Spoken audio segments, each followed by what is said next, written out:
Make France great again. This video is purely for entertainment and does not infringe on copyrights or laws. The rights to the novel and image belong to the original author. We do not claim ownership.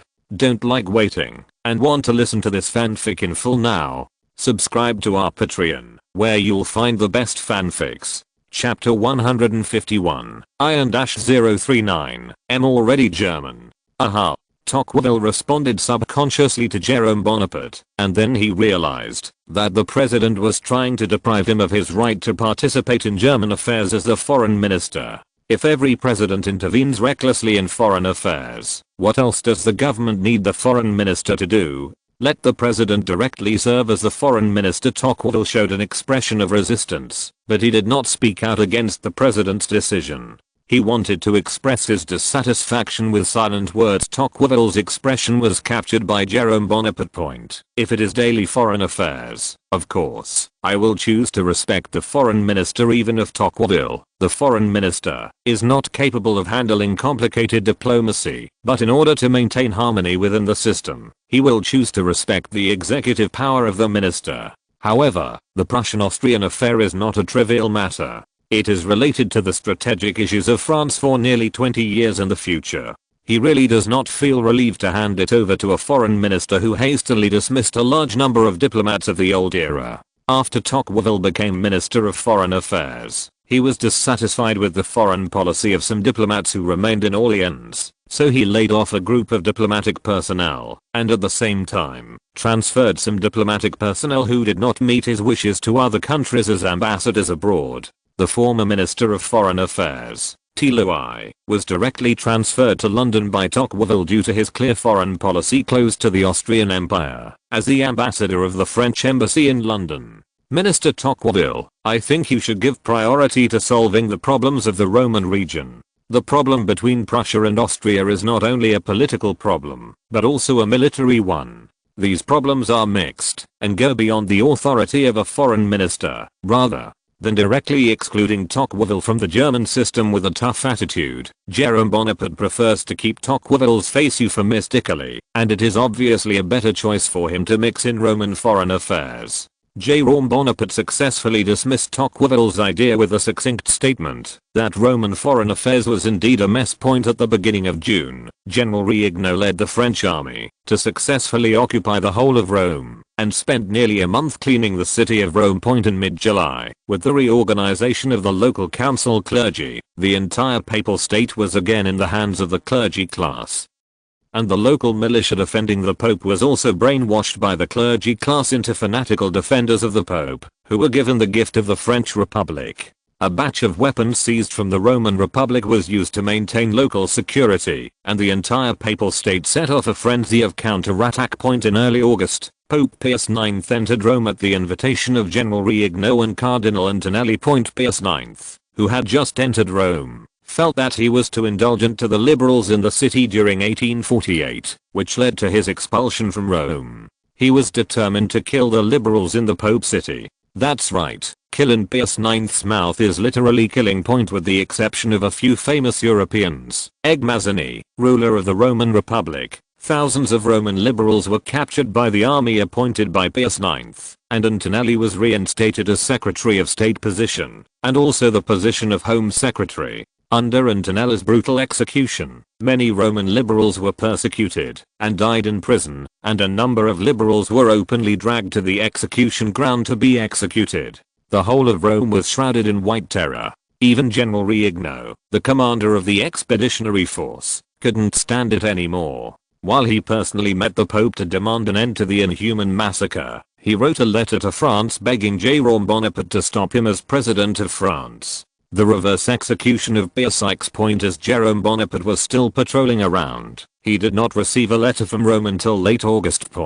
So he immediately sent a private letter to Pius IX, tactfully advising Pius IX to stop killing people. Pius IX, who received the letter, sent another letter to Jerome Bonaparte in early September, in which he complained to Jerome Bonaparte that the group of Roman liberals did not know how to be grateful. And then to Jerome Bonaparte. Bonaparte stated that he had stopped killing people under the persuasion of General Renaud, and the remaining people would stay in Roman prisons with reprieve. Jerome Bonaparte who wanted to make Pope Pius IX's pardon to win the hearts of the people, found that the current Pope is not much different from the popes in history, but there is an extra council composed of priests, one loyal to the Pope. Homecoming group, Your Excellency, I would like to ask, what is our policy on Rome? Or, what is our bottom line for Pope Pius IX? Tocqueville asked Jerome Bonaparte. The government hopes that Pope Pius IX can implement reforms with enlightened theories, instead of using the weapons in his hands to slaughter. Jerome Bonaparte paused and added, at least let the Pope put some liberals, as soon as possible. Amnesty for people. I understand. Tocqueville nodded and replied, Minister Tocqueville, you have to worry about the situation in Rome. If necessary, I want you to go to Rome to talk to Pius IX in person. Jerome Bonaparte said to Tocqueville again. Tocqueville nodded again to show his understanding, and after Jerome Bonaparte chatted with Tocqueville for a while, Tocqueville left.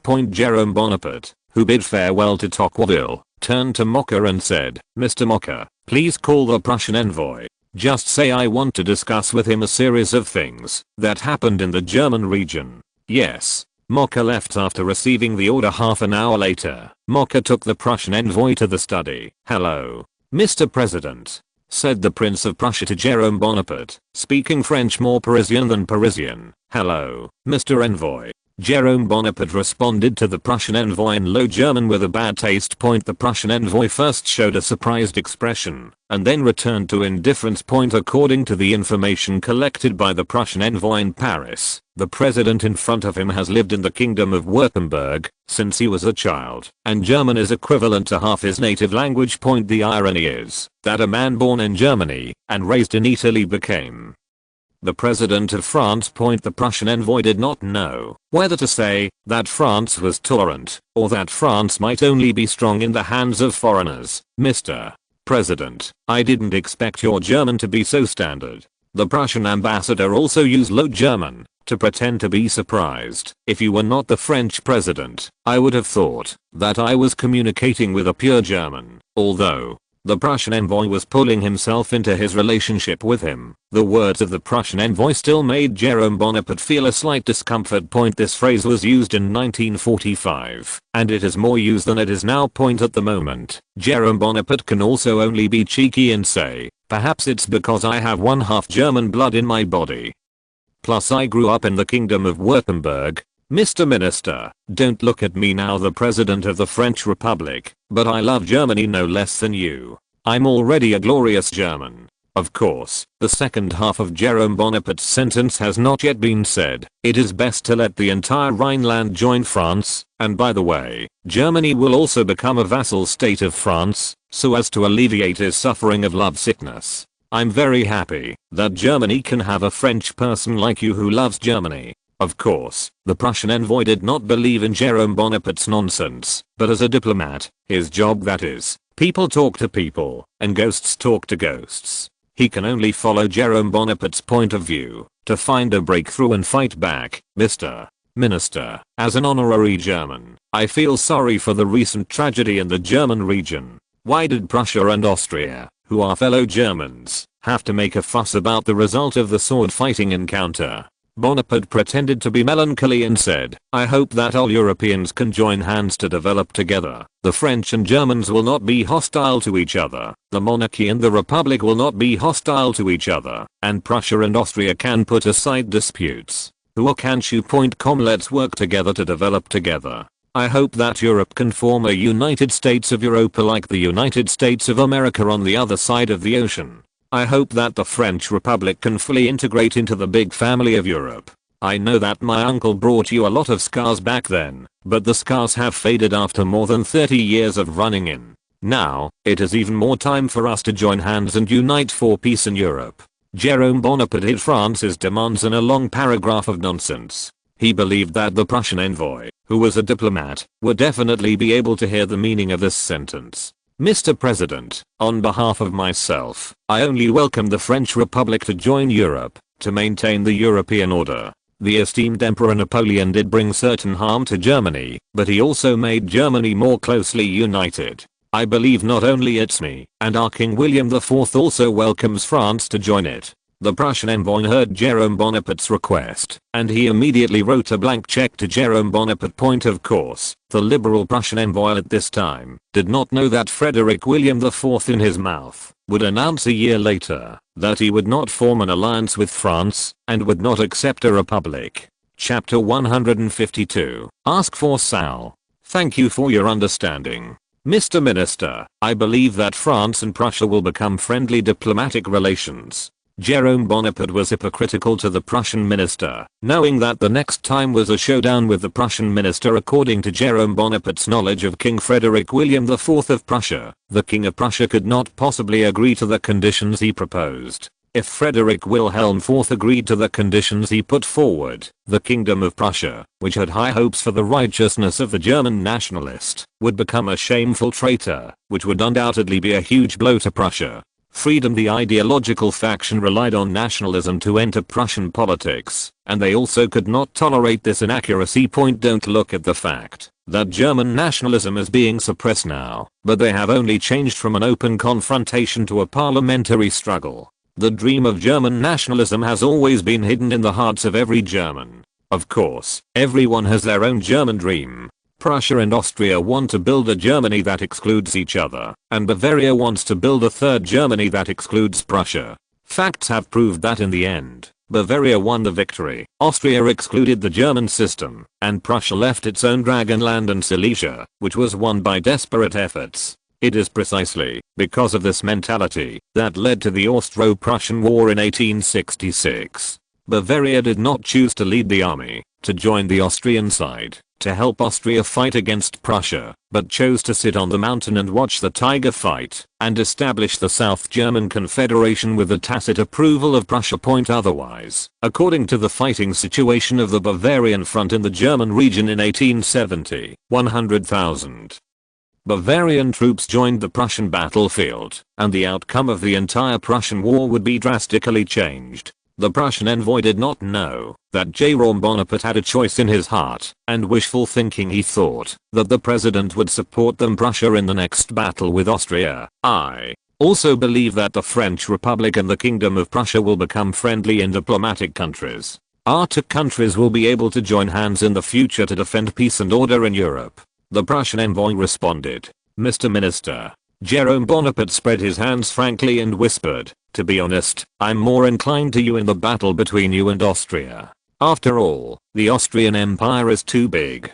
If you let them get the German, if it dominates power, the French Republic will probably face a huge empire of nearly 70 million people. 70 million people. What a terrifying figure. The entire France is only about 35 million people. Jerome Bonaparte drew with exaggerated body language. That's right. The Prussian envoy also said that Jerome Bonaparte nodded and said, an empire of 70 million people will be a nightmare for all European powers, and we Prussia are to prevent the ambition of the Austrian Empire. A solid fence. Before the Prussian envoy was about to be delighted with his diplomatic victory, what Jerome Bonaparte said next made the Prussian envoy a little overwhelmed. Mr. Envoy, the same is true for the Kingdom of Prussia. You have tried so hard to design the Three Kings Alliance political system in order to exclude the Austrian Empire from Germany. Jerome Bonaparte, you pointed out simply and clearly the Prussian envoy intends, even if Austria is excluded, the whole of Prussia still has a population of 34 to 5 million. A country with the same size and population as the French Republic exists beside France. And from the growth rate of your country's population you see, sooner or later your population will surpass that of France. Jerome Bonaparte's repeated bombardment seemed to confuse the Prussian envoy. This was the first time he met someone who thought that Prussia was a threat to France, and what was worse was that the person who held this idea was a country leader of Prussia, has goodwill towards France, and we have no historical enmity in history. The Prussian envoy hurriedly responded to Jerome Bonaparte, Mr. Minister, my uncle once defeated your army within 2 weeks. Jerome Bonaparte reminded kindly, it was an unfortunate battle. Although we had some frictions, please believe that we still respect His Majesty the Emperor, just as we respect Our Majesty the King. The Prussian envoy, who suppressed his patriotic enthusiasm, quickly confessed snort. Respectful enough to want to kill my uncle? Jerome Bonaparte responded with disdain. After the defeat of the Battle of Waterloo, the Emperor Napoleon was forced to abdicate, and Blücher hurriedly expressed to Wellington, the commander-in-chief of the coalition, that he would kill the Emperor Napoleon. There is also a more or less plain Prussian resentment towards Emperor Napoleon during his occupation of Prussia. Saying now that there is no resentment between the two would be no self-deception. Jerome Bonaparte, who knew that the Prussian envoy was lying, still cooperated with the Prussian envoy's performance. I think so too. Jerome Bonaparte nodded, then spread his hands and sighed. But these reasons do not allow me to convince my foreign minister and parliament that they like Austria more than Prussia, because most of them are its a legacy from the last dynasty. Jerome Bonaparte gave the Legislative Assembly and the Minister of Foreign Affairs the blame without any psychological burden, unless, what? The Prussian envoy asked hastily. Jerome Bonaparte pretended to be hesitant, and then said, unless the Kingdom of Prussia can expel the bargaining chip that makes the Legislative Assembly and the government move, I can also explain to all the French people. What? Chips? Asked the Prussian envoy. France and Germany seem to have some vague territorial disputes in the Rhineland. As long as these disputes can be resolved, I think the Legislative Assembly and all the French people will definitely support the demands of the Prussian envoy. Jerome Bonaparte vaguely he made a request to the Prussian minister to cede territory. The Prussian envoy immediately understood that what Jerome Bonaparte wanted was not the so-called European peace and Prussian friendship at all. In his eyes, the so-called friendship and peace were worthless at all. Only naked territory could satisfy his desire. Damn it, you greedy fellow. The Prussian envoy cursed Jerome Bonaparte fiercely in his heart, and the Jerome Bonaparte in his eyes was about to coincide with his Emperor Napoleon, who brought endless humiliation to Prussia. They were both equally greedy. Although the Prussian envoy had cursed Jerome Bonaparte dozens of times in his heart, he still had a smile of standard diplomatic etiquette on his face. Your Excellency, regarding the territorial dispute, I think. The Prussian minister hesitated and hesitated. Mr. Minister, I know that this is beyond your authority. Jerome Bonaparte said comfortably. You can hand over the demands of France to your king, and I believe he will be able to justly examine the relationship between Prussia and Prussia relations between Austria. I will pass on your conditions to our king. The Prussian envoy understood that it was basically an impossible task to obtain French support, and Prussia would never sell its territory to satisfy France's appetite. At the moment, we can only pray that the Austrian envoy also does not agree to the French conditions, so that France may support Prussia. Jerome Bonaparte and the Prussian envoy continued to chat without a word for a long time. After a long time, the Prussian envoy said goodbye. Your Excellency, I'm very pleased to communicate with you today. After repeated attempts to keep him unsuccessful, Jerome Bonaparte had to say goodbye to Prussia. Jerome Bonaparte personally sent the Prussian envoy out of the gate of the Élysée Palace. Your Majesty, the Austrian minister Baron Huber has been waiting in the living room for a long time. Mercury said to Jerome Bonaparte. Did he come here on his own initiative? Jerome Bonaparte asked with a surprised expression. That's right. Mocker nodded in response. Take him to the study. Jerome Bonaparte went back to the study first, and then Mocker came to the living room and brought Minister Hubie into the study. Mr. Minister, I'm very sorry. I was talking to Minister Tocqueville just now. Jerome Bonaparte continued to play with his ability to lie. How could Baron Hubert not know who Jerome Bonaparte was talking to just now? Judging from Jerome Bonaparte's expression and demeanor, it seemed that he had a pleasant conversation with the Prussian envoy. Thinking of this, Baron who I couldn't help but feel uneasy. Now is the most critical time. Riyadh1.com. Once the French Republic chooses to support Prussia, it will undoubtedly be a prestige blow to the Austrian Empire. Those German states on both ends of the snake and rat will inevitably choose to stand on the side of Prussia after seeing that Prussia has gained the support of France. This was undoubtedly a terrible thing for the Austrian Empire. Right now, Baron Huai is also unable to expose the lies of Jerome Bonaparte, and rashly exposing them will only have bad consequences for the diplomatic relations between the two countries. He can only speak of Jerome Bonaparte's. The road number goes down. It doesn't matter. It's a great honor for me to be willing to meet with you, Your Excellency. Baron Hubert complimented Jerome Bonaparte. The information is unilaterally transparent. Jerome Bonaparte, who opened the future link, understands the diplomatic strategy of the Austrian Empire, and Baron Huberl does not understand what Jerome Bonaparte talked about with the Prussian envoy. Next, Baron Hubery could only say tentatively, "Your Excellency, you must know that we are already at war with Prussia." Chapter 153, Formulating Border Issues. Make France great again. I seem to have heard some rumors. Are these rumors true?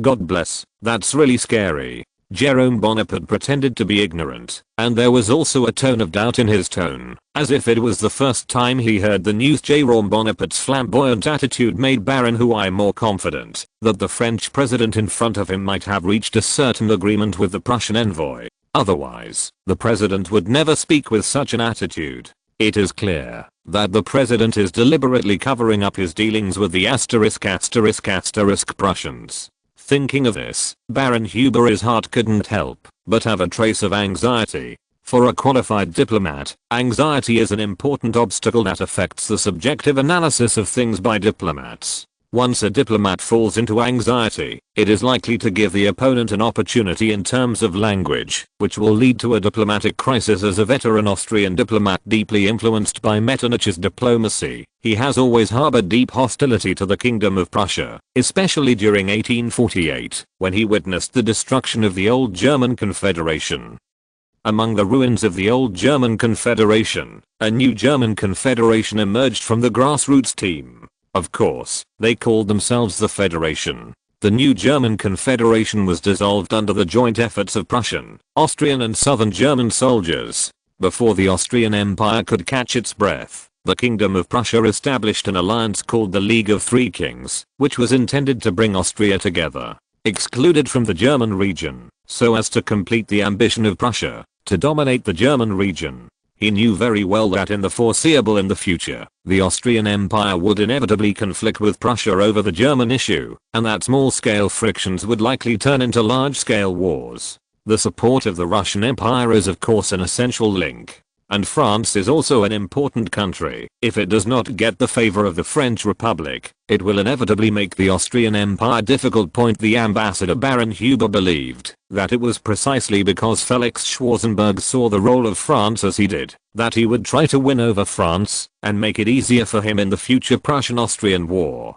Austrian Empire. P.S. The war referred to here is the Omi-Mus Agreement of 1851. At this time, Prussia and Austria can already smell the strong smell of gunpowder, and the war may start in the Duchy of Hesse-Kassel at any time. If France chose to support Prussia, then all subsequent actions of the Austrian Empire had to take into account the variable France. In case of an alliance between France and Prussia, in case Prussia declares war on Austria, in case the Sardinian dynasty rebels again with the help of France, if this happens, the Austrian Empire will probably face a chaotic Germany, the Confederacy, a coveted challenger, Prussia, a powerful but not inclined arbiter of the Austrian Empire, French Republic, and a humiliating rebel, Sardinia. In addition to the battle reports of the Russian Imperial Army in Transylvania from the Austrian Empire, the Russian Imperial Army has long since decayed. Once these three forces go to war against the Austrian Empire at the same time, Baron Hubery can be sure that the Austrian Empire, it is very likely that it will be defeated and defeated again and again as it was during the Napoleonic Wars.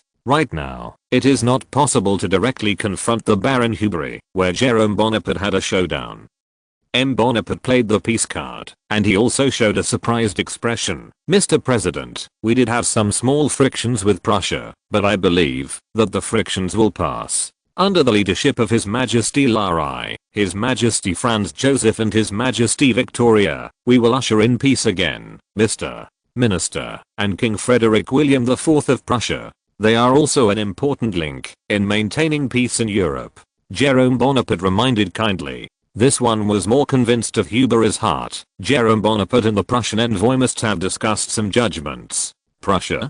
Hubery made a gesture and said with a slightly pompous expression, "With their army that was defeated in 2 weeks. Mr. President, I think that maintaining peace in Europe is more than just words. There is no way a country will listen to a powerless country. Peace in Europe still depends on us, and Prussia can only bully the mob. The Prussia you despise will expel you from Germany in 17 years. Besides, you can't even beat civilians, so what qualifications do you have to speak of Prussia? Jerome Bonaparte complained fiercely about Baron Hubery in his heart. He knows that qualified diplomats are not afraid to exaggerate themselves and belittle others. The original Prince Metternich achieved his strategic goal by pulling the tiger's skin with one hand, so that the victorious kingdom of Prussia had to swallow Metternich, the bitter fruit prepared for them by the prince himself. Of course, after the Industrial Revolution began, the bitter fruit turned into a sweet one, much to Metternich's and the Habsburg court's great regret. But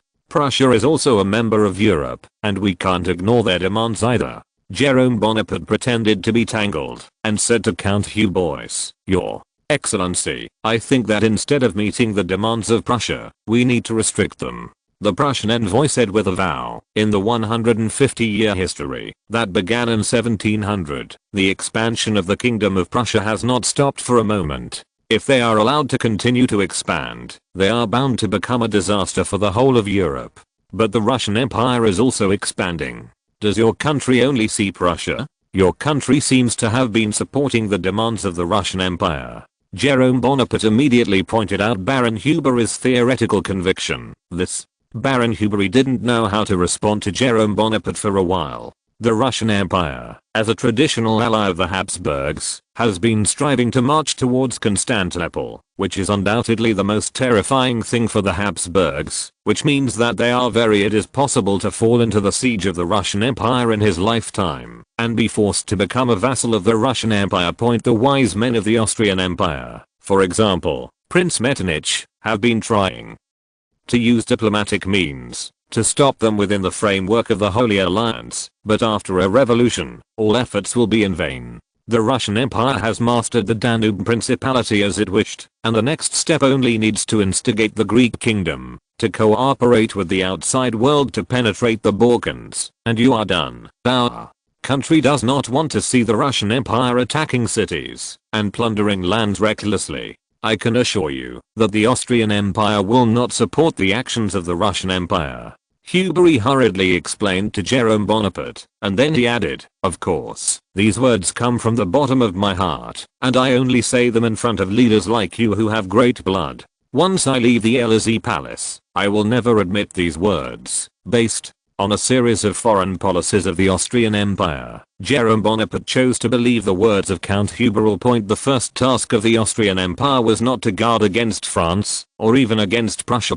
Instead, guard against the greedy bears to their east. Jerome Bonaparte slightly, as he gave to Baron Hubery, and he played the friendly card to Jerome Bonaparte. "Your Excellency, France and Austria are from the Bourbon dynasty," referring to Louis XVI, became allies and experienced the empire founded by your uncle, the restored Kingdom of Bourbon and the Kingdom of Orleans, and our country has established good diplomatic relations with them. The Austrian Empire also does not exclude the establishment of good relations with the French Republic. Diplomatic relations. We are willing to accept the French Republic as a member of the new order and work together to maintain peace in Europe. The heir to the opportunists. Even though Metternich has long since left, your foreign policy will still be inseparable from him. Jerome Bonaparte silently praised Metternich's opportunistic and practical foreign policy. The French Republic is also willing to establish good diplomatic relations with every country in Europe. We stand under the same blue sky, share the same breath, and share the same destiny.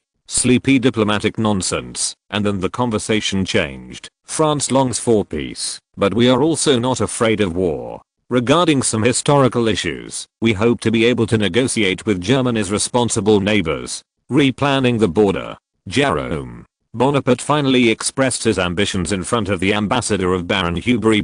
The ambassador of Baron Hubery also instantly understood the meaning of Jerome Bonaparte. Riyadh1.com. The Baron Huber, who was given full authority to handle French foreign affairs by Felix Schwarzenberg, said immediately, "The Austrian Empire warmly supports the request of the French Republic, and certain areas to be negotiated do require certain divisions." For Baron Huber, the land in the German region is not the land of the Austrian Empire, and oral trafficking does not have any psychological burden for him. He also believes that Felix Schwarzenberg, who is far away in Austria, will definitely agree with what he's doing now.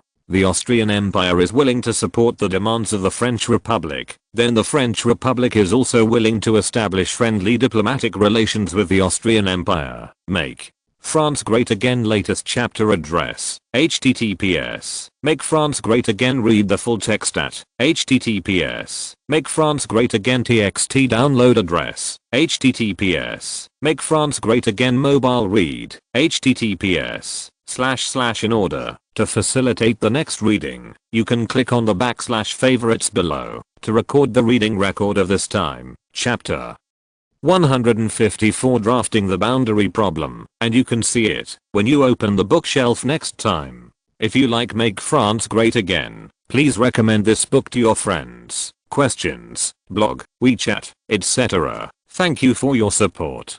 Chapter 154 The Sinister Prime Minister and the New Emperor. Make France Great Again. After figuring out the basic demands of both parties, the next negotiation will come naturally. The two parties who were satisfied with the result tacitly changed the subject, during which Jerome Bonaparte discussed the existing problems in Rome with the Baron Hubert, and suggested that the Austrian Empire could use its own influence to work with the French Republic, putting pressure on the Pope to force the Pope to appropriate some of the political prisoners. Baron Hubert neither agreed nor opposed. He just told Jerome Bonaparte that this should be the responsibility of the Austrian ambassador to the Pope. However, he would pass on the opinion of France to Chancellor Felix Schwarzenberg of the Austrian Empire. On the occasion of parting, Jerome Bonaparte shook hands cordially with Baron Hubert. I hope that the friendship between the Austrian Empire and the French Republic will reach a new level in the years to come. Your Excellency, I see France prospering under your wise command. The friendship between Austria and France will last forever. Baron Hubert responded to Jerome Bonaparte. To treat friends, we have wine to welcome. To enemies, we have shotguns to give. Under the testimony of God, France will share glory and shame with his allies of God.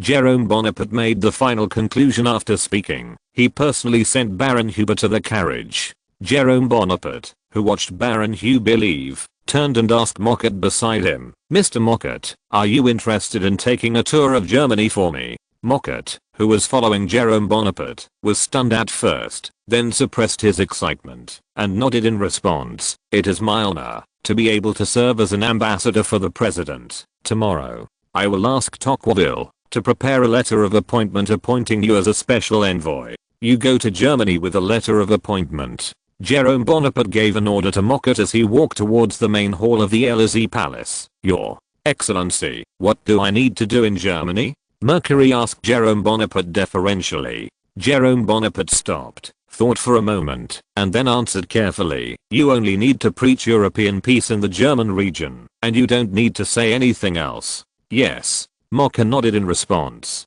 "Go back and prepare first." Jerome Bonaparte gave Mocker a half-day vacation for Mocker to go home and prepare. On the other hand, Baron Hubert, who was returning to the Austrian embassy in France in a carriage, immediately sent a telegram to the Austrian side. The content of the telegram stated Jerome Bonaparte's appeal and Baron Hubert's opinion on Jerome Bonaparte's appeal. "Your Excellency Prime Minister, I think the most urgent task of the Austrian Empire is to destroy the prestige of Prussia, so that it can no longer compete with Austria in the German region. As for the territorial issue mentioned by Napoleon, the Empire can make an appropriate compromise, and we can promise him first opinion. When the time is ripe, some adjustments can be made. Of course, my suggestion is that it is best not to go back on it. The Empire can hand over part of the land in the Rhineland area to France. First, it can properly weaken Prussia, and secondly, it can make the people of the southern German state have a sense of crisis and are more closely united by our side.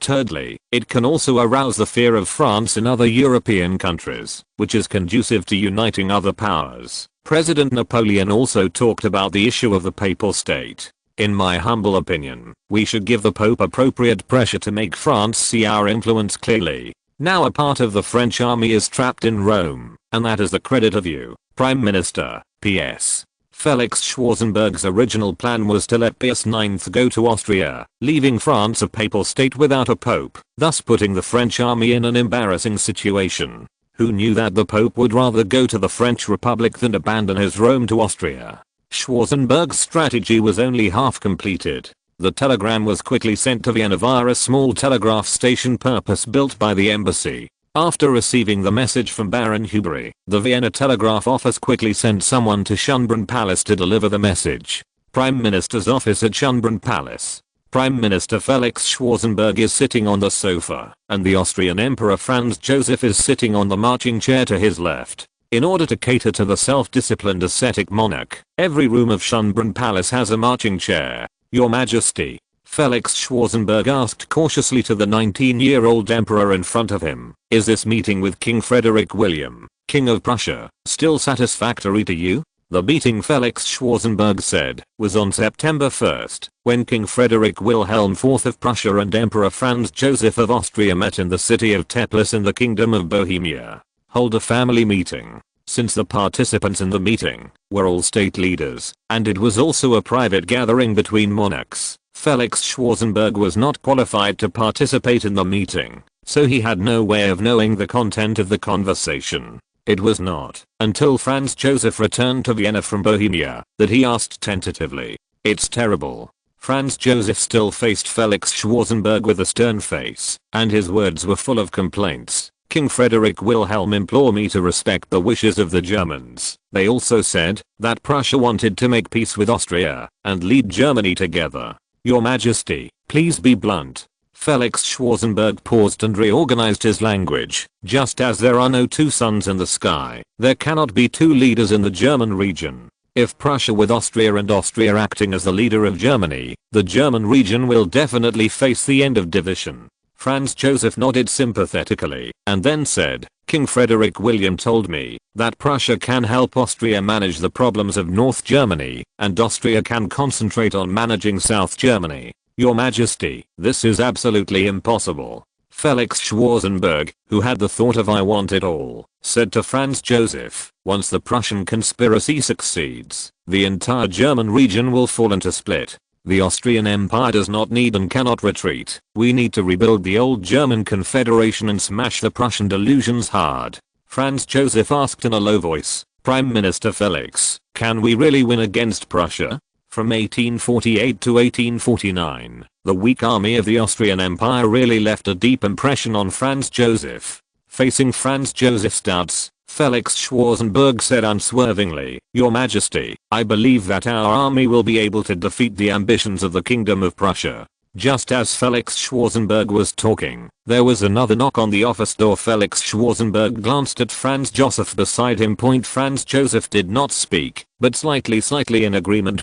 Felix Schwarzenberg, who received permission from Franz Joseph, immediately responded to the door. Please come in. Your Excellency the Prime Minister, from Secretary von Jens, holding a letterhead, was eager to report to Felix Schwarzenberg as soon as he entered the door. When he noticed Felix Schwarzenberg's body, when Franz Joseph was beside him, his expression instantly froze, and he swallowed the words in his throat. Go on. Felix Schwarzenberg signaled that von Jens could continue to report. Von Jens swallowed and responded with a serious expression. His Majesty Franz, Your Excellency Prime Minister, this is a telegram from Baron Huby. After that, he handed the letter to Felix Schwarzenberg. Actually, this is a kind of political inaccuracy. Von Jens, Felix Schwarzenberg and Franz Joseph did not pay attention to this detail. Baron Hubery? Franz Joseph asked suspiciously. The Austrian ambassador to France, and is now seeking support in France. Felix Schwarzenberg replied in place of von Jens. Franz Joseph's face showed a hint of unhappiness, so he asked sharply, Mr. Prime Minister, I remember that just a month ago, didn't you still say that France is an important enemy of the Empire? Why do you want it now? Seek their support. Your Majesty, in the diplomatic field there has never been a fixed friend, nor a fixed enemy. Our foreign policy is based on the premise of safeguarding our own security and interests. I said a month ago that the French Republic could be the enemy of the Empire, but that doesn't mean we have to be in a constant hostile relationship with the French Republic. Now www.riyadh1.com. We have quelled the challenge of the Sardinian dynasty to us, and made the Sardinian dynasty a barrier between us and the French Republic again. And our relationship with the French Republic has also been restored. Until Sardinia did not rebel, the struggle with Prussia was the most important thing before us. Schwarzenberg reorganized the language, trying to make Franz Joseph understand why he differences in words and deeds. Prime Minister Felix, you are becoming more and more like my teacher. Franz Joseph repeated the comments he made to Felix Schwarzenberg more than a month ago. You're overrated. Felix Schwarzenberg bowed to Franz Joseph, then opened the folded letterhead. Your Majesty, the French Republic conditionally agrees to our demands. Make France Great Again latest chapter address. https. Make France Great Again. Read the full text at https. Make France Great Again txt download address. https. Make France Great Again mobile read. https. / for the convenience of reading next time, you can click on the / favorites below to record the reading record of this time. Chapter 155 The Insidious Prime Minister and the New Emperor, and you can see it when you open the bookshelf next time. If you like Make France Great Again, please recommend this book to your friends, questions, blog, WeChat, etc. Thank you for your support. Chapter 155 Fayum. Make France Great Again. In an autocratic empire, once a policy proposal has the support of the autocratic monarch, the implementation of the policy will be very simple. The Austrian ambassador to France, Baron Huberl, received a telegram from Vienna the next day. The telegram applauded his efforts to win over France, and also agreed with Baron Huberer's opinion. Baron Huberer immediately took a carriage to the Élysée Palace to inform Jerome Bonaparte of the good news. Your Excellency, His Majesty France and Prime Minister Schwarzenberg have agreed to all your conditions. Baron Hubery reported to Jerome Bonaparte. That's really great. Jerome Bonaparte also showed a hypocritical smile, and then he turned the conversation naked and said, I don't know, which piece of land is the Austrian Empire willing to support France? Some problems left over from history on the left bank of the Rhineland. The Empire will support the French Republic to safeguard its own interests. Baron Hubery made no secret of his attempt to betray the country then. How should the Austrian Empire support the reasonable demands of the French Republic? Jerome Bonaparte asked relentlessly. Your Excellency, there is bound to be a war between Prussia and Austria. The loser will accept all the conditions of the winner. Baron Hubery wrote his empty check to Jerome Bonaparte. Jerome Bonaparte, who knew the strength of the Austrian Empire well, was not at all afraid that the Austrian Empire would poor France like Bismarck of Prussia. Their army would only gradually decay with the passage of time. It is now necessary for them to Prussia in place of France. If it weren't for the weak and too many restrictions imposed on the French Republic, Jerome Bonaparte would have expected to solve the ugly product born in 1815 by himself. Because of the problems between Prussia and Austria, Jerome Bonaparte has not had a good night's sleep for several consecutive nights. Hubery looked at the silent Jerome Bonaparte uneasily. He wondered whether his empty check would attract this greedy president. Until he heard Jerome Bonaparte's sound of nature. I expect you to defeat Prussia and maintain peace in Europe. The big stone in Baron Huberer's heart fell to the ground. He bowed slightly like Jerome Bonaparte and said, Your Excellency, thank you for your support of the Austrian Empire. Supporting Austria is also supporting France. Jerome Bonaparte said from the bottom of his heart. If he wants to face an enemy in Germany, he would rather face a multi-ethnic Austria than face the German Empire, whose population and soldiers are slightly better than those of France. Having told Jerome Bonaparte about Vienna's decision, Baron Hubery left the Élysée Palace with firm steps. He believed that Austria, supported by Russia and France, would be able to defeat Prussia. Ugh. Hope you can give some strength. Jerome Bonaparte also prayed that the Austrian Empire would weaken the Kingdom of Prussia. In dealing with the German crisis, he can finally free up his hands to bring down the throne of Prime Minister Barrow, who he personally supported. If Barrow did not choose to go to Britain to meet Louis Philippe, he could still be Prime Minister for a long time. That night, in the conference room of the Élysée Palace, all the senior members of the Bonaparte party, except Pessigny and Mockett, attended the meeting. In the conference room, Jerome Bonaparte sat in the main seat. Prince Montfort, old Jerome Bonaparte, sat opposite Jerome Bonaparte. Morne and Eugen Ruiz sat to the left and right of Jerome Bonaparte. Everyone, I have received the latest news. Our Prime Minister Barrow has the British won. Jerome Bonaparte said calmly to everyone present. At the moment, when Jerome Bonaparte announced this blockbuster to the crowd, there was a small uproar in the conference room, and many Bonapartists who had worked under Louis Philippe showed melancholy expression. Jerome Bonaparte turned his eyes to Pierre Bonaparte. He wanted to hear what his cousin had to say. A long time ago, Jerome Bonaparte was given the power to contact and win over members of parliament. Under the gaze of Jerome Bonaparte, L. Bonaparte could only bite the bullet and respond. During this period of time, I have secretly contacted a group of congressmen. Most of them do not agree with the dismissal of Barrot. Understandable. Jerome Bonaparte nodded in understanding. Before Pierre Bonaparte could breathe a sigh of relief, Jerome Bonaparte's next sentence made Pierre Bonaparte's heart rise again. However, there are some people who agree with us. Pierre Bonaparte showed a reluctant smile, saying that he did not agree with all of them at the moment means that he is not capable, but it is true that no one has openly agreed to dismiss Barrot. Even some MPs who did not fight him believed that Barrot's presence could bridge the cracks in the party of order. Most of them are nothing but grass. Pierre Bonaparte could only choose to weaken the attitude of the members. He said firmly, as long as we have firm confidence, they will only follow your pace. Jerome Bonaparte slightly, judging from the actions of his cousin, in dismissing Odilon Barrot in history, although the members of the Party of Order did not agree with the dismissal, they would only choose to reject their appointment as a confrontation, and it was impossible to challenge him.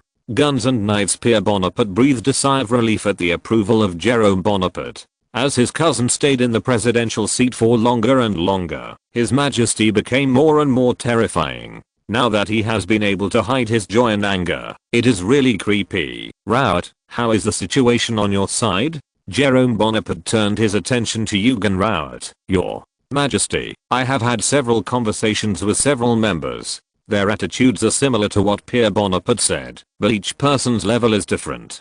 Eugen Raoult's response indirectly helped Pierre L. Bonaparte made a clearance point. Eugen Raoult also received the grateful glance of Pierre Bonaparte. It seems that the members of the Republic are really united.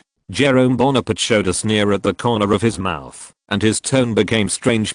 Everyone, except Prince Montfort, was silent. However, Jerome Bonaparte continued with a sneer. Since they have no clear objection, it means that Mr. Barrot himself has been dissatisfied by people in the Party of Order. During the parliamentary recess, he went to London. It further shows that our Prime Minister Barrot wants to seek the support of that one, and then bridge the grievances to stabilize his position. We cannot let Prime Minister Barrot unite the Party of Order. I have decided that it will be reopened in Parliament at that time. Remove Prime Minister Barrot. Everyone present respected the listener Jerome Bonaparte's final decision, and their faces also showed different expressions, including surprise, excitement, and fear. Jerome Bonaparte looked at everyone's expressions, and then reassured the members of the Bonaparte faction. Please rest assured, I will not do anything I'm not sure about. The so-called Party of Order is nothing but a group of aliens. A collection of Shen. They are still quarreling endlessly about their heirs to the throne. We just need to use thunder to shut them up.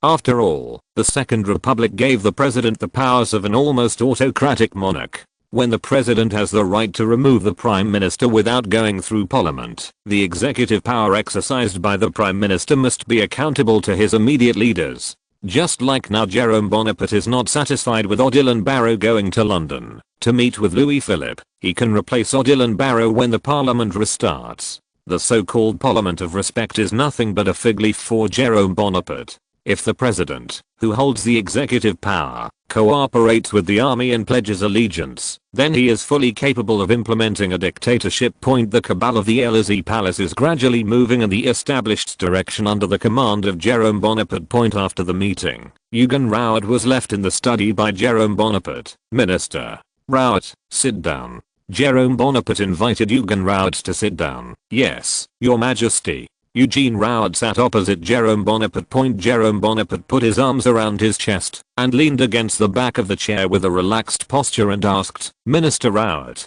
do you think we should appoint a new one after we dismiss Barrot?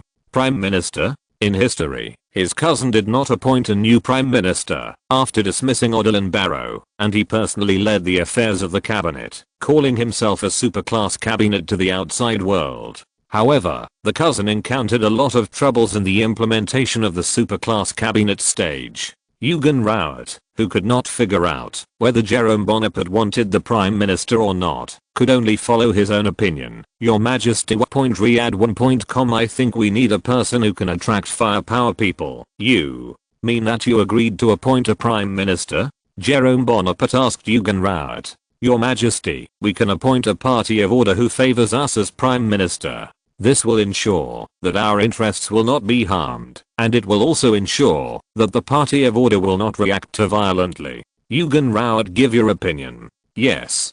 Compared with the party of order, our strength is still a little smaller. But where are we going to find people who are inclined towards us, and who are the party of order? Jerome Bonaparte thought carefully about the order that he had intersected with partisan right. He must be able to make France Great Again latest chapter address. https make France great again. Read the full text at https://make France great again txt download address. https make France great again mobile read. https:// for the convenience of reading next time, you can click \favorites below to record the reading record of this time. Chapter 156 Follow Secret Association, and you can see it when you open the bookshelf next time. If you like Make France Great Again, please recommend this book to your friends, questions, blog, WeChat, etc. Thank you for your support.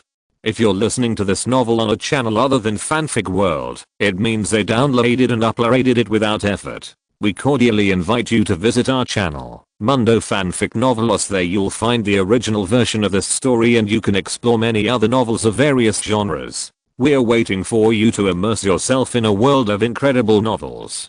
Chapter 156, Bonaparte Conference. Make France Great Again. In an autocratic empire, once a policy proposal has the support of the autocratic monarch, the implementation of the policy will be very simple. The Austrian ambassador to France, Baron Huberl, received a telegram from Vienna the next day. The telegram applauded his efforts to win over France, and also agreed with Baron Huber's opinion. Baron Huber immediately took a carriage to the Élysée Palace to inform Jerome Bonaparte of the good news. Your Excellency, His Majesty France and Prime Minister Schwarzenberg have agreed to all your conditions. Baron Huber reported to Jerome Bonaparte. That's really great. Jerome Bonaparte also showed a hypocritical smile, and then he turned the conversation naked and said, I don't know, which piece of land is the Austrian Empire willing to support France? Some problems left over from history on the left bank of the Rhineland. The Empire will support the French Republic to safeguard its own interests. Baron Huber made no secret of his attempt to betray the country then. How should the Austrian Empire support the reasonable demands of the French Republic? Jerome Bonaparte asked relentlessly. Your Excellency, there is bound to be a war between Prussia and Austria. The loser will accept all the conditions of the winner. Baron Huber wrote his empty check to Jerome Bonaparte. Jerome Bonaparte, who knew the strength of the Austrian Empire well, was not at all afraid that the Austrian Empire would poor France like Bismarck of Prussia. Their army would only gradually decay with the passage of time. It is now necessary for them to Prussia in place of France. If it weren't for the weak and too many restrictions imposed on the French Republic, Jerome Bonaparte would have expected to solve the ugly product born in 1815 by himself. Because of the problems between Prussia and Austria, Jerome Bonaparte has not had a good night's sleep for several consecutive nights. Huber looked at the silent Jerome Bonaparte uneasily. He wondered whether his empty check would attract this greedy president. Until he heard Jerome Bonaparte's sound of nature. I expect you to defeat Prussia and maintain peace in Europe. The big stone in Baron Huber's heart fell to the ground. He bowed slightly like Jerome Bonaparte and said, Your Excellency, thank you for your support of the Austrian Empire. Supporting Austria is also supporting France. Jerome Bonaparte said from the bottom of his heart. If he wants to face an enemy in Germany, he would rather face a multi-ethnic Austria than face the German Empire, whose population and soldiers are slightly better than those of France. Having told Jerome Bonaparte about Vienna's decision, Baron Huber left the Élysée Palace with firm steps. He believed that Austria, supported by Russia and France, would be able to defeat Prussia. Hope you can give some strength. Jerome Bonaparte also prayed that the Austrian Empire would weaken the Kingdom of Prussia. In dealing with the German crisis, he can finally free up his hands to bring down the throne of Prime Minister Barrow, who he personally supported. If Barrow did not choose to go to Britain to meet Louis Philippe, he could still be Prime Minister for a long time. That night, in the conference room of the Élysée Palace, all the senior members of the Bonaparte party, except Pessigny and Mockett, attended the meeting. In the conference room, Jerome Bonaparte sat in the main seat. Prince Montfort, old Jerome Bonaparte, sat opposite Jerome Bonaparte. Morne and Eugen Ruiz sat to the left and right of Jerome Bonaparte. Everyone, I have received the latest news. Our Prime Minister Barrow has the British one. Jerome Bonaparte said calmly to everyone present. At the moment, when Jerome Bonaparte announced this blockbuster to the crowd, there was a small uproar in the conference room, and many Bonapartists who had worked under Louis Philippe showed melancholy expression. Jerome Bonaparte turned his eyes to Pierre Bonaparte. He wanted to hear what his cousin had to say. A long time ago, Jerome Bonaparte was given the power to contact and win over members of parliament. Under the gaze of Jerome Bonaparte, L. Bonaparte could only bite the bullet and respond. During this period of time, I have secretly contacted a group of congressmen. Most of them do not agree with the dismissal of Barrow. Understandable. Jerome Bonaparte nodded in understanding. Before Pierre Bonaparte could breathe a sigh of relief, Jerome Bonaparte's next sentence made Pierre Bonaparte's heart rise again. However, there are some people who agree with us. Pierre Bonaparte showed a reluctant smile, saying that he did not agree with all of them at the moment means that he is not capable, but it is true that no one has openly agreed to dismiss Barrow. Even some MPs who did not fight him believed that Barrow's presence could bridge the cracks in the party of order. Most of them are nothing but grass.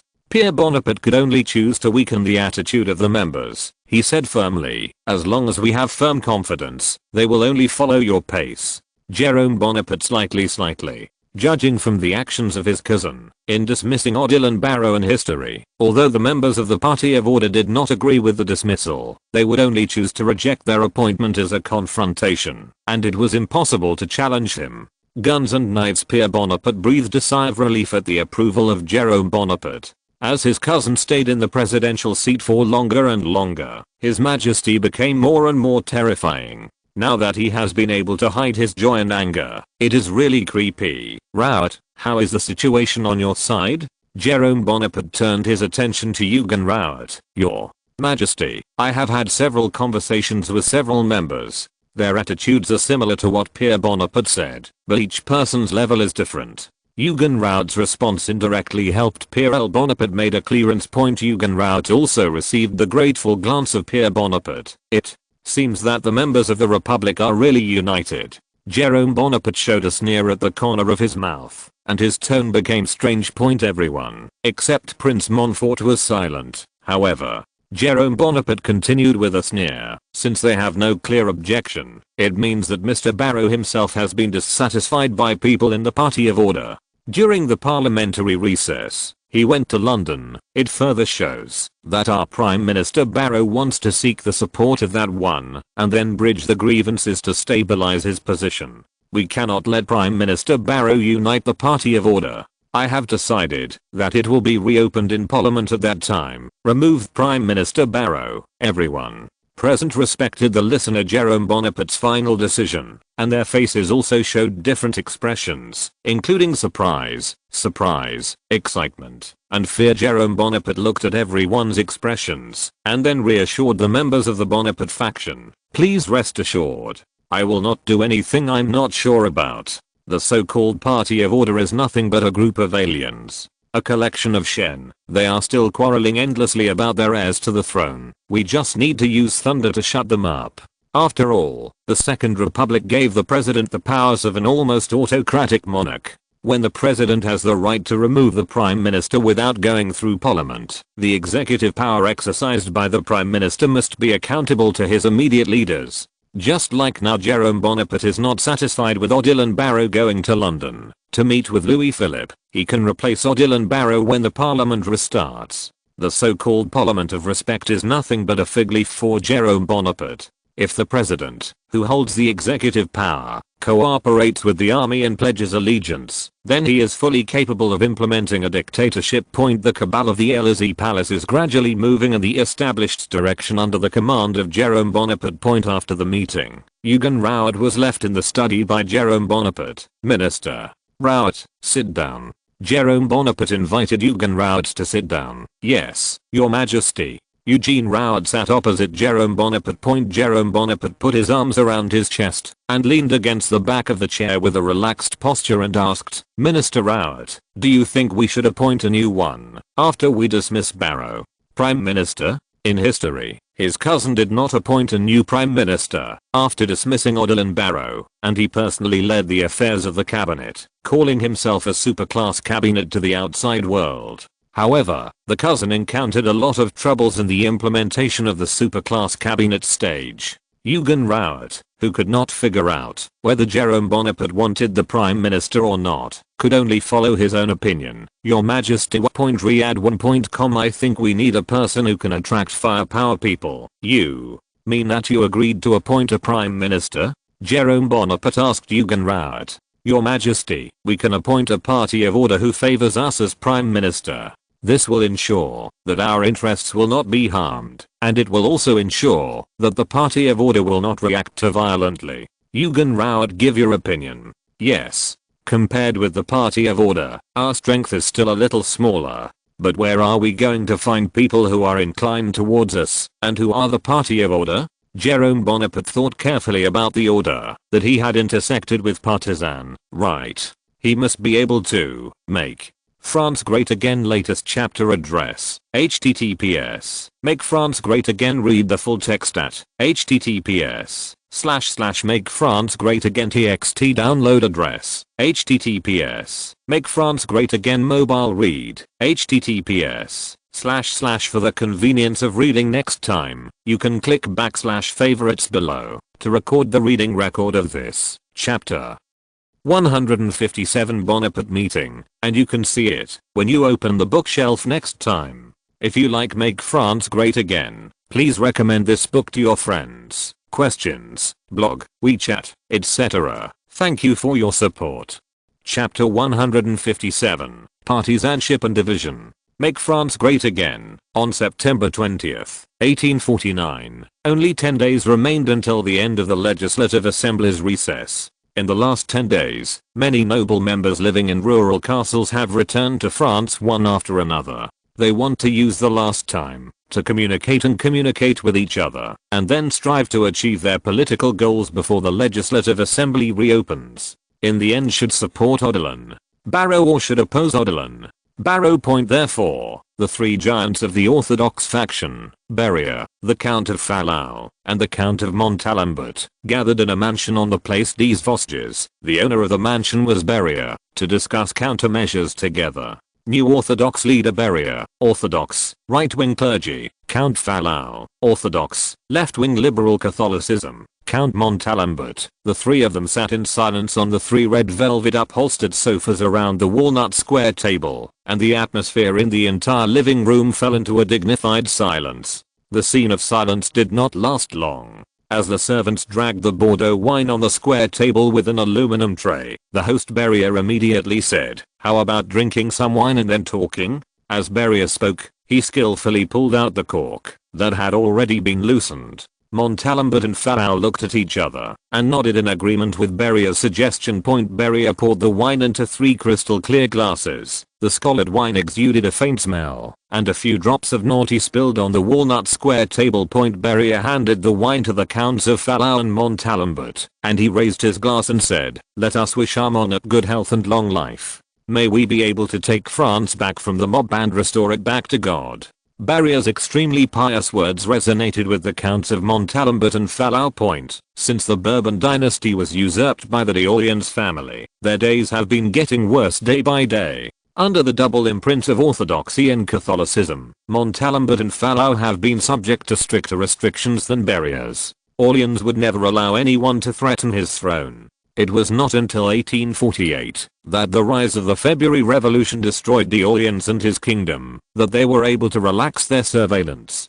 However, the crown of France did not return to the hands of the Bourbon branch. It was taken by the mob, and it was on the head of the Bonapartist leader. Although this result is somewhat unsatisfactory, it finally did not fall on the heads of those Republicans. The situation of the church is still much better than it was in the Orleans kingdom, but it is far less than when Bourbon Long Branch was in power. Take the crown from the mob and give it to God. Well said. After a brief resonance, Count Fallow had to return to reality again.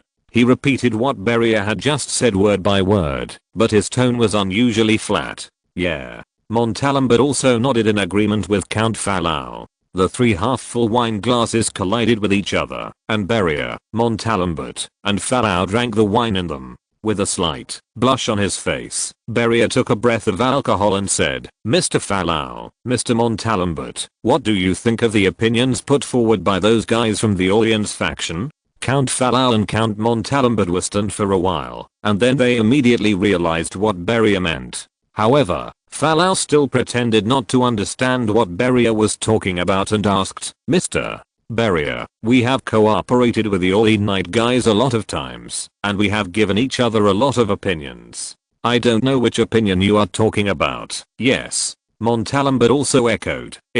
That's. Beria hesitated for a moment, then gritted his teeth and said, "It's about the union of Orleanists and Legitimists. Mr. Beria, I think you should understand the outcome of this matter." Count Fallow restrained his smile and asked Beria seriously. There was a wry smile at the corner of Beria's mouth. "That's right, since he sidelined the Orthodox monarch Henry V at Emperor on whether he was willing to join the Orleans, Henry V responded with a decisive attitude.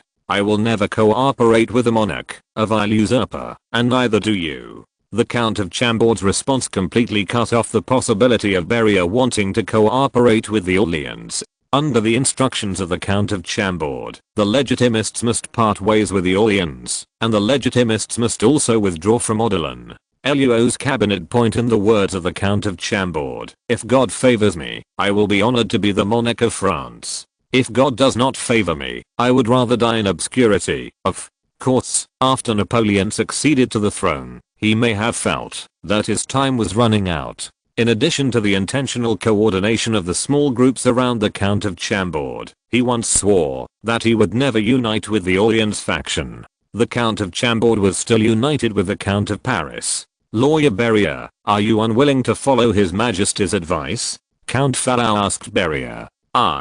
Beria was speechless and could only pour another glass of wine and drank it. It is indeed a blessing that Beria has cultivated in his 8 lifetimes to have such an inflexible monarch as Henry V.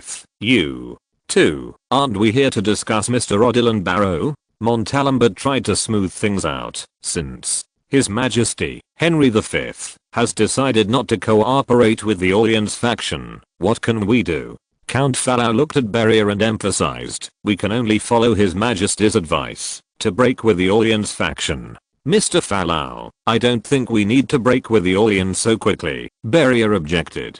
"We should continue to support them, and it will be good for us to support them." "Mr. Beria, are you going to disregard your Majesty's order?" Fallow immediately put a big hat on Beria's head. "I'm not ignoring His Majesty's intentions," Beria explained. "We should have some room for mediation with the Orleanists. If one day His Majesty is willing to cooperate with them, we will not." "Mr. Beria, I don't agree with you," Count Fallow retorted to Beria. "We should serve the monarch wholeheartedly, and we must not act arrogantly. Don't you think, Mr. Beria, that you can already act in your place?"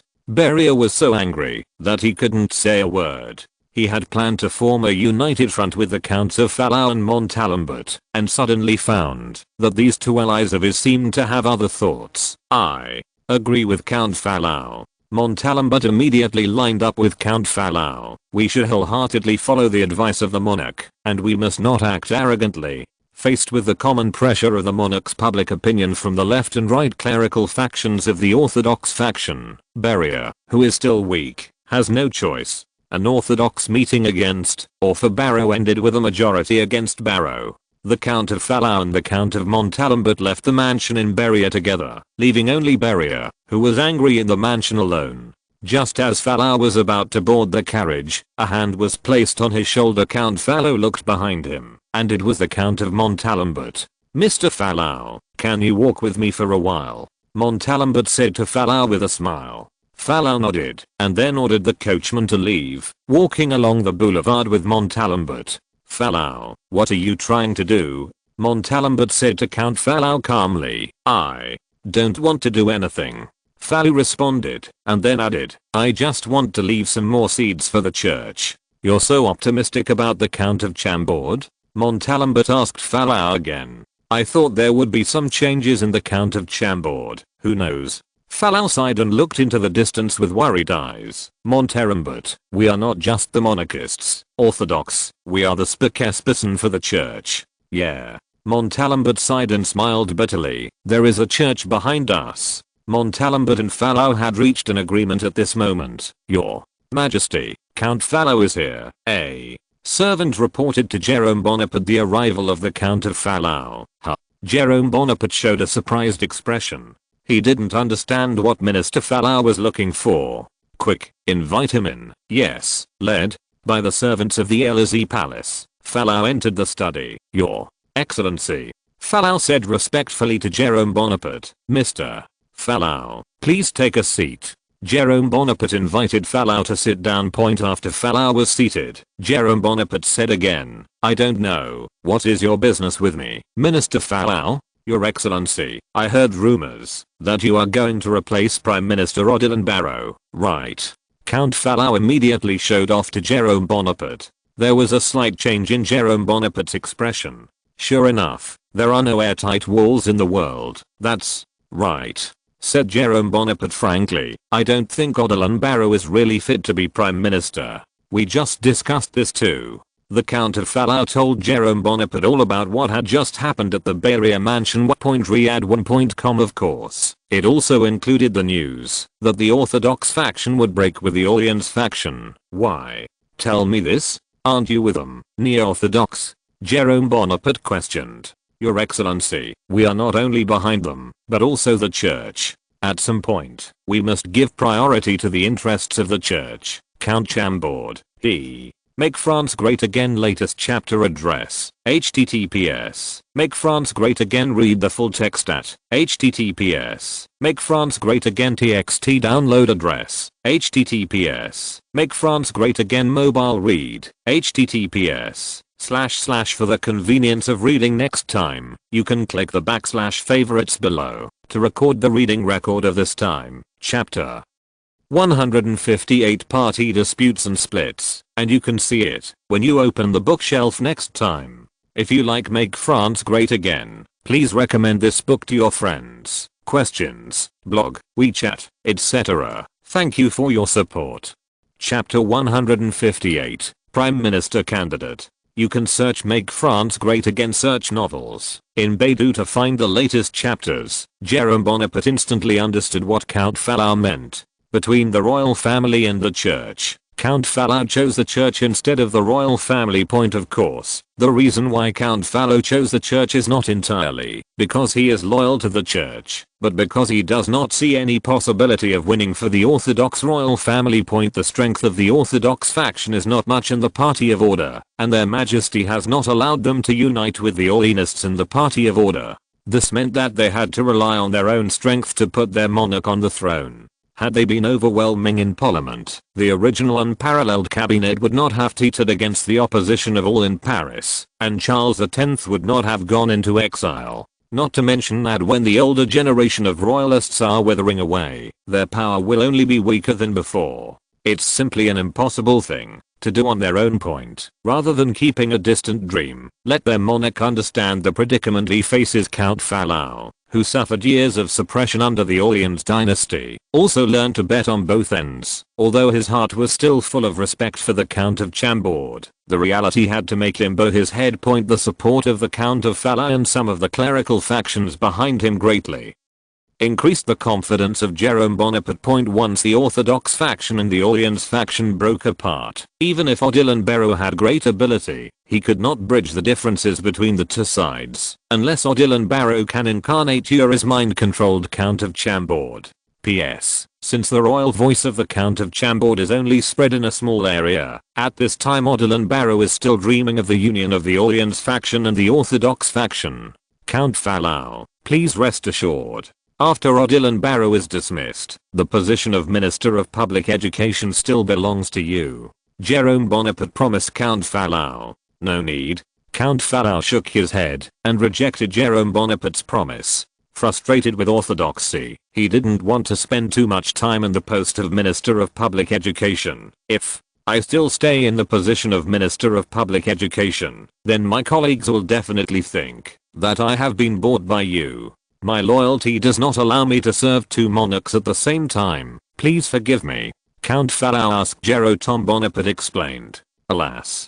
Jerome Bonaparte sighed, knowing that the Count of Fallow had rejected his olive branch. Your Excellency, I hope that education reform will continue after I leave office. We can't let those liberal Republicans poison the next generation of our French. We must let them know what it means to be respectful and obedient. Only in this way your only rule can be more stable.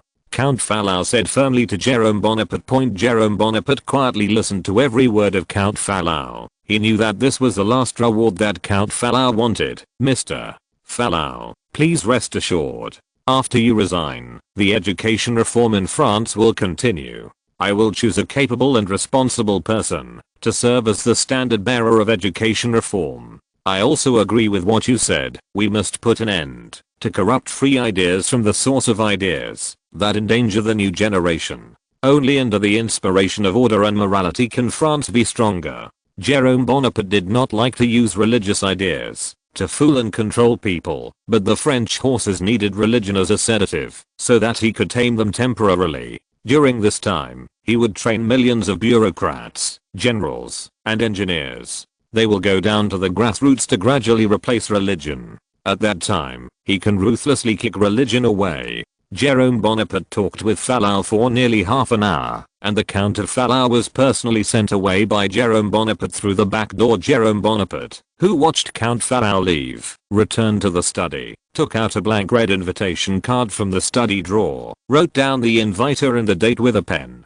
dipped in emerald water, and then turned to order the servants send the invitation to the inviter, a team of dragoons in green armor rode to the castle of Earl Opper and knocked on the door of Earl Opper's house, and Earl Opper opened the door. Earl Opper, this is your invitation. The dragoon respectfully handed the invitation to Earl Opper. Earl Opper, who took the invitation, thanked the dragoons. The dragoons who delivered the invitation to Earl Opper rode away. Looking at himself the back of the dragoons leaving, Earl Opper opened the folded invitation. The content of the invitation card is roughly inviting him to go to the Élysée Palace for a dinner tomorrow afternoon. After not seeing the president for nearly 2 months, Earl Opper returned to the castle excitedly and hugged his wife, who was more than 20 years old. When did it happen? The wife asked Earl Opper curiously. I have received an invitation from the president. Earl Opper excitedly responded to his wife. Huh. The wife was still puzzled, but she was just accepting the invitation. What was the fuss about? You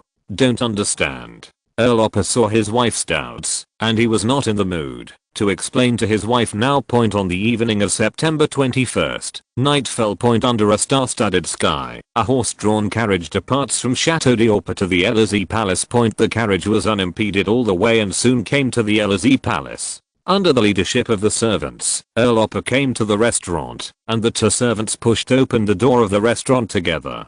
Jerome Bonaparte in the main seat of the restaurant and the people at the long table were watching him silently. Why are they all here? Earl Opper suddenly discovered that he knew many people in the restaurant, and the existence of some people even surprised Earl Opper. Our protagonist is here, Jerome Bonaparte said with a hint of ridicule in his tone. Your Excellency. Count Opel respectfully saluted Jerome Bonaparte. Sit down, said Jerome Bonaparte, pointing to the first vacant seat on his right. Count Opel looked at the seat next to Jerome Bonaparte, and he already vaguely felt that this dinner was more than just eating. However, he was already prepared before coming. The Count of Opper sat beside Jerome Bonaparte. With Earl Opper seated, the banquet officially began, and delicious dishes were placed in front of everyone. After all the dishes were served, and the wine was poured, Jerome Bonaparte got up and said, "Everyone, let's raise a glass for the Republic, everyone."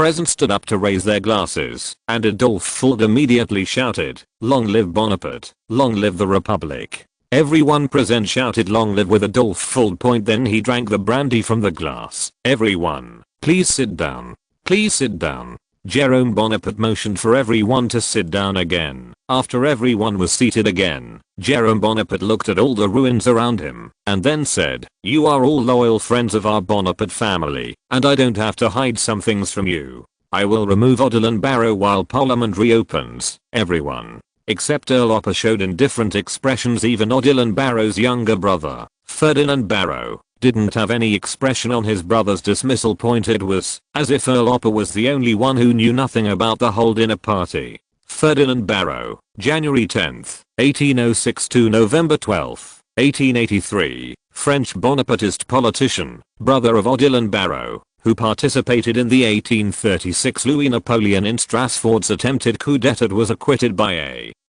jury's trial. "You will become the new Minister of Finance." Jerome Bonaparte turned his gaze to Adolphe Fuld, and his meaning was self-evident. "Minister of the Interior."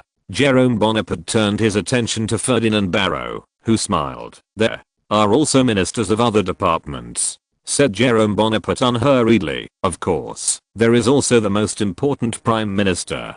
Jerome Bonaparte's act of conferring a naked private life made the hearts of those present ignite a flame called ambition.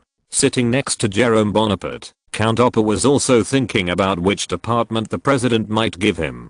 After thinking for a moment, Earl Opper believed that, if the president really wanted him to hold an important position, the most likely position was that of the Minister of Military Affairs. When he thought that he would replace Liuli to hold military power, Riyad 1. Earl Opper's heart became even more fiery. The whole dinner lasted for nearly 2.5 hours, and the guests of the dinner bid farewell to Jerome Bonaparte one after another. Earl Opper also wanted to say goodbye to Jerome Bonaparte, but was stopped by Jerome Bonaparte and said, "General Opper, please wait." The Count of Opel was quietly waiting for Jerome Bonaparte to send out of the Élysée Palace. "Let's go to the study and talk." Jerome Bonaparte took Opper to the study. Jerome Bonaparte, who entered the study, immediately said to Count everyone, "General Opper, I want you to be the Prime Minister of the new cabinet." "I don't know, what do you think?" The Count of Opel looked at Jerome Bonaparte with a surprised expression. He thought he might become the Minister of Military Affairs, but was told that he would be appointed as the Prime Minister of the cabinet. Opper's first reaction was not joy, but an inexplicable sense of absurdity. Let a warrior who has no experience in governing for a day govern France. "Mr. President, why me out of caution?" Earl Opper asked. Make France Great Again latest chapter address. https Make France Great Again. Read the full text at https Make France Great Again txt download address https Make France Great Again mobile read https in order to facilitate the next reading, you can click the \favorites below to record the reading record of this time. Chapter 159 Prime Minister Candidate, and you can see it when you open the bookshelf next time. If you like Make France Great Again, please recommend this book to your friends, questions, blog, WeChat, etc. Thank you for your support. Chapter 159 Purge the War Department. The fastest update. Make France Great Again latest chapter. Why would it be you? In the face of Count Opper's careful inquiry, Jerome Bonaparte was at a loss as to whether he should tell the truth to Count Opper. He couldn't tell Earl Opper directly. Puppet, when all the dust settles, he will kick him out without hesitation. Although this answer is frank, it has a kind of meaning of torture and killing a donkey. If the Earl of Opel cannot be properly settled in the future, it will give the impression that working for the president will not end well, and it will give a negative impression of Jerome Bonaparte's policy of uniting more friends. He pretended to answer in a deep half-truth. "General Opper, I think you should know something about what happened to Prime Minister Odilon Barrot recently." Earl Opper nodded. He understood that what Jerome Bonaparte said was the news that Odilon Barrot was going to London for an audience. Seeing Count Opel nodding his head, Jerome Bonaparte said euphemistically, "Even if such a horrific thing happened in the Republic, many members of Parliament still disagree with me in dismissing Prime Minister Odilon Barrot. Once I use my own power to forcibly remove Odile and Barrow, the party of order will definitely fight back against me, and their counterattack will only be limited to the issue of cabinet appointments and removals. They will encourage a group of party members of the order to ask them to reject my invitation to enter the cabinet. Even so, I don't want to be enemies with them, so I need a bridge to ease communication with them. General Opper, you know what I mean. Count Opper understood the intention of His Excellency the President. The reason why President Jerome Bonaparte appointed him as Prime Minister was entirely because of his Holiness brand, and at the same time he was one of the few people who maintained a good relationship with the President. Of course, Adolf Fuld is also a political banker who has good relations with the Orleans, but considering that Adolf Fuld has both Jewish and banker debuffs, Jerome Bonaparte does not willing to arouse people's disgust for the Orleans dynasty, so he was excluded. Your Excellency, I'm a soldier. You should know that the soldier does not have any party affiliation. The object of the soldier's allegiance is the whole country, even if I have been divided between Bourbon and Orleans. Count Opper's tone was submissive. In response to Jerome Bonaparte's point, soldiers have no parties and views, General Opper's words made Jerome Bonaparte almost burst out laughing. The middle and low-level soldiers may not have a clear partisanship. They have only one task: to obey the arrangements of their superiors. Once in the upper ranks of the army, it is a joke that the army has no parties and views, and the top generals in the army are more or less divided into factions. If it were not for the commander of the Paris Regular Army and the National Guard, whose surname was Champagnon, Jerome Bonaparte would have to go to great lengths to complete the army's sand mixing work by dismissing the cabinet, replacing the Minister of War, and changing combat troops with the prestige and blessing of his uncle. He can call on the army to directly turn Paris upside down. Then again, as Jerome Bonaparte intensified his infiltration of the army, only Champagnon and his cronies in charge of the brigades of the 1st Division were in front of him. Jerome Bonaparte could have kicked them out of Paris had it not been for the ambiguity of the Ministry of War. All had to wait until General Riegnaud returned to Paris. Presumably the letter should have been handed over to General Riegnaud. Jerome Bonaparte thought to himself, yes, the military is the guarantee of maintaining national stability, and it is also an important shield for France to defend against other countries. The reason why I chose a person like you as Prime Minister is because I saw the loyalty to the country in your general. In my opinion, a person's ability can be acquired through acquired training, but a person's character is innate. General Opper, you once led the brave and fearless French soldiers to conquer the East and West, and made great achievements. This means that you are a person with rich management experience, but now it just changes you from commanding the army to commanding the cabinet. Since General Opper was willing to hang a non-party chastity memorial on his body, Jerome Bonaparte also followed his wish. Mr. President, thank you for your trust in me. I will definitely live up to expectations and work hard to lead the cabinet. Count Opper said excitedly at Jerome Bonaparte. Then his expression changed, and he showed an honest and loyal look. He sighed with his hands spread out and said, actually, it is too difficult for someone like me who has no governing experience to be the Prime Minister and run the cabinet. However, since it is your subscription, Your Excellency the President, of course you are willing to serve the country for a while. I hope Your Excellency President, you can promise me a condition. General Opper looked at him earnestly. In his opinion, Jerome Bonaparte had acquiesced to his idea of swaying from side to side. Knowing that he does not have much ruling experience, he has determined through his conversation with Jerome Bonaparte that he is only an excessive character. After his departure, this position is likely to be a person at the banquet. Among the things, his purpose is to accumulate enough experience in this position. Serving as the Prime Minister of the Emperor's nephew is really not necessarily better than staying in the army. What conditions? Jerome Bonaparte asked immediately. I'm not afraid that Opper has the conditions, but I'm afraid that he does not have the conditions. Conditional means that benefits can be exchanged, and no condition means that Jerome Bonaparte has to face a difficult problem. Your Excellency, please allow me to relinquish this position at the right time. I'm a soldier, and my whole life should belong to the army. General Opper said loudly, with a trace of the iron blood of a soldier in his word style. General, I can assure you that you will not delay for too long. A general who is indifferent to fame and fortune can always be favored by fate. Jerome Bonaparte replied to Count Opal. Jerome Bonaparte, who did not expect Count Opal to become a real figure in power, planned to quickly kick Opal out of the cabinet after the war ministry gradually stabilized.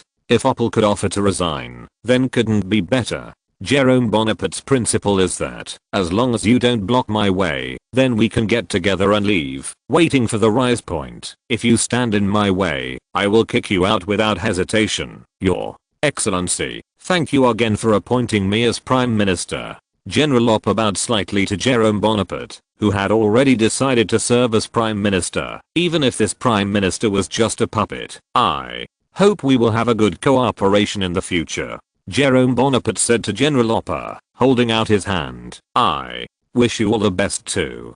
Count Opal also tacitly shook hands with Jerome Bonaparte. He already understood what Jerome Bonaparte wanted to do. The presidency was unable to satisfy the ambitions of the emperor's nephew. Just as Jerome Bonaparte was talking with Opal, a secret meeting was also taking place in a mansion near Rome. The participants included Edgani, adjutant of the Roman Expeditionary Force commander, General Reno, commander of the Roman Expeditionary Force, Brigadier General Neil, the logistics steward of the Roman Expeditionary Force, and some officers with the rank of lieutenant colonel and colonel. They are the backbone of the Expeditionary Force, but also loyal supporters of Bonaparte. Under the influence of General Reynolds, over a period of 3 months, they were transformed into Bonapartists. Under the light of the wick of the glass chandelier hanging on the ceiling, General Reno, who was sitting at the main seat of the long manwood table, nodded to Edgani next to him, and Edgani immediately took out a letter. Give it to General Reno. Everyone's eyes were focused on the letterhead at the same time, and they knew that the key to this meeting was the letterhead. Everyone, I have received a letter from Your Excellency the Prince. Your Excellency applauds your bravery in the Roman War and your handling after the Roman War. He assures you that your efforts will be rewarded. Lay General Nia started by praising the officers without hesitation. In some ways, this group of Qiube really gave him a long face. Everyone present smiled, and no one did not like to be praised by the leader and then promoted. Later, General Reno threw a blockbuster to everyone present. Mr. President said that he will nominate me as Minister of the French War Department. The moment Reynolds announced himself as the Secretary of War, all the officers present became uneasy. They knew that the power gap between a Secretary of War who was trusted by the President and a Secretary of War who did not win the President's trust was completely underground to heaven. As long as General Reno wanted to, he, as the Minister of War, could directly tell the entire Ministry of War to clean up Riyadh1.com and then stuff some people into the Ministry of War. This meant that those of them who had carried guns with General Reno also had the opportunity to enter the War Department. After a few years of polishing in the Ministry of War, it is simply a breeze to be assigned to a division as a division commander. General, you can't forget us. Yes. General, we are all supporters of the President. General, we are your soldiers. We will follow you wherever you go. General, those soft eggs of the War Department are not reliable at all. Only we are the most loyal troops of the President. The Qiube who was present shouted loudly that they wanted to follow Reynolds into the Paris War Department, and even a few daring Qiube openly shouted the slogan I support the coronation of the President. Chapter 160, Minister of War returns to Paris. The fastest update. Make France great again. Latest chapter. General Reno watched cheerfully as all the officers present were courting him, to be precise, the President behind him. In the French army, the allegiance of others was nothing but fame and fortune. He has led them to gain enough benefits in the Roman campaign. In order to safeguard the vested interests of the army, General Reno received many complaints from the bishops under Pope Pius IX. This army can be said to have received 1/3 of the wealth of the city of Rome. Everyone in the expeditionary army owes a favor to General Reno, so General Reno is unanimously supported by all members of the expedition force. Now, General Reno is attracting them with the Ministry of War. Why doesn't this make these **** swear allegiance to the President even more? Not to mention them, even Brigadier General Neil, who has no obvious party affiliation on weekdays, is also somewhat moved. The chaotic scene gradually stopped in General Reno's silence, and everyone focused their attention on General Reno. Make trouble. Keep making trouble. Why don't you make trouble? General Rienio pointed at all the officers present and scolded with a mocking tone. Look at the way you are now, it's like a group of bandits gathered together to make a fuss, dividing the spoils. Do you still look like a soldier? Few officers showed shameful smiles, and more were trained to have a thick skin. After rebuking the group of idiots, General Reno then reassured, "Don't worry, Your Excellency President, can you forget your credit?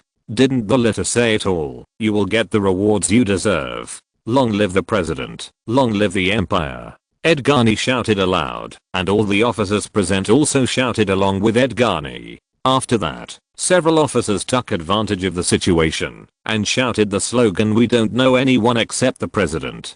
For a time, the entire conference hall was filled with the atmosphere of loyalty. Okay, your loyal president has already understood. You don't need to continue to shout slogans over and over again. General Riegno raised his hand and made a gesture to lower his voice, and then said, "I will leave for Paris tomorrow, except for Edgarni." Everyone expressed surprise at General Reno's sudden departure. After hesitating for a moment, Brigadier General Neal said, "Commander, if you leave without the order of the War Department, I'm afraid."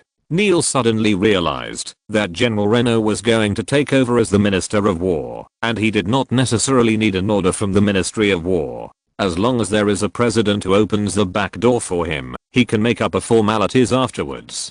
"Don't worry," General Reno said nonchalantly, "those guys in the War Department can't help me." Then, "General, while you are away, what about the expedition?" Brigadier General Neal then asked General Liao. "Brigadier General Neal." General Reno said to Neal with a serious expression, "Yes." Brigadier General Neal instantly stood up and waited for General Riegno's next order. "During my absence, you will serve as the acting commander of the Roman Expeditionary Force." General Riegno ordered Brigadier General Neal, and then turned to all the officers present. "During my absence, you will strictly keep it a secret. Don't let the outside world know that I have left the military. Although I'm not afraid of impeachment by those soft **** at the War Department, I also don't want to cause trouble for the president at this juncture. Got it? Got it." The officers responded to General Rienio imposingly.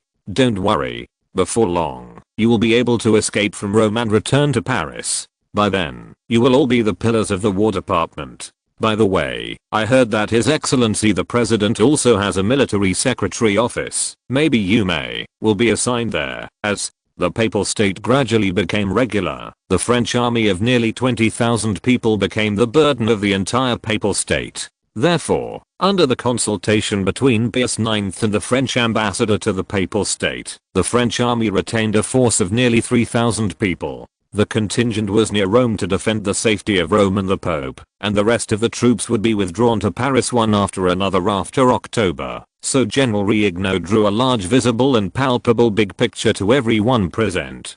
Cakes, except they need to wait some time. The officers again clamored for their loyalty to the president, in the presence of General Reno and Edgarni. The meeting ended at 11 o'clock in the evening, and Brigadier General Neal was again deliberately kept by Riegno. "General Riegno," Neal still said to General Riegno in a military style, "neither humble nor arrogant." "That's right." General Riegno nodded in satisfaction and said, "It's like a real general. It's not worth your majesty to mention you in the letter." Brigadier General Neal was stunned for a moment, and he instantly understood that your majesty was referring to Jerome Bonaparte of the Élysée Palace. He was surprised that his reputation could reach the president's ears. "General, thank you." Brigadier General Neal thought that it was because of the general's recommendation that he was able to appear in the president's perspective. "It's not me." Riegno shook his head and responded to Neal. He also didn't understand why the president had specifically named Brigadier General Neal. Was it just because he was the largest officer in the expeditionary force besides himself? General Riegno and Brigadier General Neal would probably break their heads and would not know because their president had read the entire magnificent chapter of the Second Empire. In this magnificent chapter, Near and his Nearfer occupies an important part of the whole chapter. It's a pity that the Near method was formed to late point. If Nearfer appeared earlier, France could use Nearfer to expand its army of 500,000 troops and 300,000 reserves, which is equivalent to more than 800,000 troops. If the National Guards of various places are added, the result of the Franco-Prussian War will probably end with Napoleon III entering the Rhineland. As long as Prussia shows its decline, the Austro-Hungarian Empire will never mind stabbing Prussia when it resists Germany, and then stage the drama of the return of the Austrian Emperor. His Majesty wants you to be the engineering director of the War Department and manage the logistics of the army. I don't know. What are your thoughts? General Rienio asked General Neil in a consultative tone. I obey His Majesty's orders. Brigadier General Neil immediately showed the idea of moving closer to the president. Yeah. Immediately after I assume the role of Minister of War, I will start to transfer you to the Ministry of War. General Rienio assured Brigadier General Neil. Early the next morning, when the sky was still bright. General Reno, dressed in civilian clothes, left Rome unnoticed and arrived at the port of Civitavecchia around 10 o'clock noon. The ship arrived at the port of Marseille after an overpass journey. After disembarking, General Reno turned to hire a carriage to go to Lyon. Finally arrived in Lyon from Marseille port in the early evening. The depressing scene in Lyon surprised Rienio a little. It was only after Rienio found a hotel for the night that he learned from the hotel owner there was a cholera in Lyon half a month ago. The cholera caused the loss of part of the population of Lyon, which had been infested by the red and was plagued by disease again. The inexplicable cholera lasted for 2 weeks before it was controlled with the cooperation of Dr. Lyon. Alas, I heard that a marshal died in the military camp. Lyon's life is getting worse and worse. The hotel owner sighed. Marshal. General Reno remembered that Lyon was stationed with the Italian front, and the leader of the Italian front seemed to be Marshal Biero. Thinking of this, General Reno couldn't help but feel sorry for the death of Marshal Biero. After an overpass refurbishment, General Rienio set off again by train for Paris. The train pulled into Paris that night, and General Rienio, who did not want to be exposed prematurely, had to change his face and live in the chaotic Saint-Germain district, and at the same time wrote a letter and handed it over to the Huguenot mansion. Huguenot, who received the letter, immediately went to the Élysée Palace to report the news of General Renault to Jerome Bonaparte. General Renault is back. Where are you now? Jerome Bonaparte, who heard the news of Renault, immediately got up and asked Huguenot. Huguenot handed the letter to Jerome Bonaparte. After reading the letter, Jerome Bonaparte nodded at Huguenot and then ordered the dragoon generals to remain in the military secretary. The adjutant of the office, Conrobel, called over after receiving the order of Jerome Bonaparte. The dragoons quickly rode to the military secretary's office to convey the president's order to Conrobel. In the process of negotiating with Leboeuf and others to draw a map of military fortification and topography in the Near East, Conrobel could only drop his work and head to the Élysée Palace. Your Majesty, do you have any new instructions? Conrobel asked, standing upright in front of Jerome Bonaparte. General Rienio, commander of the expeditionary force, has arrived in Paris. It is not convenient for me to meet him now. I want you to contact him first. You will become colleagues who work together in the future. Jerome Bonaparte said. Conrobel said. You reading www.canchu.com. General Rienio, willing to serve you, Your Majesty. Since the last banquet, Conrobel had known that General Rienio would be the Minister of War. However, he just kept his mind flat about it. After working with the president for many days, Conrobel found that the president attached much more importance to the military secretary office than the War Department, and some of the functions of the War Department had been stripped off by Minister Lully. Although the office of the president's military secretary is only a subordinate department of the Ministry of War and is under the jurisdiction of the president, the future military secretary's office will definitely become the person who actually commands the military. As the first leader of the military secretariat, he will surely become the person in command of the entire French army. Thinking of this, Conrobel couldn't help straightening his back. Chapter 161, Saint Denis District. The fastest update. Make France great again. Latest chapter. Adjutant Conrobel, when you arrive at General Rienio's residence, please tell him that I will meet him at the Élysée Palace at 8 o'clock tonight. When General Rienio comes, enter from the back, so as not to let him. Some idle people are grabbing our handle. And when you're gone, don't ride. Riding is easy to attract other people's attention. Jerome Bonaparte told Canrobert one by one. Yes, Your Majesty. Canrobel responded decisively. I will pass on your words to General Renault. After receiving Canrobel's response, Jerome Bonaparte waved at Canrobel. Go. Go early. Come back early. Yes. Canrobert straightened his body and saluted Jerome Bonaparte, who also saluted with a serious look on his face. Canrobel, who left the Élysée Palace, did not go to General Riegnaud's temporary residence at the same time, but returned to his rented mansion alone. After the adjutant Canrobel, who had changed into casual clothes at the mansion and went out again, walked a long distance by himself, he waved and called a carriage. The carriage took adjutant Canrobel all the way to the Saint Denis district. After the carriage entered the border of Saint Denis, the whole area quickly changed its appearance. The neat streets in Saint-Germain became uneven, stones and messy garbage could be seen everywhere in the narrow streets, and the buildings on both sides of the road were also the same, dilapidated and in disrepair. There are still traces of barricades in the row upon row of dangerous buildings. The stalls on the street and the newsboys who came and went even once blocked the streets that were not rich. The pedestrians also lived up to the elegance and cleanliness of the bourgeois in Saint Denis. The proletarians in grey liberty caps, slightly worn camagnola suits, trousers, and a pair of thick clogs under their feet, became the main theme of the Saint Denis district. If Saint-Germain represents the best side of Paris, Saint Denis undoubtedly represents the truest and darkest side of Paris. While the rich wine and meat smell, the road with frozen bone point, since the third estate of the Great Revolution went from hand in hand to parting ways, the workers in Paris have never really survived as human beings for a day. They live in single rooms with more than 10 people, or live in goblin-like caves, which are dark and humid from time to time. In the place where the epidemic broke out, even the only place to sleep is to sleep with other people at different times. The proletarians create wealth, and their value is continuously squeezed until the bourgeoisie drains their value completely, and those bourgeois discards them mercilessly like sugar cane that has squeezed cane juice. After the Great Revolution, the proletarians in Paris have been resisting and fighting, and every resistance will be the most ruthless suppression in Paris. Even former allies, Republicans, will raise the butcher's knife at them after taking power. If Jerome Bonaparte was here, he would definitely feel the hardships of the Paris workers, and then shed 2 crocodile tears, and then consider the Paris workers and factories being led to the suburbs. The translation is, take grandpa's good-heartedness, and don't see the poor suffer. Of course, Canrobel obviously does not have this kind of psychological burden.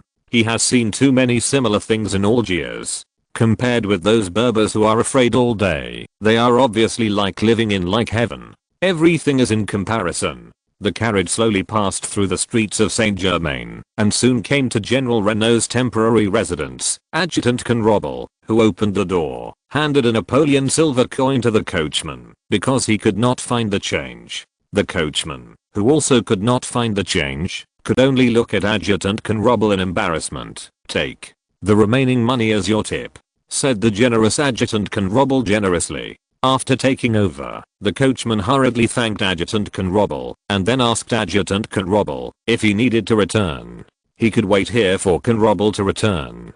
No need. Adjutant Canrobel shook his head and declined the coachman's kindness and entered the building where General Riegnaud was hiding alone. Stepping on the dusty steps, Adjutant Canrobel finally came to the 4th floor, and a red Nanmu door blocked Adjutant Canrobel in front of him. Adjutant Canrobel knocked softly on the door. Who?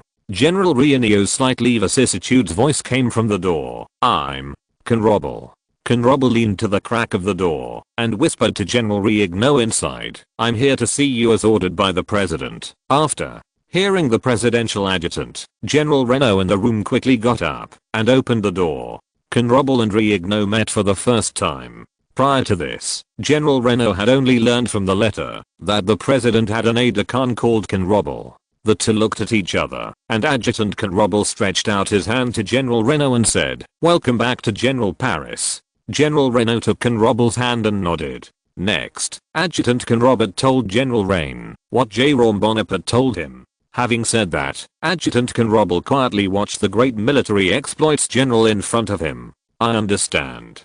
General Reno nodded to show his understanding, and he said solemnly, "Please tell the president, I will arrive on time, yeah." Adjutant Conrobble also nodded to show his understanding. Later, Adjutant Conrobble explained to General Reno the current political situation in Paris. Since he stayed in Rome for a long time, General Riegno could only understand the current situation in Paris through newspapers and letters, which was comparable to that of Conrobble, a personal experiencer, who explained to General Riegno in detail.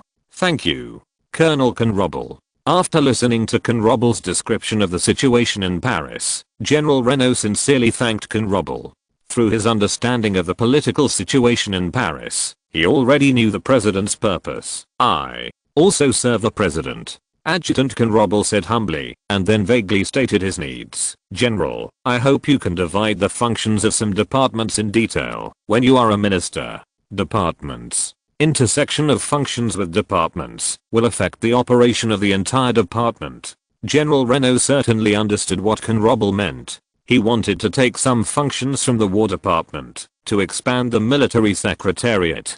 For Conrobble's behavior, General Reno can understand.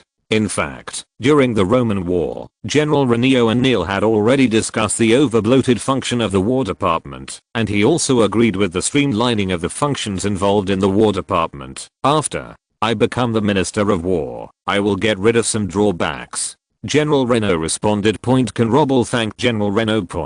Just as Conrobble was about to leave, General Reno took out a note to learn about Conrobble, which was a note from the Bank of Rome. "This is..." Conrobble looked at General Reno in surprise. "This is some of our expeditionary forces' wishes for the president. The bills of the Bank of Rome can be exchanged at the Bank of France." General Riegno responded to Conrobble. "Is this a bit of a precious heart?" Conrobble looked at the bill, which contained a full 600,000 francs. "You must know that the annual salary of the president is only 600,000 francs. General Riegno and the others are probably making a lot of money in Rome. As the gathering place of the wealth and art of the entire Apennine in Rome, as long as they want to search, they can always find a lot of money." Nothing. These were raised spontaneously by Roman citizens for the army of the Republic. General Reno brazenly described the robbery as a spontaneous donation. "I see. I'll give it to Mr. President."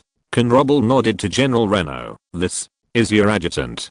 General Reno once again took out a bill of 50,000 francs, which he originally wanted to give to Eugen Rauert. Since Minister Eugen Rauert did not come back, it would be a good idea to make friends with the people around the president. "I can't." In the face of General Riegno's bill, Adjutant Conrobble decisively refused. He knows that some money can be taken and some cannot be taken. A minister of war mixed with an aide-de-camp of the military secretariat, and any monarch would feel uncomfortable. Under Conrobble's repeated prevarication, General Reno had no choice but to give up. Conrobert, who was carrying a huge sum of 600,000 francs, said goodbye to General Riegno and called a carriage back to his residence again. After changing into his military uniform, he went to the Élysée Palace to report to Jerome Bonaparte about General Riegno and put the bill of 600,000 francs on Jerome Bonaparte's desk. It seems that General Riegno has gained a lot in Rome. Jerome Bonaparte, who roughly understood what General Riegno did in Rome, did not mean to blame. In this era, money is the best motivator for the army. Method. Jerome Bonaparte, who aspires to be the monarch of the bourgeoisie, if he does not use money to motivate them to serve himself. Riyadh1.com, should he still use patriotic enthusiasm to drive them? "You didn't take his money, did you?" Jerome Bonaparte turned his gaze to Conrobert, and he pursed his lips and asked half jokingly and half seriously, "No." Conrobble shuddered, and he hurriedly stood up and said like a Hang Zhang, "Yeah, I understand." Jerome Bonaparte's indifferent response made Conrobble horrified. He was a little fortunate that he had controlled the bottom line and did not accept General Riegno. "Call Wardray here," Jerome Bonaparte said to Conrobert. During Persignan's tenure in l'Éclaireur, Fleury and the National Guard staff, and while Mockert was in Germany, Vaudreuil, a teacher and friend of Jerome Bonaparte, served at the Élysée Palace. Responsibilities of the master. After Vaudreuil arrived, Jerome Bonaparte pointed to the 600,000 francs on the table and said to Vaudreuil, "You use this money to set up a service center for disabled soldiers to serve disabled soldiers. If the money is not enough, if so, you can find me. Chapter 162, Reynolds debriefing. Your Majesty. Wardley opened his mouth to say something. Do whatever I tell you to do. Where's the nonsense coming from? Jerome Bonaparte roughly interrupted Wardley and gave Wardley an order. Yes. Wardley obeyed Jerome Bonaparte. Robert, who thought Jerome Bonaparte would keep the money in his pocket for a rainy day, suddenly found that he didn't seem to know enough about the president point. If it was him, he would definitely take the money so that it could be put to great use in a critical moment. The coup d'etat is not an easy road, and if you are not careful, you will lose everything. If the coup fails, going to the UK with a sum of money is also an option. According to Conrobel's understanding of following the president, in less than a year, the president has spent nearly 2 million francs on various projects. However, the annual expenditure of the president is 600,000 francs, and the remaining 1.4 million francs are mostly unsecured loans that the president borrows from bankers.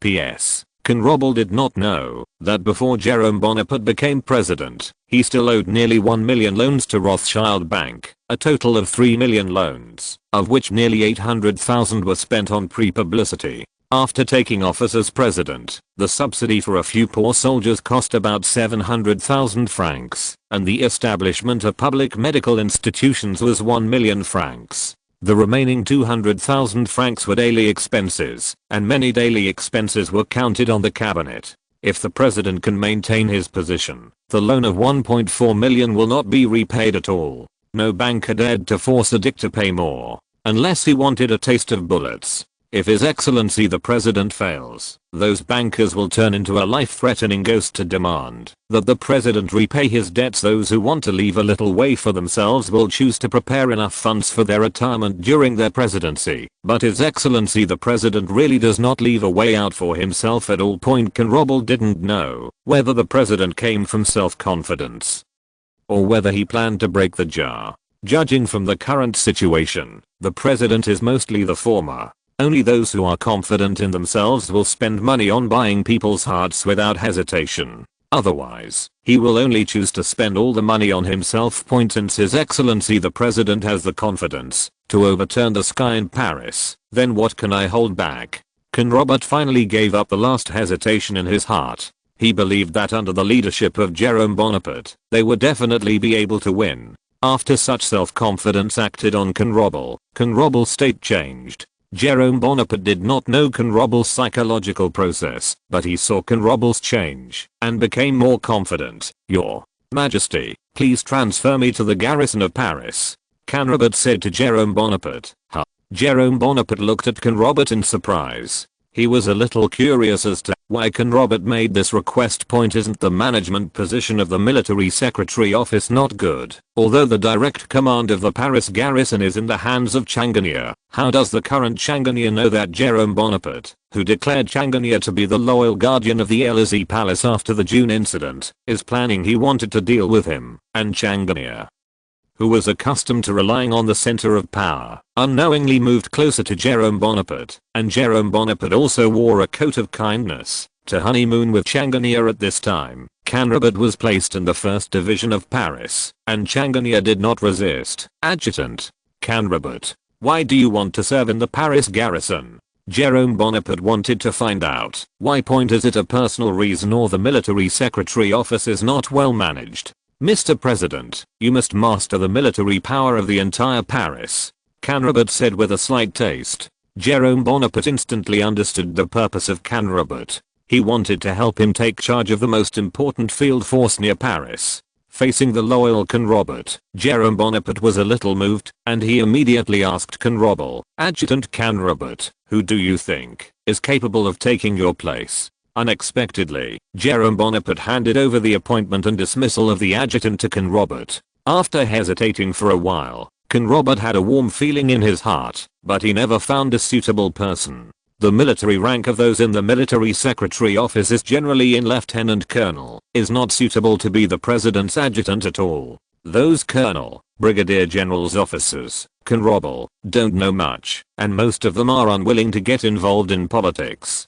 Just when Conrobel was at a loss, He remembered what Trosh said to him in the military secretary's office. His Excellency the President seems to be optimistic about General St. Arnault. This sentence. He also remembered that General St. Arnault belonged to Africa just like him. A member of the Legion Point. If he were to serve as the presidential adjutant, General St. Arnault would be grateful for his recommendation, and he himself would not lose his influence on the office of the military secretary. Your Majesty, I propose that General St. Arnault serve as your adjutant, and serve at the same time as the Chief of the General Staff in the office of the military secretary.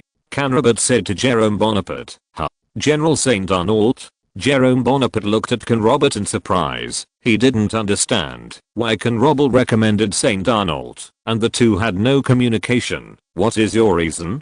General St. Arnault, Trosh, the crazy thinker in Canrobert's mind, said to him at first, and relayed it to Jerome Bonaparte. He has a passion for you, for honor, loyalty to the country.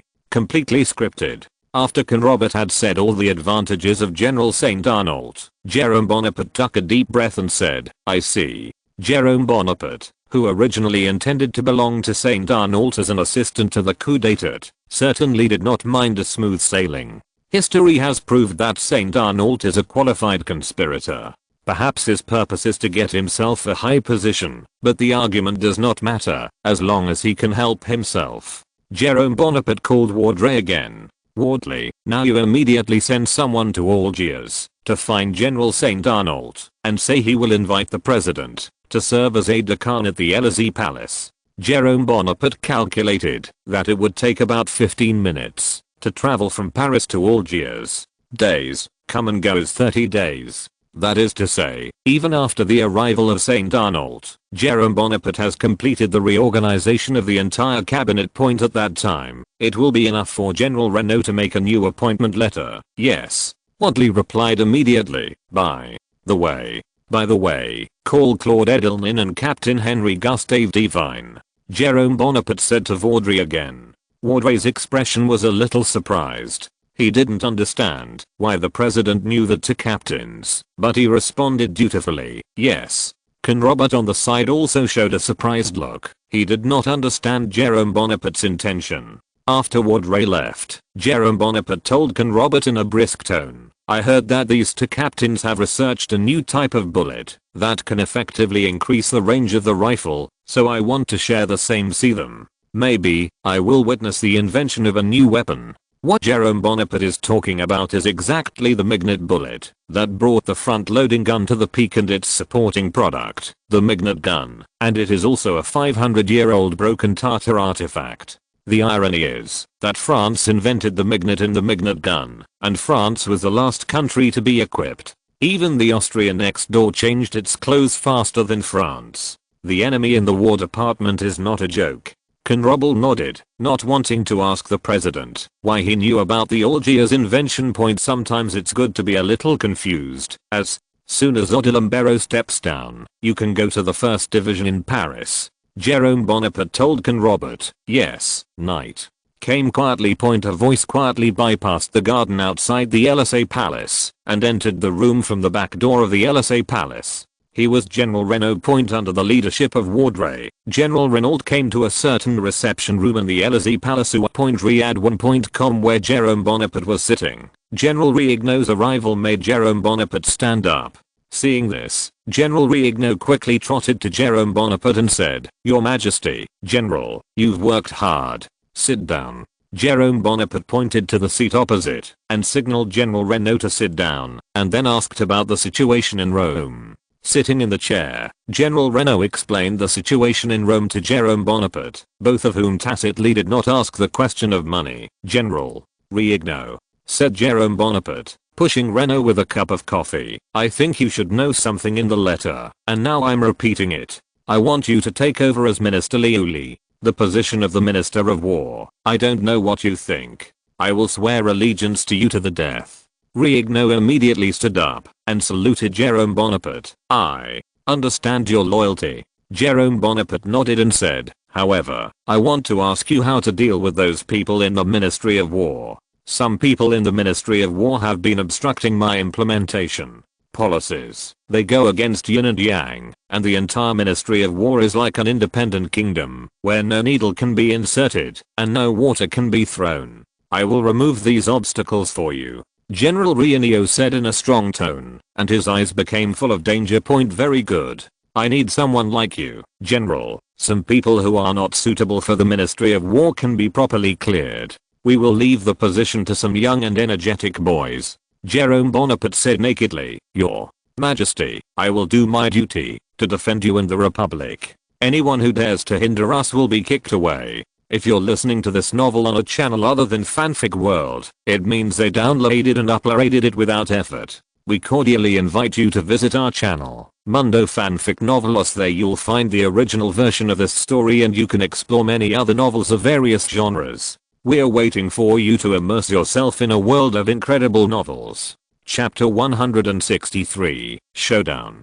Through more nuanced exchanges with General Rain, Jerome Bonaparte discovered that General Rain, as he has shown in history, not only has a strong hand, but also has a mind to examine the pros and cons. The fly in the ointment is that General Reno lacks enough ambition. Jerome Bonaparte guessed that this may have something to do with the age of General Reno. You must know that General Reno is now in his 60s. If he follows the steps, General Reno will retire in a few years. General Rieno's mentality has also undergone some changes. All he does is more to repay his kindness and to pave the way for those who fought in the Roman battle. This also means that Jerome Bonaparte cannot completely put the chips of the coup on him, and a soldier who is not driven enough by ambition is likely to lose the chain at a critical moment. Although he had already decided in his heart to regard General Reno as an overdue post, Jerome Bonaparte still hoped that General Reno would be able to stand in this position.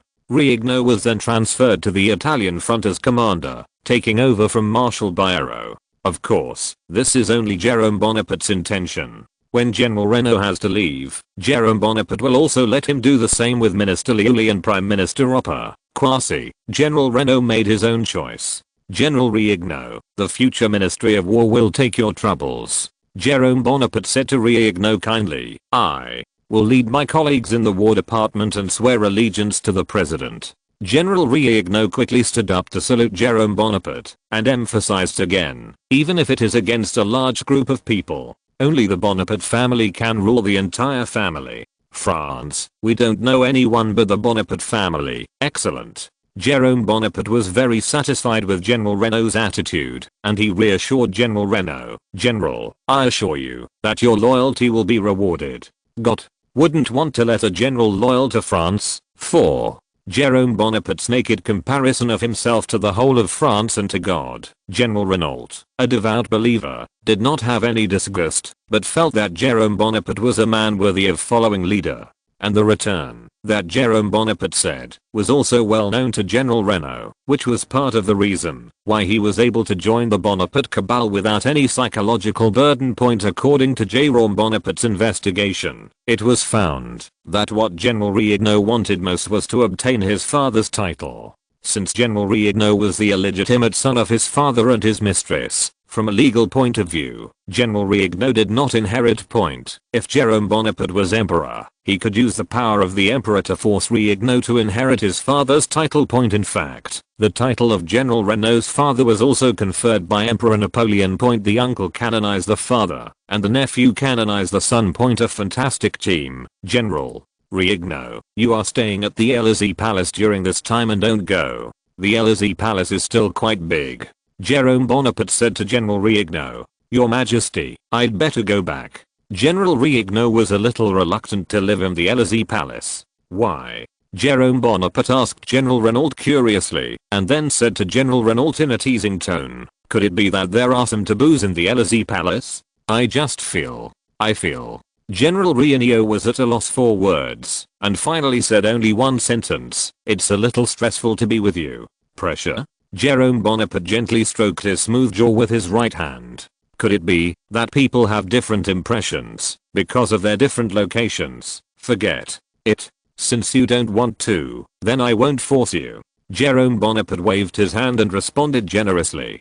Thank you, Your Majesty. General Renault breathed a sigh of relief and bowed to Jerome Bonaparte. Jerome Bonaparte also glanced at the pendulum clock in the corner from the corner of his eye. It was now about 10 o'clock in the evening. "Let's go. It's time for supper," said Jerome Bonaparte to General Renault. Jerome Bonaparte and General Renault walked from the parlor to the dining room. The rich supper was served after the two of them were seated. After the two had a delicious meal, Wardley led General Renault to leave the Élysée Palace. Jerome Bonaparte, led by his servant with a candlestick in his hand, went to the bedroom. Since there are many rooms in the Élysée Palace, if candles are placed in each place, it will inevitably generate huge expenses. However, this expense needs to be paid by Jerome Bonaparte himself. Can choose to give up some unimportant areas. The distance from the dining room to the same bedroom is exactly the part that Jerome Bonaparte gave up. Looking at the dark corridor ahead, Jerome Bonaparte once again felt the greatness of electricity. It is a pity that the application of electricity will not be able to be used on a large scale until after the Second Industrial Revolution. France has not completely completed the First Industrial Revolution.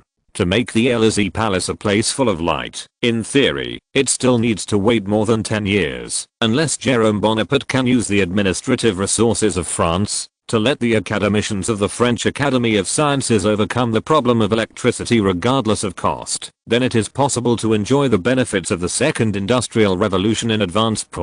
When I become emperor, I must let the whole Élysée Palace, no, it should be said that the whole Paris can fully enjoy the convenience brought by electricity. Jerome Bonaparte was determined in his heart to light up the electricity technology tree at any cost. Led by the servants, Jerome Bonaparte entered the bedroom. The servant put the candlestick behind the bedside table and left alone. Jerome Bonaparte, who was standing in front of the window lattice with his hands behind his back, looked at the sly moonlight hanging in the sky and muttered in Chinese, "Bless me with all the best." 2 days later, on September 29th. The opening of the Legislative Assembly is less than 2 days away. With the exception of a few MPs, most MPs have returned to Paris. Cabinet members headed by Odile Lombero are working overtime to make reports so that they can report to the parliament before the first meeting. And by the way, think about the questions that some members may ask. Jerome Bonaparte also stayed in the office and worked hard to write December 1848 to October 1849 report on the work of France. The report refers to the information gathered to him by various departments. He wants all the things that have happened in France in the past 6 months in the parliament. He will also write some proposals that have not yet been approved by the Legislative Assembly in the bill and urge the Legislative Assembly as soon as possible implement. Just as Jerome Bonaparte was halfway through writing, there was a knock on the door. Jerome Bonaparte, who had no head in his head, could only respond indifferently, "Come in." The door opened slowly, and Pessin's voice appeared in Jerome Bonaparte's ear, "Your Majesty." Jerome Bonaparte raised his head and looked at this confidant who had disappeared for nearly a month, and the pen stopped unconsciously. "Pessin, why are you coming back now?" Looking at Pessin with a slightly tired expression, Jerome Bonaparte asked Pessin kindly. Having said that, he got up and went to Pessin to shake hands with Pessin, and then took Pessin to the sofa to listen to him tell about what happened during this time. "Your Majesty, you don't know." Pessin, who was sitting on the sofa, told Jerome Bonaparte what happened after the two parted. "After I parted with you, I went to Dijon for you to visit. What do the people there say about me? You didn't explain to them the unrealistic rumors coming from Paris." Jerome Bonaparte asked Pessin impatiently, "Your Majesty, after the people of Dijon heard that I came to visit on your behalf, none of them were unwelcome. Especially the industrial and commercial giants in Dijon asked me all day long when the president would be able to arrive in Dijon, and they gave you a warm reception." Pessin boasted to Jerome Bonaparte, "I have also repeatedly emphasized the unrealistic rumors about the July Cup. Riyadh1.com at the same time, I also reprimanded some bloggers who tried to take advantage of this incident." Eyeball reporter, "Now the whole of Dijon has become my city. By the way, the subordinates also went to Auxerre, Jona province." "Oh, what's wrong there?" Jerome Bonaparte asked Pessin, who did not believe that Pessin was passing by Auxerre by chance. "Your support for the president is more enthusiastic than Dijon. They are led by senior officials." Persigny vividly described to Jerome Bonaparte everything that happened in Auxerre, including the grand welcome ceremony and National Guard parade. "The high-ranking official is also an interesting person," said Jerome Bonaparte to Persigny. "That's right.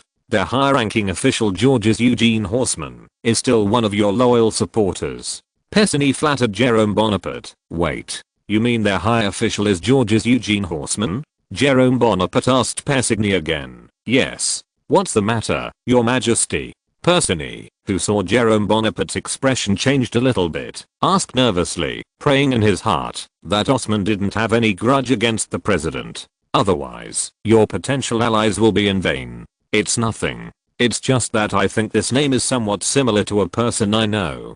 Jerome Bonaparte, who had recovered, said perfunctorily. Jerome Bonaparte's words made Persigny heave a sigh of relief, and he hurriedly said to Jerome Bonaparte, "You don't know, the high-ranking Ottoman official is a..." Chapter 164. Increase steel production capacity.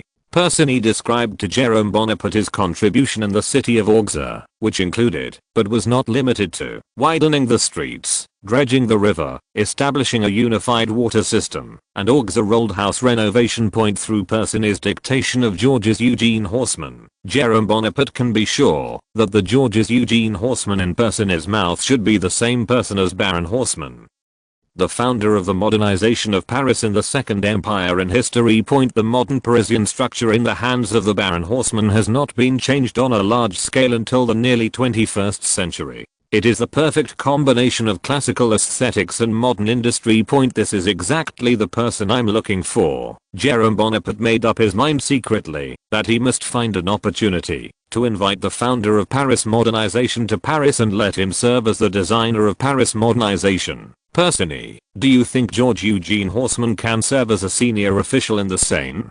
Jerome Bonaparte asked Persigny. Persigny was stunned for a moment. Jerome Bonaparte's sudden made inquiry him a little confused about the president's meaning. Did the president take a fancy to Horseman's talent, or took the opportunity to beat him? I think that rash inconciseness may arouse Paris's disgust. Persigny cautiously offered his opinion to Jerome Bonaparte. You can let Eugene Horseman experience it, and then use him. Then which department do you think Eugene Horseman should go to? Jerome Bonaparte asked Persigny again. Your Majesty, in humble my opinion, Eugene Ottoman should serve as a senior gerund official for a period of time to see the results.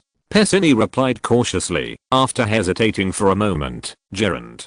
Jerome Bonaparte turned his attention to Persigny. I remember that it belongs to the Provence region, the traditional vote bank of the royalists. Your Majesty, this will reveal the ability of Eugene Horseman. Persigny had no psychological burden, and through the character who taught the people of Gironde to love Bonaparte to Eugene Horseman. If Eugene Horseman is in the under your appointment, if the administration of the Gironde is obedient, it means that he has the corresponding ability. A person who can control the royalist city is fully capable of handling the Seine. This also proves that the president has your vision. Conversely, if it is an incompetent person, we can also turn him into a ****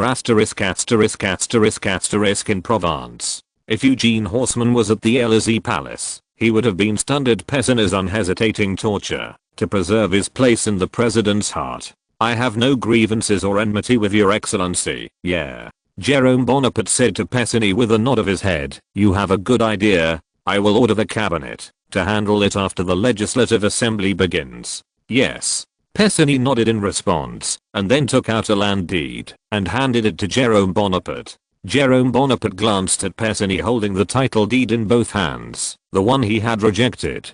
Persigny, haven't I already refused? Why do you still bring it over? Jerome Bonaparte looked at Persigny with a slight frown. Your Majesty, Mayor Delriana said that this is a kindness of his and the whole city hall, and it is worthless. If you don't need it, they will demolish the house on the title deed and rebuild it. Persigny told Jerome. Pionable responded. It was demolished and rebuilt. It can't be demolished. The things in the castle are all precious treasures. Jerome Bonaparte quickly replied to Persigny. Your Majesty. Persigny continued to hold the title deed in both hands without speaking. Alas. Jerome Bonaparte sighed. I reluctantly accepted it. By the way, how much is this castle? We have to pay them truthfully. Your Majesty, I have paid. Persigny responded to Jerome Bonaparte. Just pay? Jerome Bonaparte nodded. Of course he understood that the difference between the paid price and the real value on the title deed was at least 10 times smaller. Sometimes you can't be too harsh on your opponents. The problem of corruption was not uncommon even in the period of the Third Republic. There is even a scandal such as the Panama Canal Company. From the president to the prime minister to the officials below, a company can be eaten into an empty shell, and all the company's money is used to honor those bureaucrats, which is simply appalling. After the incident, the management and cabinet of the Panama Canal Company all resigned. Those conscientious civil servants continued to fix their eyes on the next sacrifice. By the way, have you brought the person I asked you to find? Jerome Bonaparte asked Pesani. Pesani suddenly remembered that he seemed to let the guy wait in the living room to wait for him to go in and report first. Talking to the president, he almost forgot the existence of guests. I almost forgot. Pesani patted his forehead. Your Majesty, the person you are looking for is in the living room now. Do you need me to call him over? Go. Jerome Bonaparte nodded to Pesani.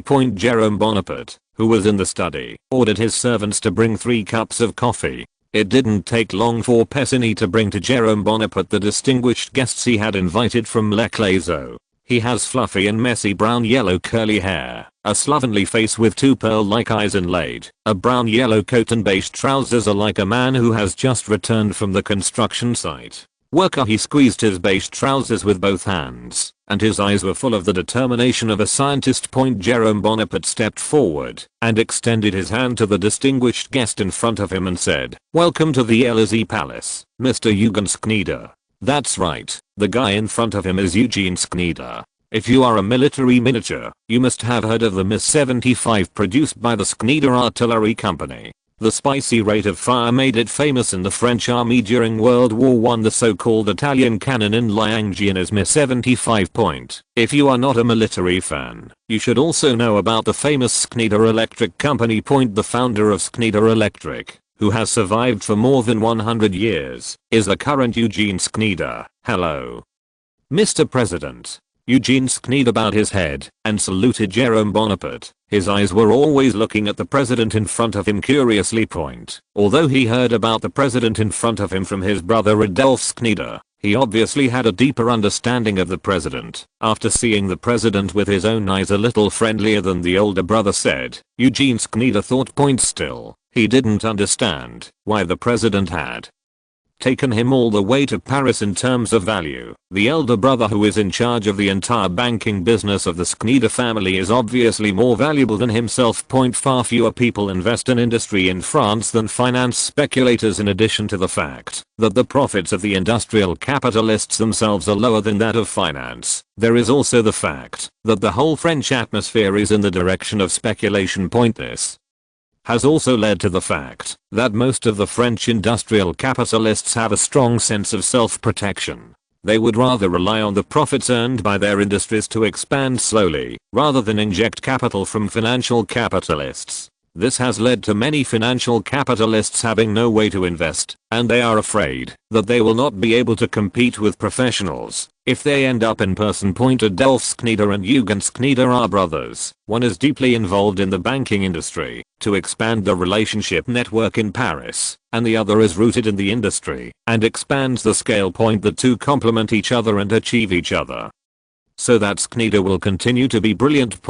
But Jerome Bonaparte also knew that the Schneider brothers had historically invested a large sum of money in their cousins, and that after the fall of the Second Reich, their political speculations nearly went to waste. Mr. Schneider, I can call you that, Jerome Bonaparte said kindly. He respected every industrial capitalist and scientist, because they are the ones who really create value. Your Excellency, of course you can, Eugene Schneider responded with fear and sincerity. Mr. Schneider, I called you here today to ask you some questions. You should know that the Ministry of Public Works is building a railway, Jerome Bonaparte said to Eugene Schneider. When? Of course Eugene Schneider knew, because some of the iron plates for the construction of the railway were provided by their company. His brother Adolphe Schneider also told himself that the Minister of Public Works Morny said that the locomotive of the future railway will also be their company supplies. That's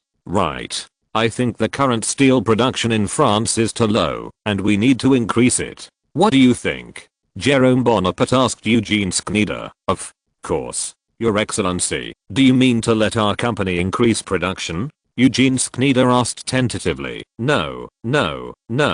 I mean that the existing equipment is no longer able to meet our needs. Can we update the equipment? Jerome Bonaparte asked with his hands spread. Your Excellency, please be blunt. Eugene Schneider said in a low voice and a tone that would not offend Jerome Bonaparte. I also know that the existing steel making method cannot meet the demand, but I want to invent a whole new set of steel making methods is too difficult. Sometimes it takes a little luck. It seems that God still favors me. Jerome Bonaparte got up with a smile. Eugene Schneider and Pessigny also got up quickly. You don't need to sit. After speaking, Jerome Bonaparte came to the desk alone and let him lean over to open the bottom drawer and take out a rolled up drawing. Chapter 165. Concerned Steel Co. Jerome Bonaparte took the drawing in his hand and took a pencil from the dark red oak pen holder with the engraving of Napoleon over the Alps. Although the pencil of this era is the prototype of the later pencil, there are still some differences between the 2-point pencils in the 19th century, were not only expensive, but also far less hard than later generations. With a little effort, the tip could easily be broken. Point in addition, the main material of pencils in this era is graphite, and France is a country where graphite is scarce. Even pencils with a greatly reduced graphite content after the improvement of cod are not difficult to meet the huge demand of France. Sometimes France it also has to rely on imported graphite, and most of the pens made of imported graphite are also used to meet the needs of the French army and engineering.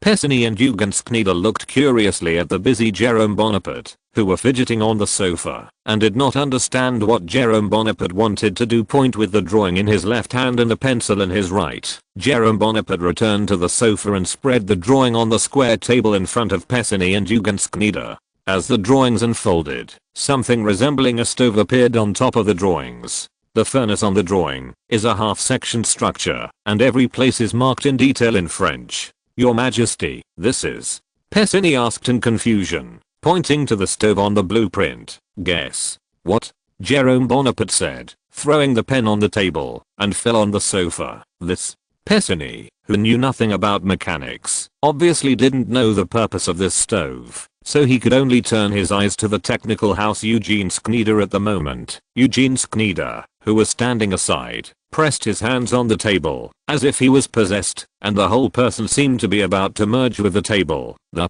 pen is there. Jerome Bonaparte reminded kindly. Eugene Schneider raised his head slightly, stretched out his hand, and took the pencil in front of the drawing in his hand, and kept drawing on the drawing. Your Majesty, he.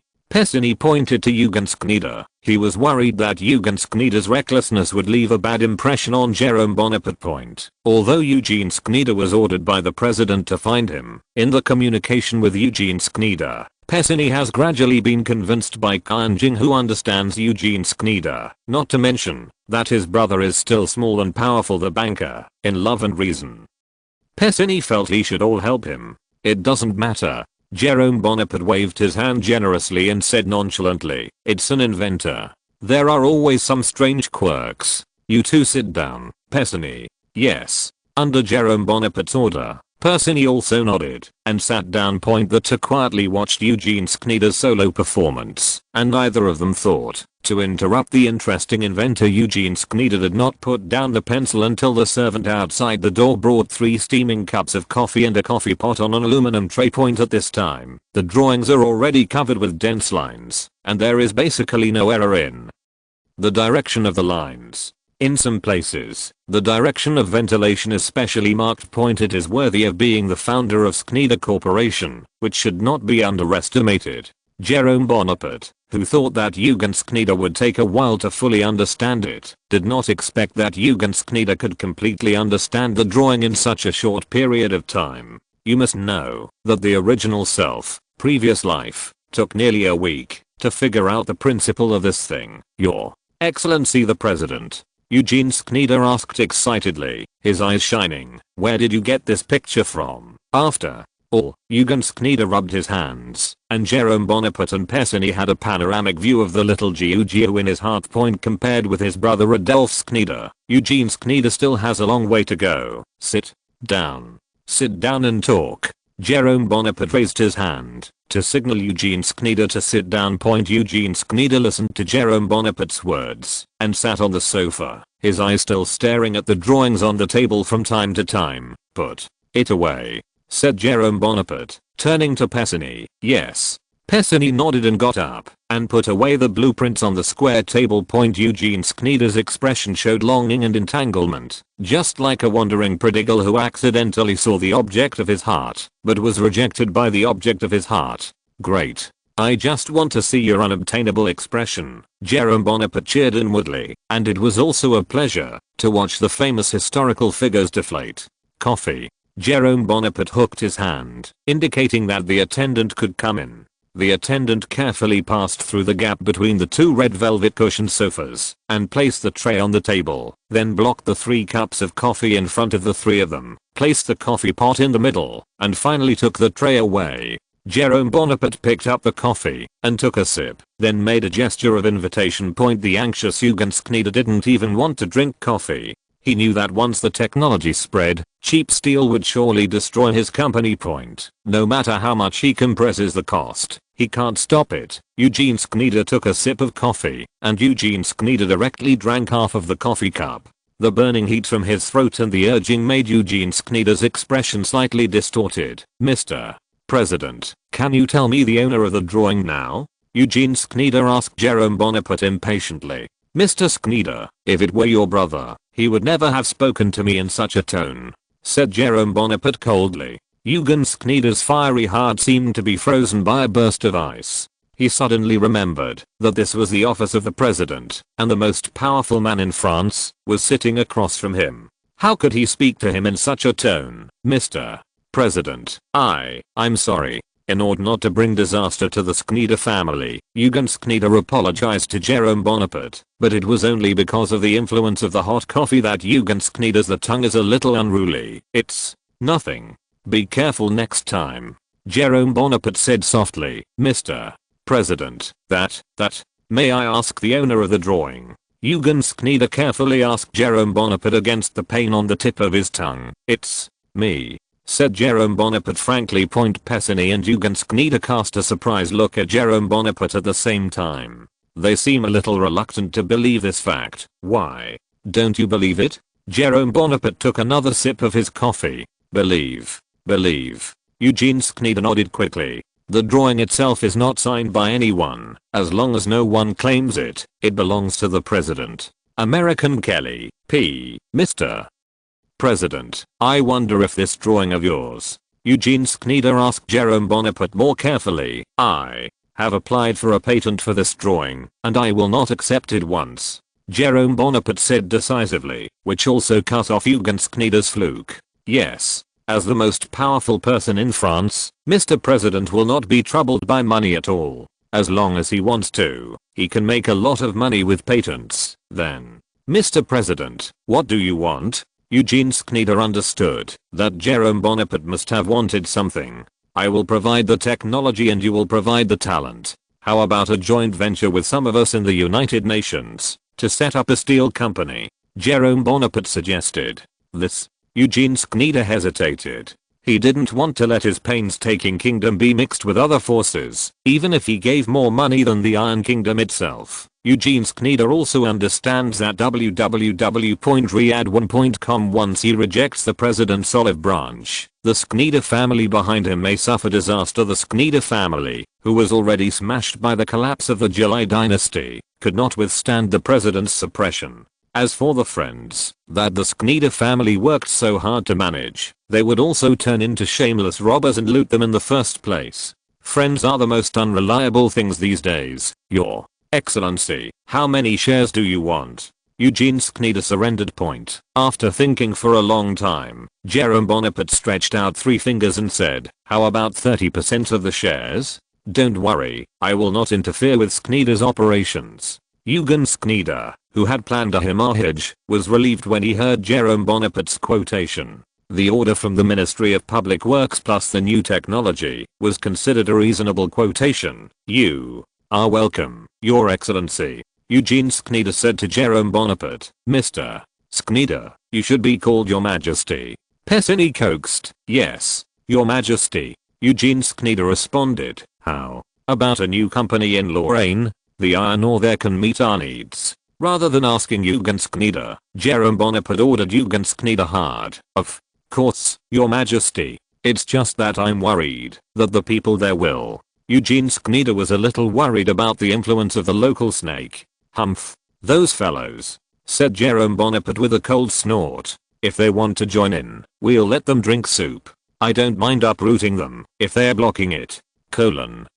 166 The Prime Minister 039 End. Only then did Eugene Schneider realize that another advantage of cooperating with the president was that he no longer had to subdue the local forces. When he went to Lecliso, in addition to being able to make charcoal, because of the abundance of local trees and a small amount of iron ore, there is no strong local power in Leclerc Point. If it was Lorraine, Eugene Schneider would probably have to wrestle with local forces of all sizes in Lorraine for a while. None of the German nobles who were in the enclosure of Lorraine, the bourgeois, was a good match. Now as long as the president can continue to hold office, Schneider Steel will continue to grow stronger. By the way, Mr. Schneider, you should also know some giants in the steel industry. Jerome Bonaparte said to Eugene Schneider. "Your Majesty, behind every steel company like me is inseparable from the bank that subsidizes it," Eugene Schneider euphemistically said to Jerome Bonaparte. After Eugen Schneider's reminder, Jerome Bonaparte suddenly remembered that the road to industrialization with French characteristics is inseparable from the injection of capital from the banks.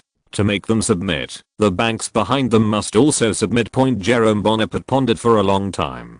He felt that he must have a friendly understanding with the giants of the Paris banking industry, otherwise, wouldn't his president become a display? However, the time to communicate should be set after he ousted Adolphe Barrot. Otherwise, the giants of the banking industry simply do not understand what the power of the president is. "I see." Jerome Bonaparte nodded, expressing his understanding. "It's up to you to worry about the Lorraine Steel Works. If you have any difficulties, you can come to me directly. If you can't find me, you can find Pessinny." "I see." Eugene Schneider nodded happily. "You can take this blueprint."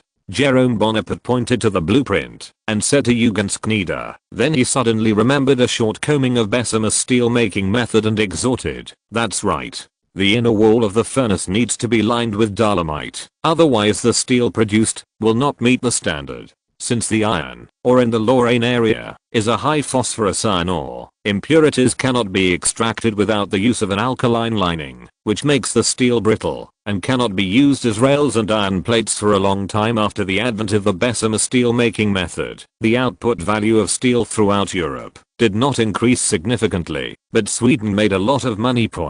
Since Sweden's iron ore is low phosphorus iron ore, even Germany said it was good during World War II. It was not until the 1870s that the birth of Siemens open heart technology made iron ore a cheap product. At the same time, the improvement of Bessemer's converter steel making method also leveled the gap between converter and open hearth again. Now through the operation of Jerome Bonaparte, I don't know whether the Siemens open hearth steel making method of moral will can continue to exist. After all, capitalists are reluctant to continue investing in climbing the technology tree when there are convenient products. "I understand." Eugene Schneider clamped the rolled up blueprint under his arm, caring like a baby.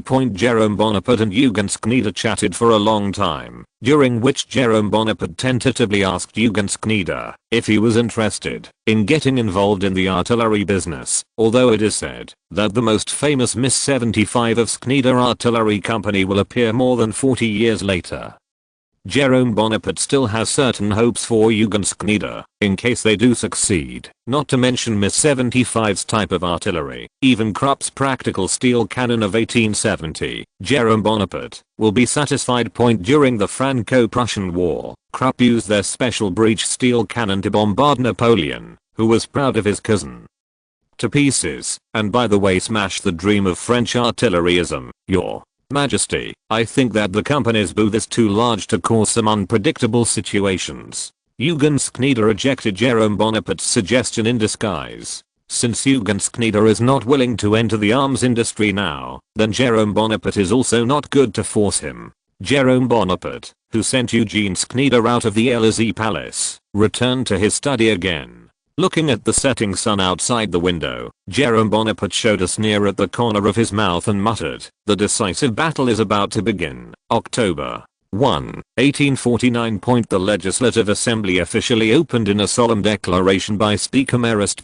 All 750 members of the Legislative Assembly were present. Located in the corridor on the right side of the Legislative Assembly, all the cabinet members headed by Jerome Bonaparte are here. They will enter the rostrum one by one at the invitation of Speaker Marist, and in front of the 750 members of the Legislative Assembly, they will greet each other. They explained what happened to the French government in the first half of 1849. President Jerome Bonaparte, please come to power, Speaker Marist said to the rostrum in a solemn tone. Jerome Bonaparte tidied up his sleeves and walked slowly up the steps. He placed the document under his arm on the rostrum. Dear Speaker, members, I'm Jerome Bonaparte. Now, on behalf of the French government, I will report to the Holy National Assembly what happened in the first half of the year. Jerome Bonaparte eloquently addressed the members present. It tells about everything that happened in France in the first half of 1949, including the two major taxes of Prime Minister Odilon Barrot, the war to interfere in the Roman Republic, and the diplomatic achievements in the German region.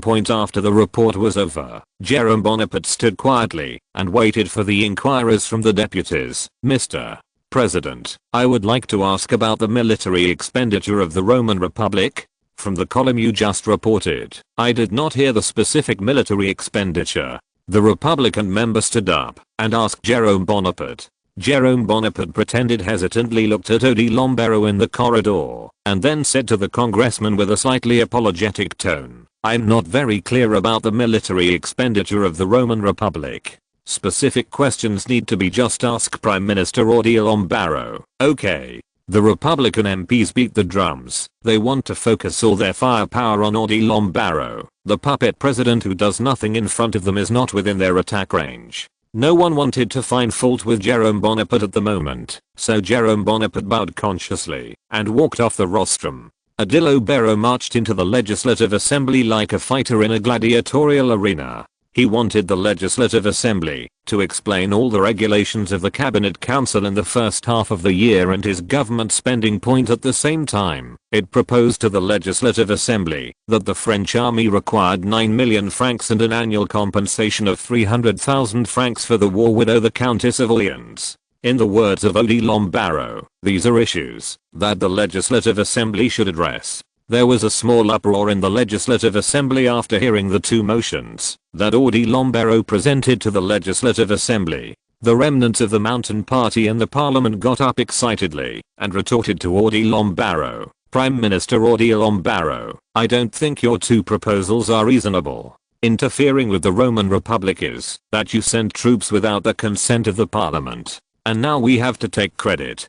Compensation from the Countess of Orleans is also unheard of. I have never seen compensation of 300,000 francs a year. Mr. Chancellor, it is now a republic. The MP made a point of emphasis. Odilon Barrot straightened out his slightly rounded abdomen, put one hand on the rostrum, thinking of a rooster that was about to enter a fighting state, and said, Mr. Senator, the two rebuttals you mentioned are all unreasonable to me. Although the intervention in the Roman Republic is an action that we first send troops and then get the consent of the Parliament, but the Parliament has agreed to our action, then it means that the entire process of intervention is within the Constitution, and it is reasonable for the army to ask for military expenses. As for the Countess of Orleans, the widow's indemnity, I also know that the amount is a bit large, but we have to recognize the contribution made by the Count of Orleans to France. With that said, Odilon Barrot swept his gaze to the Party of Order and the Republican Party and said, I think it is necessary to pay the indemnity to the widow of the Duchess of Orleans. Afterwards, Odilon Barrot turned his head to Marist in an orderly tone and said, Speaker Marist, I request the Parliament to start voting immediately. Odie Lombardo's aggressive attitude made Marist a little annoyed. Read1.com. He also received the favor of the Duchess of Orleans, and he also had a little pity for the Orleans family in London. He obeyed Odie Lombardo. Comments began to vote. Voting begins. Under Marist's wooden hammer, all MPs began to take refuge in the two motions. In the end, the proposal to interfere with Rome's military budget was passed by a vote of 600 to 150. The Orleans widow compensation motion was also passed by 450 to 300 votes. Except for a small number of Republicans and Montagnards, the overwhelming majority were the Orthodox factions in the Party of Order. Odie Lombardo, who voted, was not happy at all. He knew that the rift between the Orthodox faction and the Orleans faction might not be healed for a while. Next is a report of the ministers of various departments. Except for a few ministers with special secrets, Minister of Public Works Morny, Minister of Agriculture and Commerce Buffy, who concealed a part of the expenditure. The rest of the ministers reported the situation truthfully. They were also not questioned by lawmakers. The first National Assembly in October is over. Over the next few days, Odie Lombardo made frequent trips to the headquarters of the Party of Order in Rupavati to unite the Orleans deputies. Under Louis Philippe's golden sign, many Orleanist deputies were persuaded by Odie Lombardo to agree to temporarily resolve the conflict, and Odie Lombardo seemed to win the trust of the comrades of the Party of Order again. On October 15th, Odie Lombardo was summoned hastily by Jerome Bonaparte to the Élysée Palace. Prime Minister Odie Lombardo, from now on you will no longer be Prime Minister.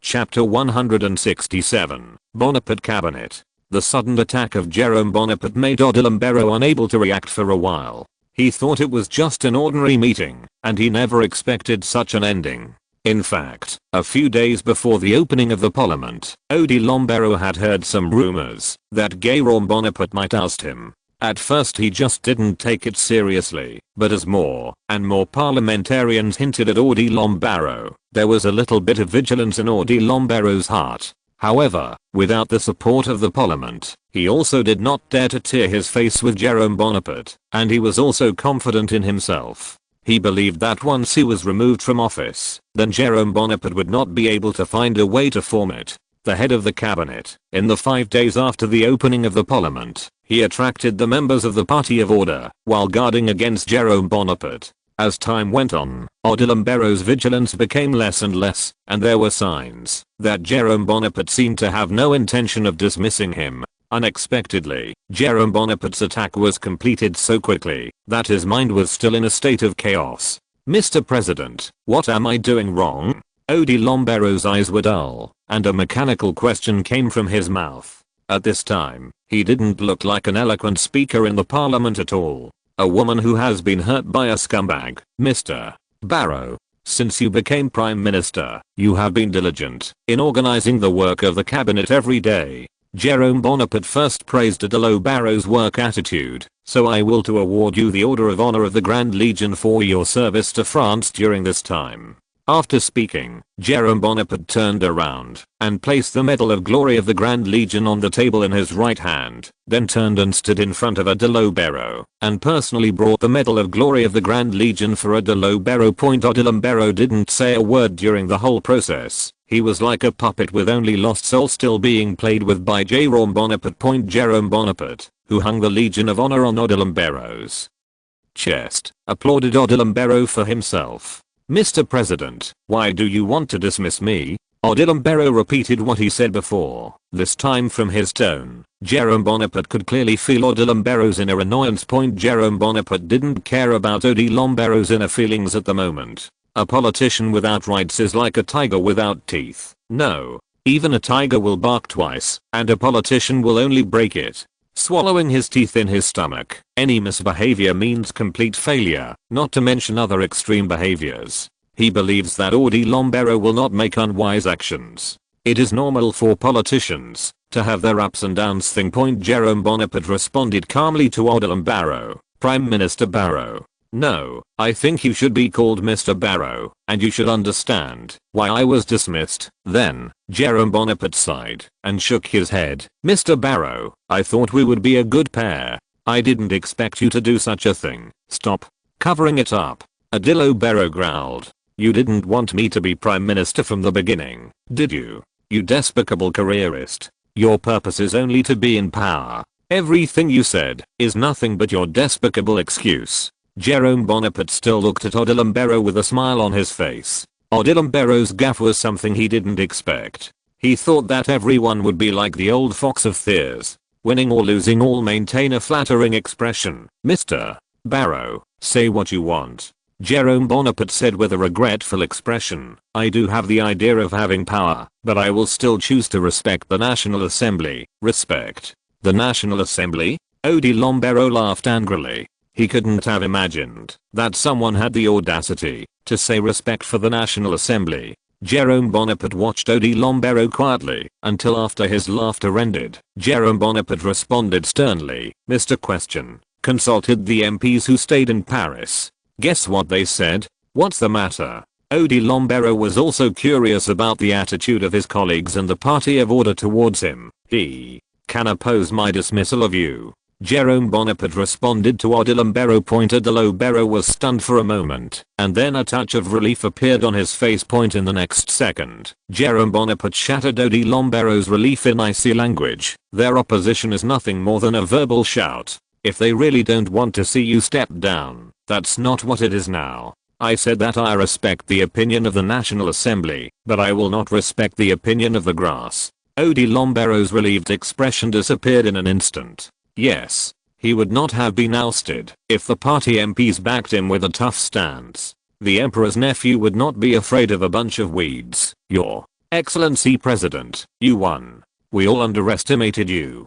Odilon Barrow's mouth showed a downhearted smile. Me, Thiers, and Maurice are all. The power we gave the president was too great. Mr. Barrow, didn't you have any selfishness at the beginning? Jerome Bonaparte asked. Who gave the president great power? It can't be me. In the end, you just want to welcome a new king. Yeah. Odilon Barrow calmly admitted his original thoughts. If we didn't have selfish intentions, you wouldn't be in power. For Odilon Barrow, he has lost this match, but he will not lose forever. He will come back sooner or later. In French politics, the change of prime ministers or prime ministers is too frequent, which has long been commonplace. Mr. Barrow, if everyone has no selfishness, will you still split? Will you still choose to welcome back to Orleans? Jerome Bonaparte mercilessly exposed the remnants of Odilon Barrow's fluke. If the Orleanists can truly unite, the Republicans and other parties will be crushed by them and unable to move. Mr. President, I want to take the liberty of asking all the way, who will take my seat next? Odilon Barrow asked. From what he knew about Thiers and Marat, the two of them would never enter the cabinet. They could have been prime minister if they wanted to. The Duke of Brouwer was equally unlikely to join the Bonaparte. Odilon Barrow does not know, because of the influence of the Count of Chambord. The Duke of Brouwer is already considering joining the Bonaparte faction. Only the Orleans are left. After a moment of silence, Jerome Bonaparte said the name of the prime minister. I will appoint the Count of Opel as prime minister. Count Upper? Jerome Bonaparte's answer made Odilon Barrow a little unable to believe his ears. That fool who only knows how to fight? My successor? That's right. It's him. Jerome Bonaparte nodded in response to Odilon Barrow. Odilon Barrow once again showed a touch of self-deprecation. He did not expect that his successor would be such a person. Mr. President, you are going to use the Count of Opera as a marionette in your hand, right? Odilon Barrow looked at Jerome Bonaparte slowly, a soldier and an imitator. What a wonderful pair, the combination. Of course, Jerome Bonaparte would not admit his own thoughts. He humbly said to Odilon Barrow, I will respect the choice of Count Opel, just as I respected you at the beginning. Odilon Barrow clearly couldn't believe that Jerome Bonaparte would really respect Opel. Since Count Opel is willing to serve as prime minister, it means that he has voluntarily become a marionette of Jerome Bonaparte. Riyadh1.com. The lost Odilon Barrow is still likely to meddle in his own business. Mr. President, after I resign, the cabinet members must also be dismissed. Odilon Barrow calmed down and asked Jerome Bonaparte in a calm tone, except for a few wealthy leaders, I will replace most of the ministers. Jerome Bonaparte responded with a nod to Odilon Barrow, and then added, after you leave the office, your brother Ferdinand Barrow will be Minister of the Interior.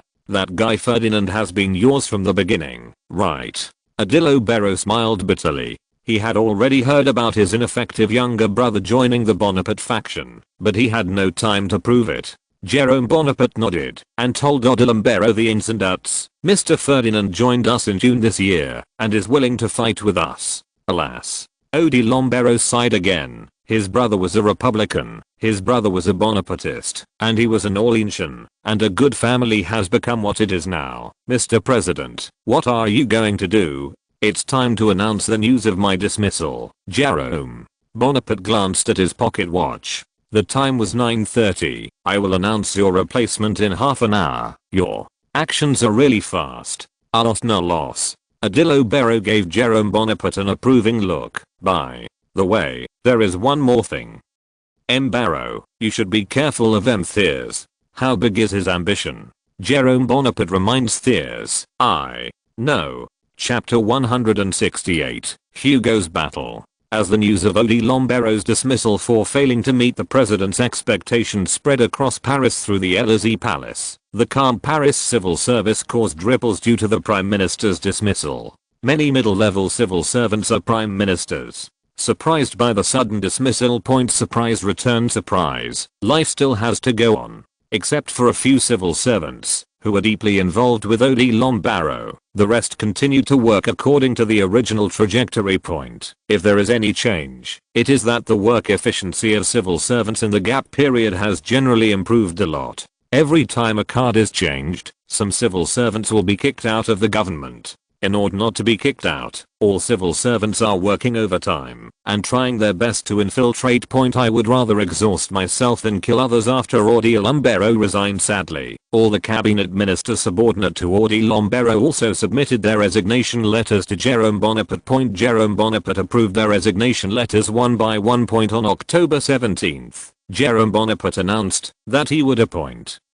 the Count of Opel as prime minister. As soon as the news came out, the whole of Paris was once again plunged into small-scale chaos. Many Republicans and the remnant Montagnards criticized that the cabinet formed by Jerome Bonaparte was a military cabinet, and the purpose was to please Changarnier. The soldiers applauded Jerome Bonaparte's appointment of General Lauper as prime minister, which means that the military's interference in politics has become a possibility. As for the Party of Order, after Odi Lombero returned to the headquarters of the Party of Order, the contradictions originally hidden in the Andu resurfaced. Thiers, Morlaix and Odi Lombero, the left and right-wing members of the dynasty, were torn apart again, and the orthodox pies also fanning the flames. During the torment within the Party of Order, some members of the Party of Order saw the weakness of the Party of Order, and they moved closer to the Élysée Palace. The LSA faction grew again, and its number gradually surpassed the members of the Republicans and Mountains. On October 20th, after 3 days of intensive gongs and drums of preparations, Prime Minister Oppa released the list of cabinet members to the outside world. On this day, Victor Hugo went to his rundown newspaper office as usual. Affected by the association law and newspaper office law by Odi Lombero. Victor Hugo's newspaper office has gradually become unreasonable. In addition, Horus News Agency recently raised the price of its newspapers to about 4 centimes on the grounds of creating cheap newspapers for readers. Under the power of 4 centime newspapers, many small and medium-sized newspapers could not fight the price war with Horus News Agency. They were either forced to announce their acceptance of Horus News Agency's merger, or they were dragged down and went bankrupt.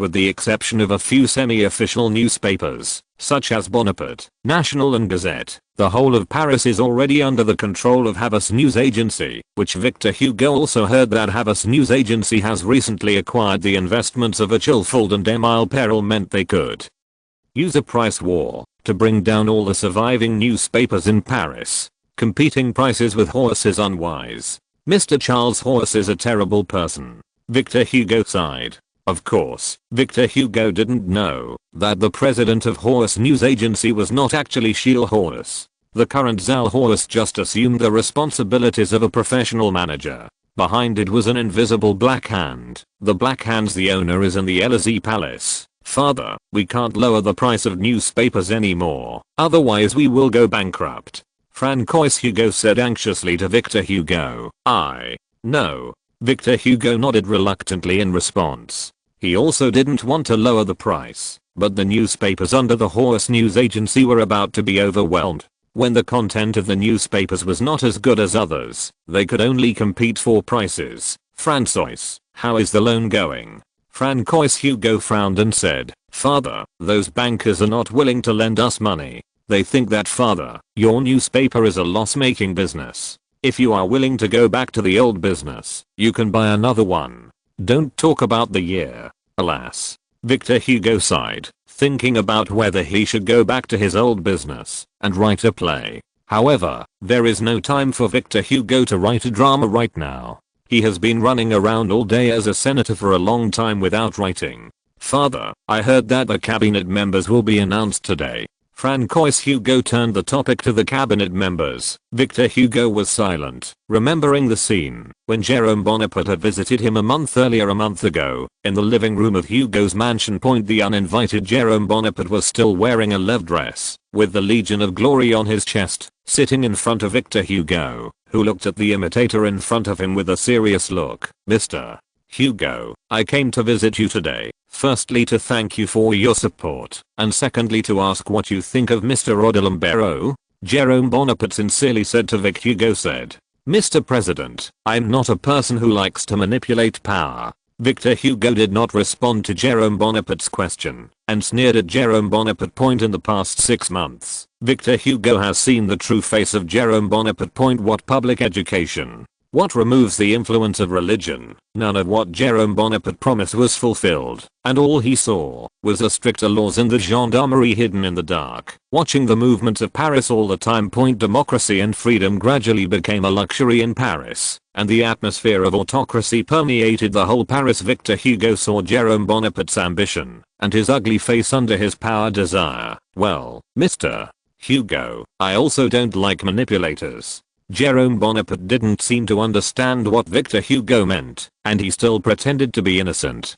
Guo said, so I think we should defeat Mr. Odilon Barrot. Only in this way can France usher in true freedom. Your Excellency Jerome Bonaparte. No, should I call you His Majesty the Emperor? Victor Hugo simply tore off the veil of hypocrisy and attacked Jerome Bonaparte. You control the entire country as you please, trying to make everyone in this country crawl at your feet and call you emperor. Wake up. France has woken up.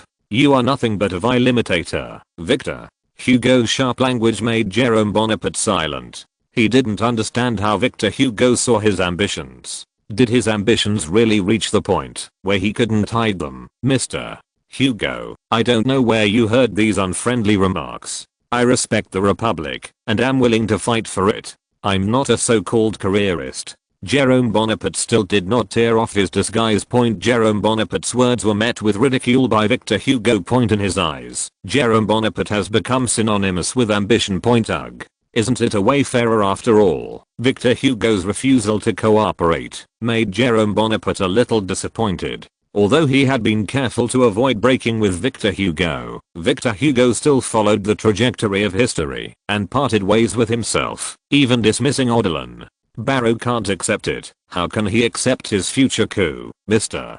Hugo, I know you have a lot of misunderstandings about me. Jerome Bonaparte sighed and said to Victor Hugo in a sincere tone, but I still respect you. If you are willing to support me, if so, it would be even better. I will never support you. Victor Hugo shot back Jerome Bonaparte word for word.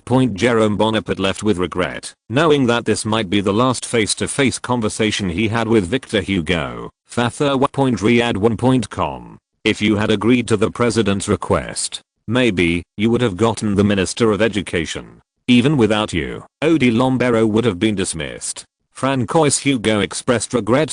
Francois. Victor Hugo reprimanded Francois Hugo with sharp eyes. I will never help a careerist realize his ambition. The Republic cannot have an emperor. For the furious Victor Hugo, Francois Hugo could only smile bitterly. I understand. Just as Victor Hugo reprimanded Francois Hugo, the Charles Hugo newspaper broke in and shouted, Father, both Victor Hugo and Francois Hugo were attracted by Charles Hugo's voice, and they looked at the newspaper in Charles Hugo's hand.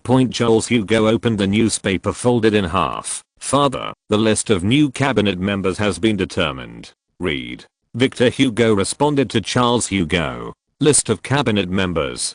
Charles Hugo read word by word. Everyone in the newspaper listened intently, and even the work of rushing to work also put aside the printing work in their hands. Cabinet Prime Minister, Alphonse Henry Oppel, Orleanist, Minister of the Interior, Fernand Barrot, Minister of Finance, Achille Fould, Minister of Public Works, Morny, Minister of War, Jane Reynaud, Minister of the Navy, Dicot, neutral. Minister of Agriculture and Commerce, Bife, Minister of Public Education, Perriot, Minister of Justice, Eugene Rouet, Minister of Foreign Affairs, Deluis, Orleanist. In the entire cabinet team, except for a few departments controlled by the Orleanists, all the remaining departments are controlled by the Bonapartists. Chapter 169, Hugo strikes back with first meeting. The fastest update, Make France Great Again. Latest chapter. Really? Victor Hugo had a relieved expression. He had long expected that the cabinet would be controlled by Jerome Bonaparte. Once Jerome Bonaparte was a careerist, he would have to satisfy a part of the power people's interests. Victor Hugo remembered the current split in the Party of Order, and he also smelled a conspiracy. After being beaten repeatedly by the state in parliament and in the political arena over the years, the orthodox factions, especially those inclined to the clerical order faction, are likely to be instigated by Jerome Bonaparte in their attacks on other members of the Party of Order. In order to repay their instigation, Jerome Bonaparte must continue. They have certain interests. If Jerome Bonaparte makes a move in other fields, it will inevitably lead to political turmoil. This kind of distribution is not good for them. There is nothing more secure than making a move in the field of public education. France lost nothing more than a group of liberal-minded teachers, but it did get support from the church and cuts to education spending. Expenses in a French religious school are far less than in a group of ordinary colleges and universities. Victor Hugo shudders at the thought of a future where French students may become religious believers, where science and free thought are about to be stifled in the cradle. I have to do something. Victor Hugo lowered his head and muttered. He understood that rashly confronting the religions that existed in France for hundreds of years was a sure thing. Only by recognizing religions could they attack them. He had to go back and prepare the ammo for the attack. Without the ammo and nothing else to talk about, François, Charles, Victor Hugo was determined to fight for the future of France. He raised his head and looked at François Hugo and Charles Hugo with a firm tone. Father, François. And Hugo and Charles Hugo responded to Victor Hugo successively. It's up to you two. I'm going back. After speaking, Victor Hugo picked up the leather bag beside him, got up, put the top hat hanging on the hanger on his head, and left. The newspaper office left only brothers with big eyes and small eyes and a group of busy workers. Now, what should we do? François Hugo asked Charles Hugo in a negotiating tone. After thinking for a moment, Charles Hugo said, "You stay here. I will come to the opera house." Charles Hugo also hurriedly left. "Hey, what are you going to do?" François Hugo shouted anxiously, looking at the background of Charles Hugo's departure. "Let's see if we can help the newspaper office get through this difficult time." Charles Hugo didn't mean to stop, he said loudly, while running and waving his hand behind him. Alas. François Hugo, who watched Charles Hugo leave, returned to the newspaper office, sitting alone on the sofa with his hands slumped over his legs, staring blankly into the distance. Just as Victor Hugo returned home to prepare for the Legislative Assembly's attack on ammunition, a luxurious double-bridge carriage slowly parked at the Martin Palace, Prime Minister's palace. The golden bee icon on the side of the carriage made people look. You know who the owner of the carriage is. The car door opened slowly, and Jerome Bonaparte got out of the car and went straight into the cabinet meeting hall of the House of Martin. In the cabinet meeting hall at this time, the ministers of various departments were waiting in the hall early, and under the instructions of Prime Minister Oppel, they got up and waited for the arrival of President Jerome Bonaparte. A servant of the House of Martin entered the conference hall, and he trotted to the front of Prime Minister Oppel to report to him the arrival of Jerome Bonaparte. Hearing the president's presence with a smile on his face, Prime Minister Oppel said in a kind tone, "Everyone, Mr. President has arrived." The door of the conference hall slowly opened, and the figure of Jerome Bonaparte also appeared on the other side of the door. Prime Minister Oppel applauded first, and then the ministers of various departments also applauded Jerome Bonaparte to show their welcome. In the continuous crosstalk, Jerome Bonaparte slowly came to the main seat of the conference hall. This seat was originally the exclusive seat of the Prime Minister. Due to the arrival of the President, the Prime Minister could only condescend to the first one on the right. Location point standing in the main seat, Jerome Bonaparte glanced at everyone present. He cleared his throat and said, "Everyone, please take a seat." Everyone obeyed Jerome Bonaparte's order and took their seats, and they set their sights on Jerome Bonaparte. Jerome Bonaparte looked at the Bonapartists in the cabinet and the party of order leaning towards the Bona faction, and said in a kind tone, "I know more or less of the vast majority of you present. Your abilities, I know all about it, so I'm very relieved to hand over the country to you to govern. The cabinet still has to follow the president's leadership." Prime Minister Opper of course could hear what was polite and what was sincere. He hurriedly flattered. "That's right. As the saying goes, the sailing of the sea depends on the helmsman. Your Excellency, you are our helmsman." Minister of War Reynolds immediately expressed his support for Jerome Bonaparte. "That's right. The French constitution stipulates that you, Your Excellency, have the power to manage the government. I hope you will not slack off, President." The seemingly critical words of Minister of Finance Achilfold were also full of flattery. The remaining ministers also more or less told Jerome Bonaparte that the leadership of the president, the execution of the prime minister and the ministers are the traditions of France, and they must not give up their fine traditions.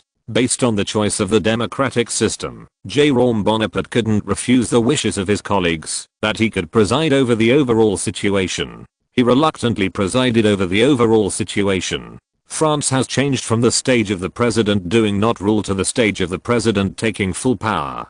Jerome Bonaparte nodded at Prime Minister Opper. After receiving Prime Minister Opper's consent, Jerome Bonaparte said, "Is there any important situation in each department?" Morny, who is the Minister of Public Works, said first, "Mr. President, I think the agency under the jurisdiction of the Department of Public Works is too bloated, and the scope of power is too large. I propose that the Department of Public Works should be properly compressed." As soon as these words came out, it was like a thunderstorm that exploded the parliamentary hall.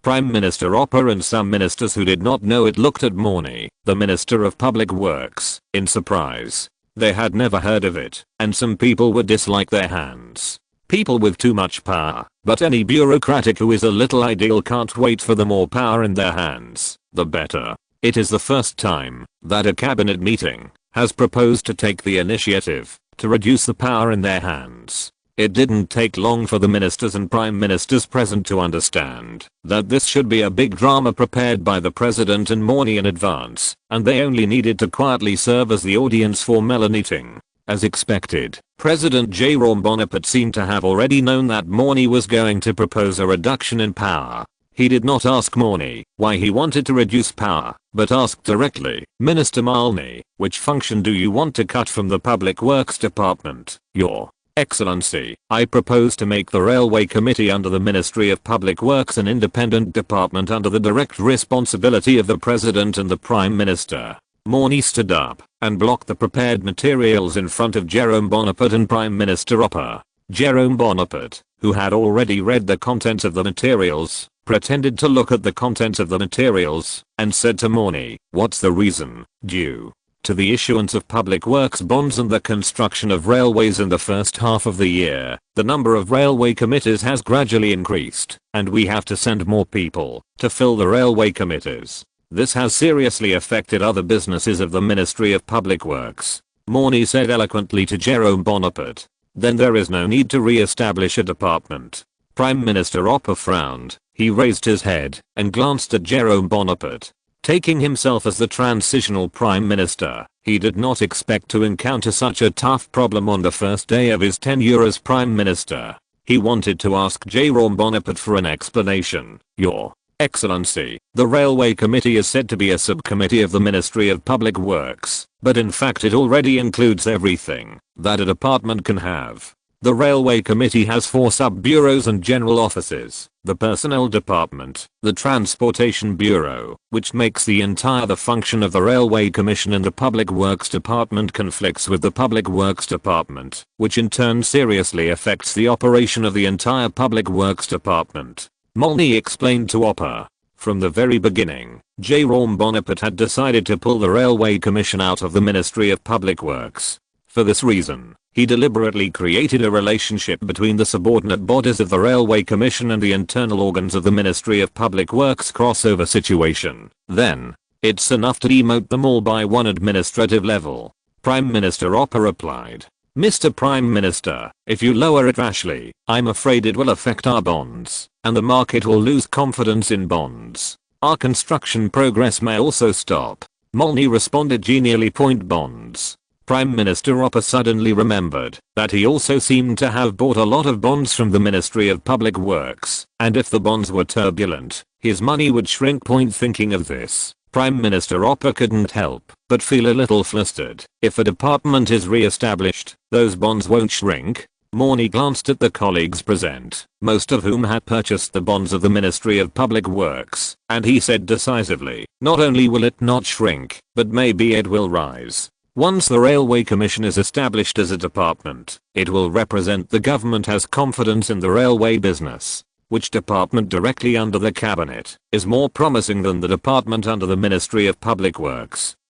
If you're listening to this novel on a channel other than Fanfic World, it means they downloaded and uploaded it without effort. We cordially invite you to visit our channel, Mundo Fanfic Novelos. There you'll find the original version of this story and you can explore many other novels of various genres. We're waiting for you to immerse yourself in a world of incredible novels. Chapter 170, Ministry of Railways and the Military Parade. Molney's remarks sparked a desire for money among ministers, who had bought public works bonds, hoping their bonds would continue to appreciate. Morny paused and turned his attention to the Minister of War Reno. Minister Reno knew that now it was his turn to take action, and he also got up and put the two documents on Jerome Bonaparte and Hopper respectively. Prime Minister Hopper, who had only seen half of the Morny materials, saw the materials that General Reynolds had placed on the table. The cover of the materials read "Modernization of Railways and the Army." Prime Minister Hopper put down Morny's information and turned to Reigno's information. In his mind, the army is more important than the government. Due to the relatively small content of the material, General Hopper quickly finished reading it, and Jerome Bonaparte, who had already known the content, also finished reading it.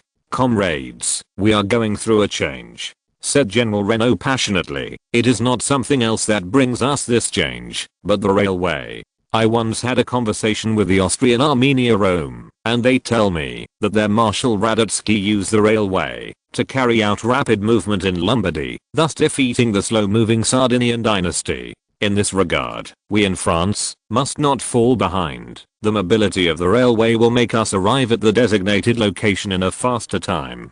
Such a speed is unimaginable when we were emperors. On the grounds that the railway helps the army to mobilize quickly, General Reno established the Army and the Railway Committee to conduct in-depth exchanges. It is best that the Army and the Railway Committee can send personnel to each other's departments, since the administrative level of the Railway Committee cannot be equal to that of the War Department. The two sides are faced with an embarrassing problem of administrative ownership. An academic military bureaucrat who comes to exchange and study is half a head higher than the leaders of the sub-bureaus under the committee.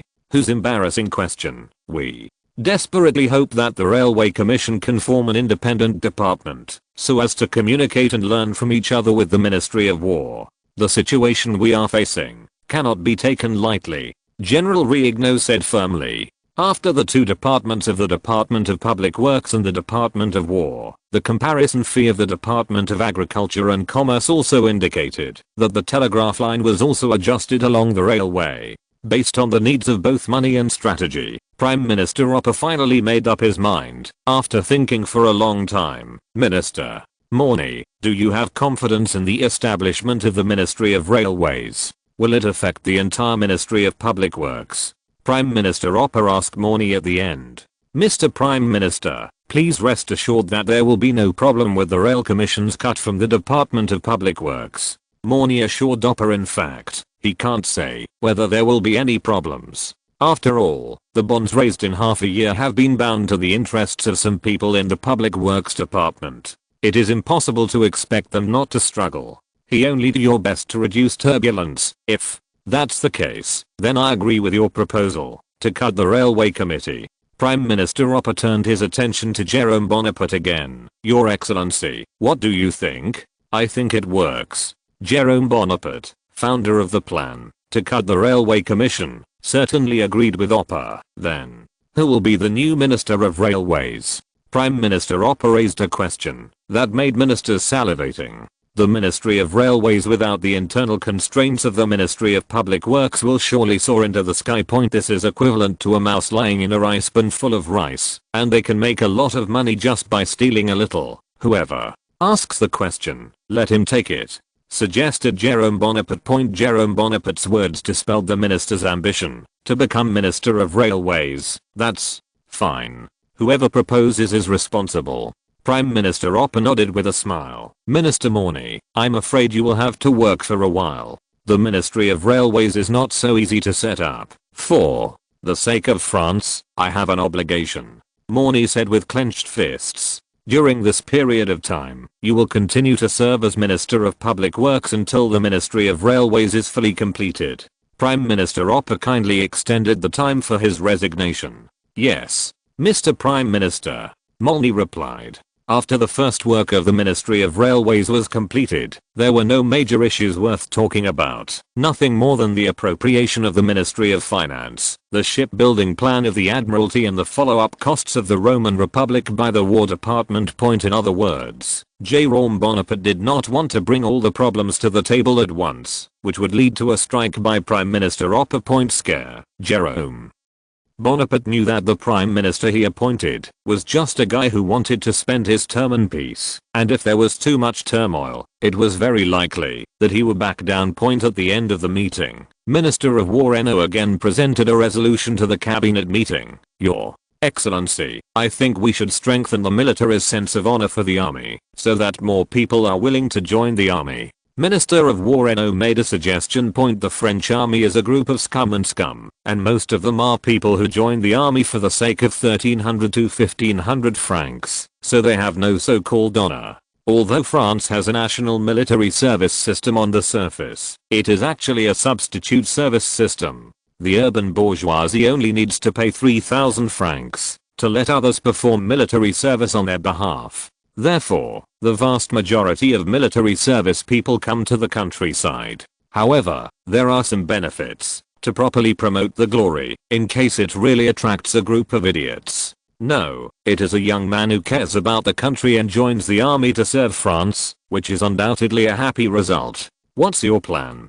Prime Minister Oppa asked Reno directly. We plan to station the Roman Expeditionary Force in Lyon and transfer it to Paris, to be inspected by His Excellency the President and the Prime Minister in person. Minister Reno said to Prime Minister Oppa. Reviewing the army is undoubtedly the best time to increase his influence, and Reynolds does not believe that Prime Minister Oppa does not want to increase his prestige. How many people do you want to dispatch? Prime Minister Oppa asked General Rienio again, and it seemed that there was more than that in his tone. Mr.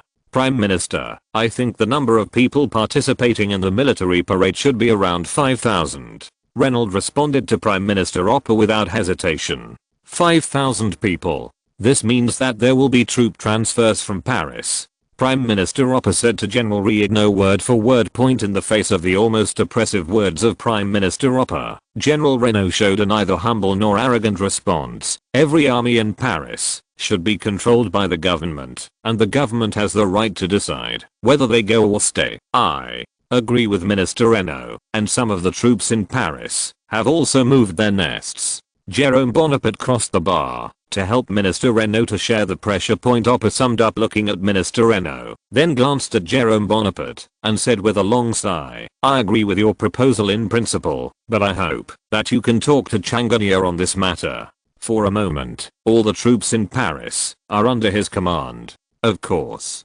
Minister Reynolds nodded and said, I will inform General Changanier after the meeting. Yeah. Prime Minister Oppa nodded and acquiesced to General Reno's request for a military parade. The meeting concluded with Prime Minister Oppa's concluding remarks, with Jerome Bonaparte and Minister Reno in a carriage to the Élysée Palace. Jerome Bonaparte, who got off the bus, immediately said to Persigny, who came to greet him, Mr. Persigny, please go to the residence of General Changanier and say that I have something important to look for. Yes. Pessinny took the white horse handed over by the guard and rode to Changania's residence to inform. Let's go. Jerome Bonaparte motioned for Minister Reynaud to go to the reception room. The two of them waited for about an hour in the reception room. The door of the reception room opened slowly. Riyadh1.com Changania, with white temples, a wrinkled face, and an aged expression, was in Pessinny's led down to Jerome Bonaparte. Your Excellency. Changania lowered his originally arrogant head to greet Jerome Bonaparte, and then after seeing Minister Reynaud in the bath, he returned to his original expression. Minister Reynaud. After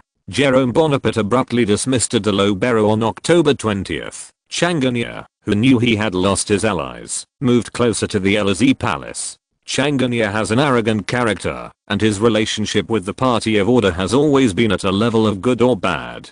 Under the connivance of Jerome Bonaparte, he has claimed to be the king's political faction and the protector of the president. Under the dual identity, Changania seems to have some wishful thinking that Jerome Bonaparte will accept him. Commander. Changania, please take a seat. Jerome Bonaparte smiled at Changania and stretched out his hand to invite Changania to sit down. In the absence of complete isolation of Changania, goodwill should be released to confuse Changania. After Changania was seated, he still couldn't change the arrogant face of his protector of the president, and asked in a condescending manner, Your Excellency, I don't know why you came to me. That's it. Jerome Bonaparte told Changania what had been discussed at the cabinet meeting. A team of 5,000 people. Changania looked at Minister Reynaud suspiciously. That's right, 5,000 people. Minister Reynolds replied, 5,000 people will be stationed in Paris, which means that 5,000 people will also leave.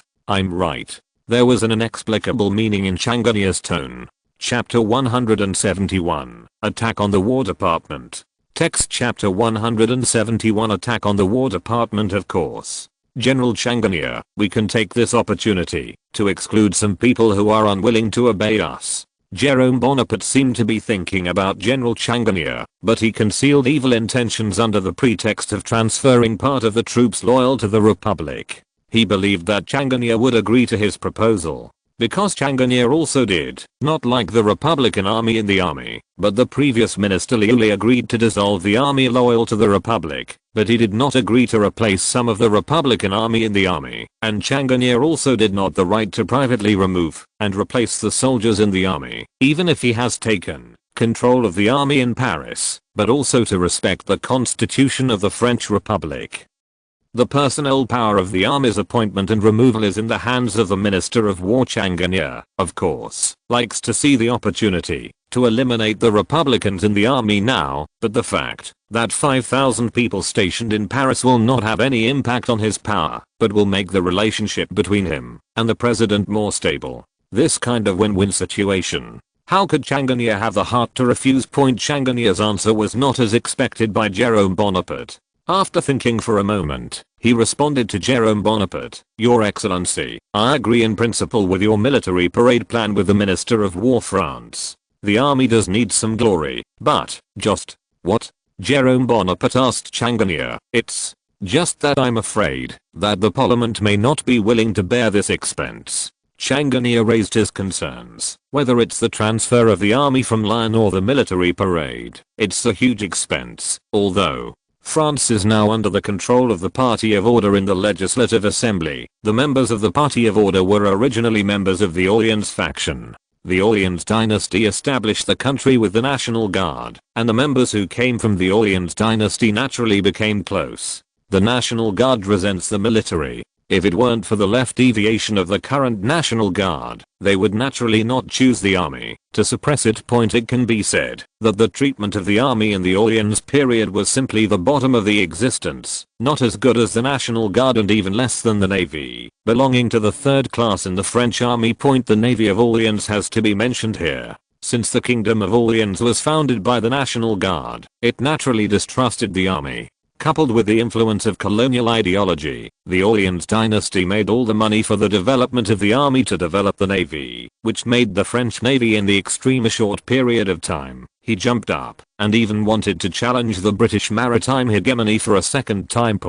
Whether it was the Count of Orleans who died unexpectedly in 1840, or the Prince of Joinville, who had held important positions in the French Navy. They had also served as governors of Algeria. It is a pity that France is not like Britain, where the Navy is the main force and the army is the auxiliary. Otherwise, the Great Revolution of 1848 may have dramatic changes. France, where the army is the main force and the navy is supplemented, does not pay attention to the army, and there will definitely be chaos. Jerome Bonaparte is telling the French army again and again that he can bring everything they want to the army, and the army only needs to remain loyal to him.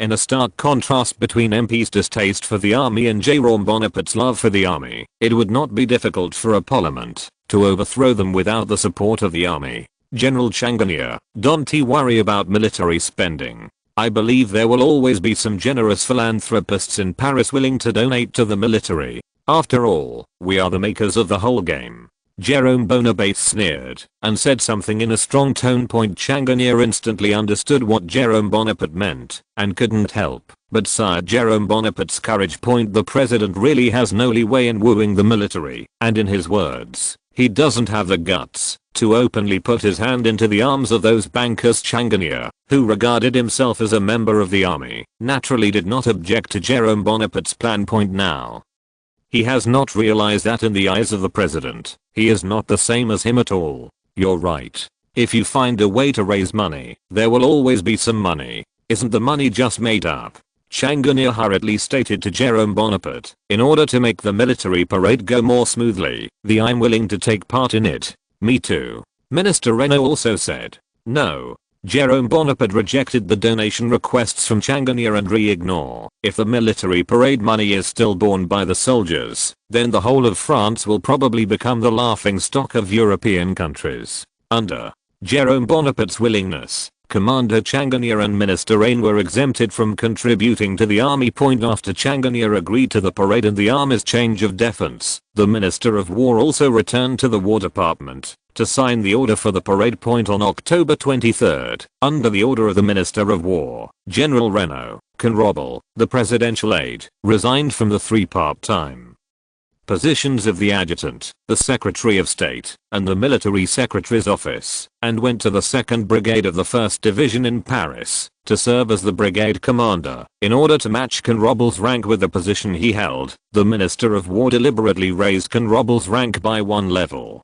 Conrobel took up the post of the 2nd Brigade of the 1st Paris Division with the rank of Brigadier General, originally serving as the 2nd Paris Brigade. The Brigadier General and Brigade Commander was transferred to the French-Spanish border as a deputy commander of the front army, which can be regarded as a disguised promotion. Of course, Changanier could not prevent his subordinates from being promoted. In order to keep pace with the president, he chose to remain silent on this issue, which made his subordinates suffer a lot. Élysée Palace, Presidential Palace. The Bonapartists have come together to witness this moment. Brigadier General Conrobert, thank you for your contribution to France. Jerome Bonaparte patted Conrobert on the shoulder and wished sincerely, Mr. President, I'm just doing my best to serve the country. I am really ashamed now that you've given me such an honor, Conrobert said to Jerome Bonaparte with a sincere expression on his face. Brigadier General Conrobert, this is the reward you deserve. Jerome Bonaparte said to Conrobert with a big smile. The surrounding Bonapartists likewise clapped at the meeting. Amidst the rounds of applause, the atmosphere gradually reached its peak, and a servant walked in slowly holding an aluminum tray, which was covered with a layer of red cloth.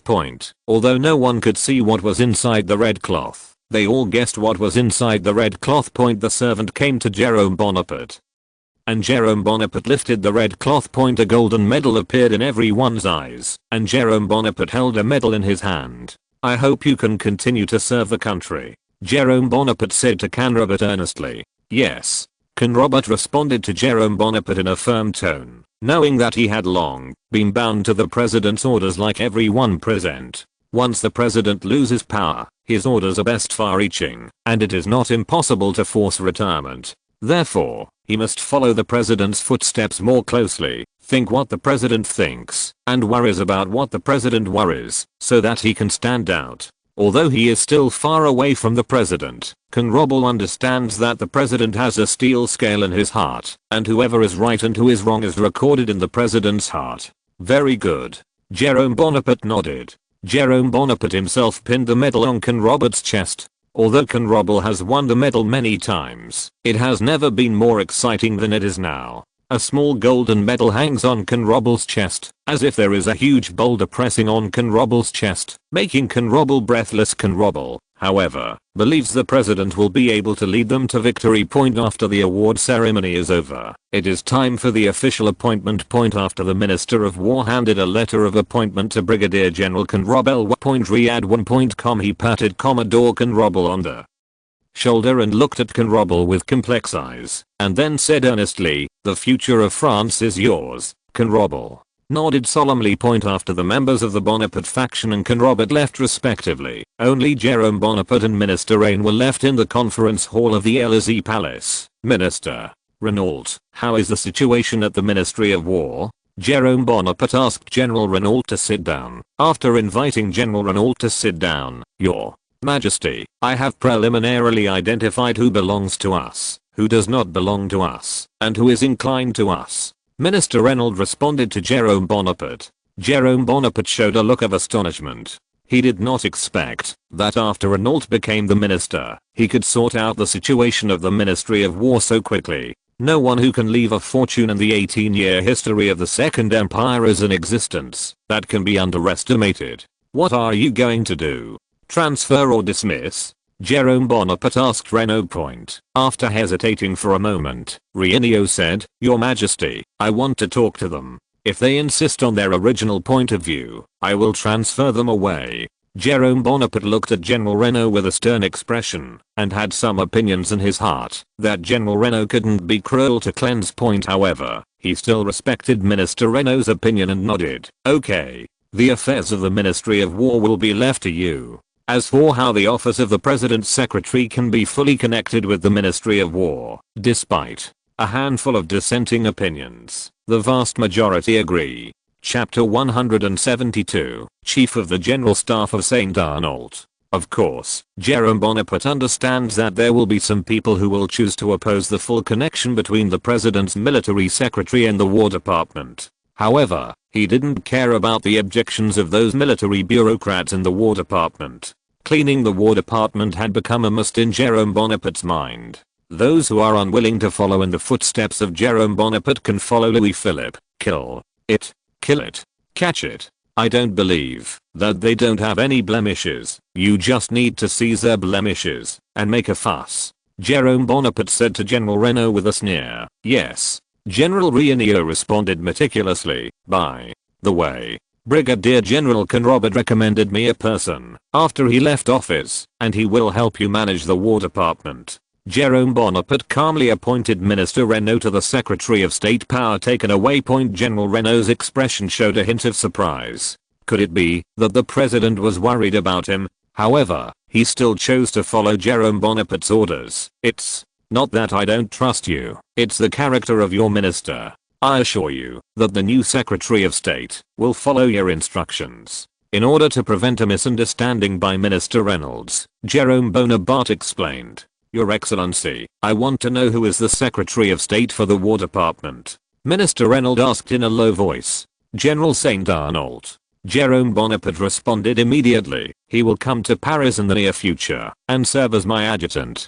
After Jerome Bonaparte had a conversation with Minister Renault, Minister Renault left. On October 30th, after nearly a month of waiting. Wardray finally returned to Paris with General Saint Arnault and two captains. They were arranged by Pessigny to different rooms to wait for the audience of Jerome Bonaparte. Did nothing happen on the way back? Jerome Bonaparte in the study asked Wardley with a tired expression. "Your Majesty, no." Wardray responded to Jerome Bonaparte. He didn't want to tell Jerome Bonaparte that he almost suffered a prison sentence for some reason. These things may be a big thing for him, but they are a trivial thing for the president. Although he can ask the president to arrest these people, this is just killing the chicken with a knife, and the president's affection for each person will become weak as they ask for it again and again. Yeah. Jerome Bonaparte nodded and continued. "Where are General Saint Arnault and Captain Miguel now?" "Your Majesty, I have placed them in the reception room. They are waiting for your summons at any time."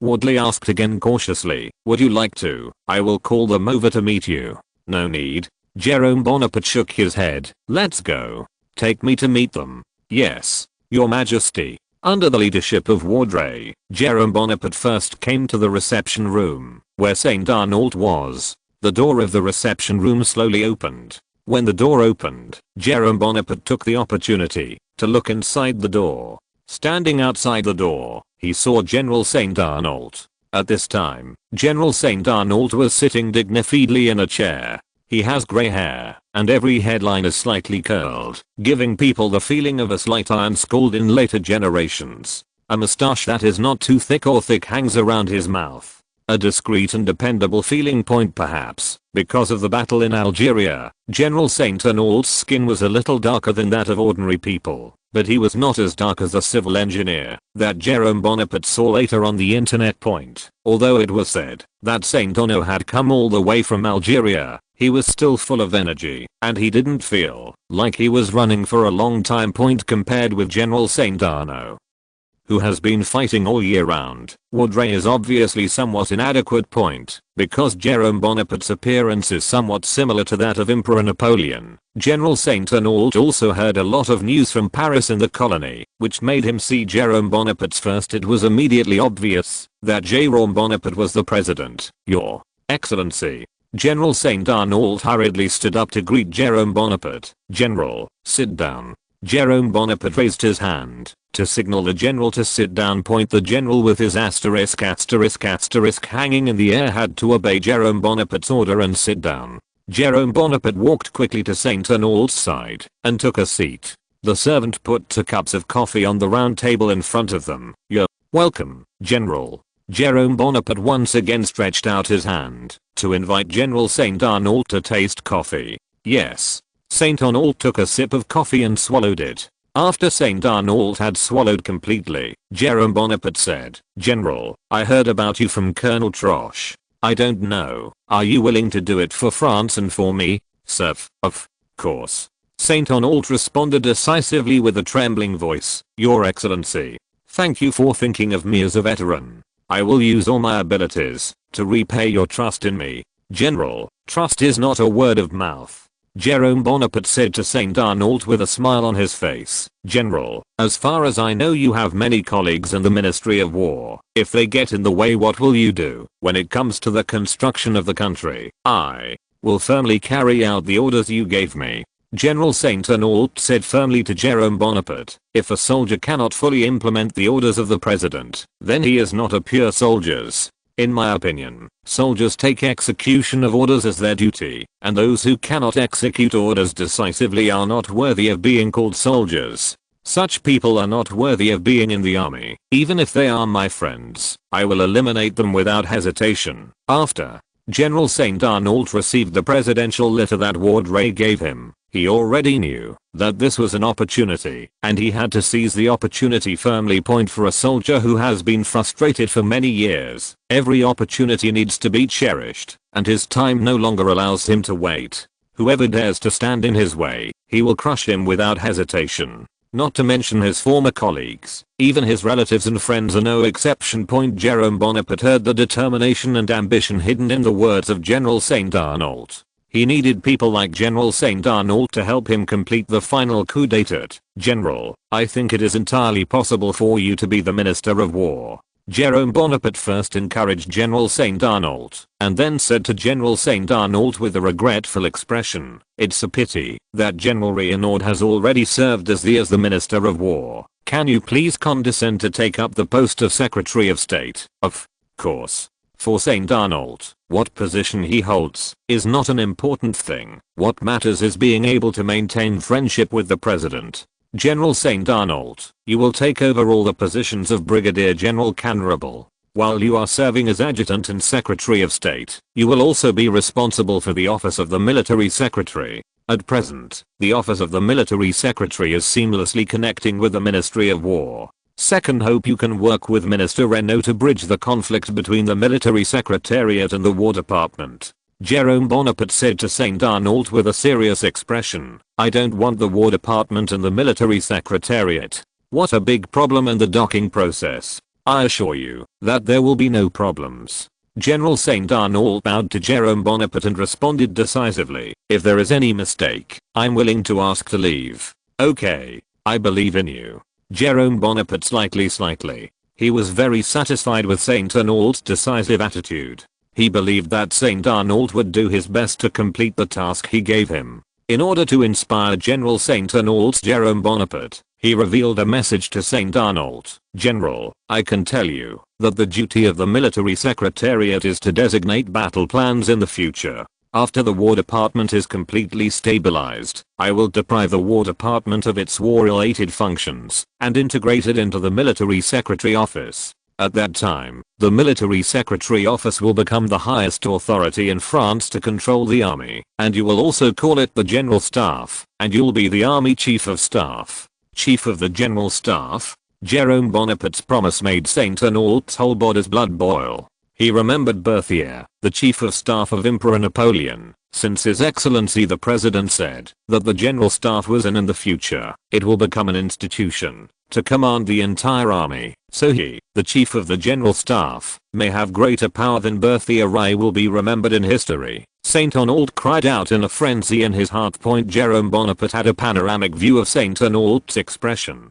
He patted St. Arnault on the shoulder and said, "That's right. By that time, you will become the supreme commander of the entire army." "No. You are the supreme commander of the army." St. Arnault bowed humbly to Jerome Bonaparte. "The emperor created the army, and you, as his nephew, should have the authority of supreme command. I will crush all your enemies for you." After Jerome Bonaparte talked with General St. Arnault for nearly an hour, Jerome Bonaparte briefly explained to St. Arnault the political changes in Paris and the problems he would face.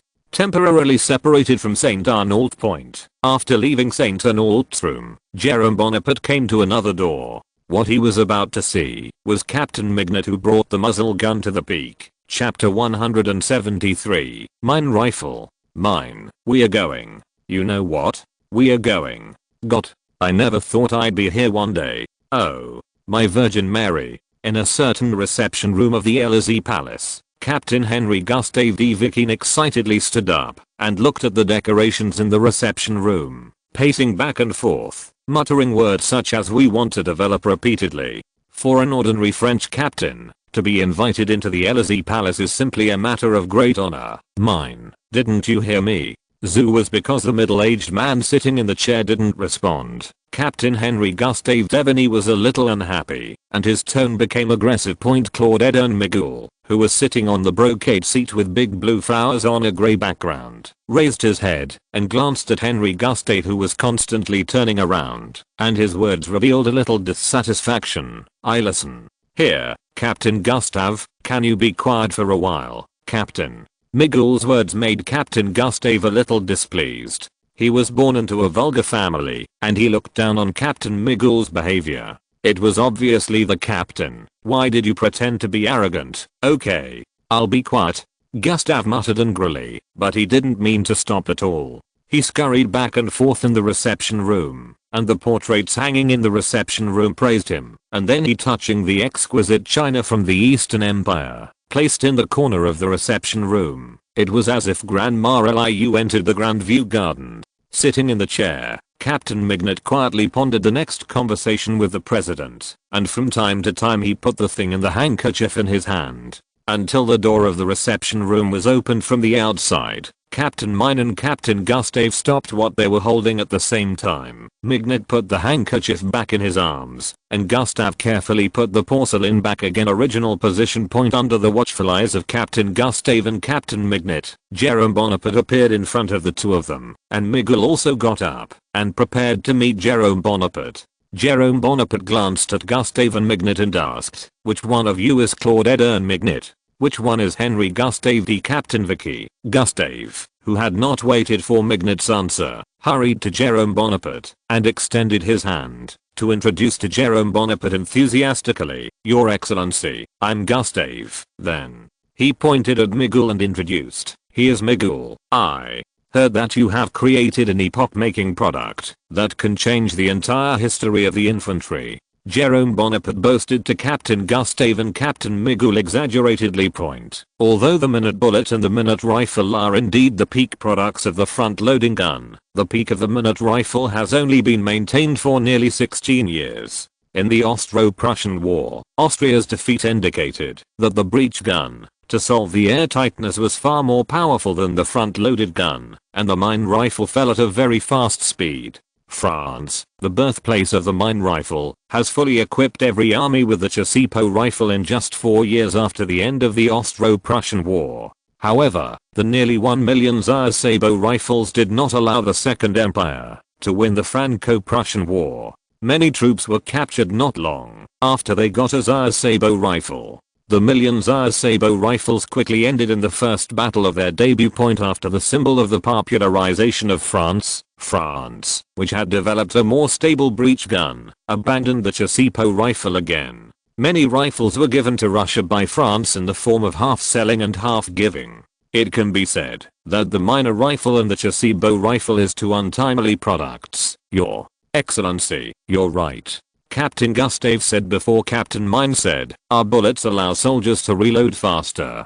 After speaking, Captain Gustave said to Captain Miguel in the tone of the host, Captain Mignet, quickly show that thing to His Excellency the President. Mine glanced at Captain Gustave with disdain in his eyes. In his opinion, Captain Gustave was too keen to show himself to the President, and this would only make him feel bad. As expected, Jerome Bonaparte's face showed a displeased expression, and he said coldly, Mr. Gustave, could you please be quiet for a while? Captain Gustave did not dare to show off himself when he saw this. Gustave was forcibly titled and gave Captain Mignet a chance to show off. He took out the red handkerchief again and politely invited Jerome Bonaparte. Your Excellency, can you sit here? Of course. Jerome Bonaparte walked quickly to Captain Mignet. Captain Gustave also had to follow Jerome Bonaparte to the gold-lacquered snail-shaped table. Miguel gently unfolded the handkerchief, and the handkerchief was wrapped with a round head that exuded a silver metallic luster, and inside it was a bullet. Your Excellency, this is our invention in Algiers, Mignet said to Jerome Bonaparte in a slightly excited tone. From his tone, it could be seen that Captain Mignet was quite interested in his invention. Confidence. That's right, Gustave interjected. Captain Miguel, can you explain to me the wonders of this bullet? Jerome Bonaparte stretched out his hand and pinched the silver bullet on the handkerchief between his thumb and forefinger and looked carefully. Although he has also seen Mignet on some websites, this is the first time he has touched this thing. The Mignet bullet is cylindrical with a round head. There are several rings of annular grooves on the outer ring, and there is a conical cavity at the bottom of the bullet. The cavity is stuffed with a concave cork, which seems to have a trace of later metal fittings. The meaning of the bullet, but it is one size smaller than the length and caliber of the later metal fixed loading bullet, which looks a bit weird. Your Excellency, it is said to be slightly smaller than the caliber of the gun, which is convenient for soldiers to reload in the fastest time. Generally, if the bullet is like this, it cannot be aimed, but this bullet is different, Captain Mignet pointed out. Holding the cork in the cavity at the bottom of the round-headed bullet, he told Jerome Bonaparte, when firing, the gunpowder gas forces the plug in the cavity into the cavity to expand the bullet, and the bullet expands and engages the rifling to form a powerful gas. Sealed, the warhead rotates and flies out of the gun chamber under the pressure of the rifling, and the accuracy is greatly improved. We have tested the performance of this bullet in Algiers. Its effective range can be about 2.5 times that of ordinary bullets. Ordinary bullets will lose their accuracy at a range of 200 meters away, while Mignet bullets can be used and hit the enemy with precision within a range of 500 meters. 500 meters. We can absolutely kill the enemy before they find us. Jerome Bonaparte nodded and sighed. That's right. This will greatly improve the combat capability of the army. Captain Gustave expressed his opinion at the right time. However, can the bullet you designed be used on the rifles of the existing French troops? Jerome Bonaparte asked again. Mine was silent for a moment, then said cautiously, Your Excellency, I think the French army should consider designing a rifle. Then he added, of course, this is just my personal opinion. In fact, this bullet can also be used in existing French rifles, just need to make an adjustment to the rifle. However, in this case, it may be in the range of the range has been reduced. Captain Miguel, you must have thought about the weapons you need to carry this rifle. Jerome Bonaparte said to Mignet, Your Excellency, the traditional smoothbore rifle cannot meet the demand for bullets. We need a new type of rifle. Although I can't deliver the real thing to you right now, I promise you that I will serve you and that the state has designed a new rifle. Captain Mignet said solemnly to Jerome Bonaparte, Your Excellency, I will assist Captain Mignet to set up together. Captain Gustave also hurriedly expressed his position to Jerome Bonaparte. Jerome Bonaparte glanced at the Mignet shell in his hand and then glanced at Captain Mignet. He believed that Captain Mignet would not disappoint him. He pretended to hesitate for a moment, then nodded and said, Okay, come on. Captain Miguel, I believe in your abilities. Thank you for your trust in me, Your Excellency. Mine said excitedly to Jerome Bonaparte. Riyadh1.com for Mine, a military enthusiast. It was no doubt that he could set up a rifle himself is his greatest recognition. Captain Miguel, Captain Gustave, what do you want? Money or space for advancement? Jerome Bonaparte asked Captain Mignet and Captain Gustave. Captain Mine, who had just uttered a word, was silent, and he didn't know what choice to make. Captain Gustave was also silent. His heart longed for money, but he knew that some things were still in the hands of Captain de Miguel, and the president didn't seem to be particularly good with his senses. Since neither of you have made up your mind, why don't you listen to my advice? Said Jerome Bonaparte to the silent two. Captain Mine and Captain Gustave nodded at the same time. Actually, your patent can be said to be an epoch-making design, but you should know that these days, all kinds of imitation goods are everywhere. As long as they are easy to use, those guys will use it with peace of mind. Jerome Bonaparte spread his hands and told that to reality. In the age of imperfect intellectual property law in the 19th century, it was simply impossible to get an epoch-making weapon or an invention to start at a price. If you could steal it, why bother paying the user royalties? If it is a hostile country, it can be copied in the name of hostility. The first plan is that I can pay you 30,000 francs each, and the rifle and bullet patents you design will belong to me. The second plan, I will pay you 5,000 francs each, and at the same time you will transfer to the War Department. Chapter 174, Angel Investor. Frankly speaking, Jerome Bonaparte's conditions are nothing compared to the value that Mignet is about to create for him. Once the Mignet rifle and the Mignet ammunition are popularized in France, it will bring huge benefits to Jerome Bonaparte. The Crimean War will show a more crushing ending than in the previous history, and the French stock market will also climb to the peak with the French victories. Not to mention a series of benefits brought by the early French army's equipment of the minigun. Mine and Gustave also thought of the last point, but they also understood that, although they were inventors, they could never join it. When they were in the army, they could feel the conservativeness of the army more intuitively than Jerome Bonaparte. Without a strong relationship, it would be even more difficult to promote their rifles in the army. Of course, Captain Mignet and Captain Gustave didn't dare to ask for anything like shares. After thinking for a moment, Captain Mignet said to Jerome Bonaparte, "Your Excellency, I'm willing to choose the second option." Jerome Bonaparte nodded, then turned to Captain Gustave. "How about you?" Although there were thousands of reluctance in his heart for the option of 30,000 francs, Captain Gustave still gritted his teeth and chose the second option. "Yeah." Jerome Bonaparte nodded again. "You have made a wise choice." After he finished speaking, he clapped his hands and the two servants brought in an aluminum tray with a fourth-class medal on the tray. "In view of the contributions you have made to France, France has decided to award both of you a fourth-class medal." Having said that, Jerome Bonaparte put the fourth-class medal on the chests of Captain Mignet and Captain Gustave respectively.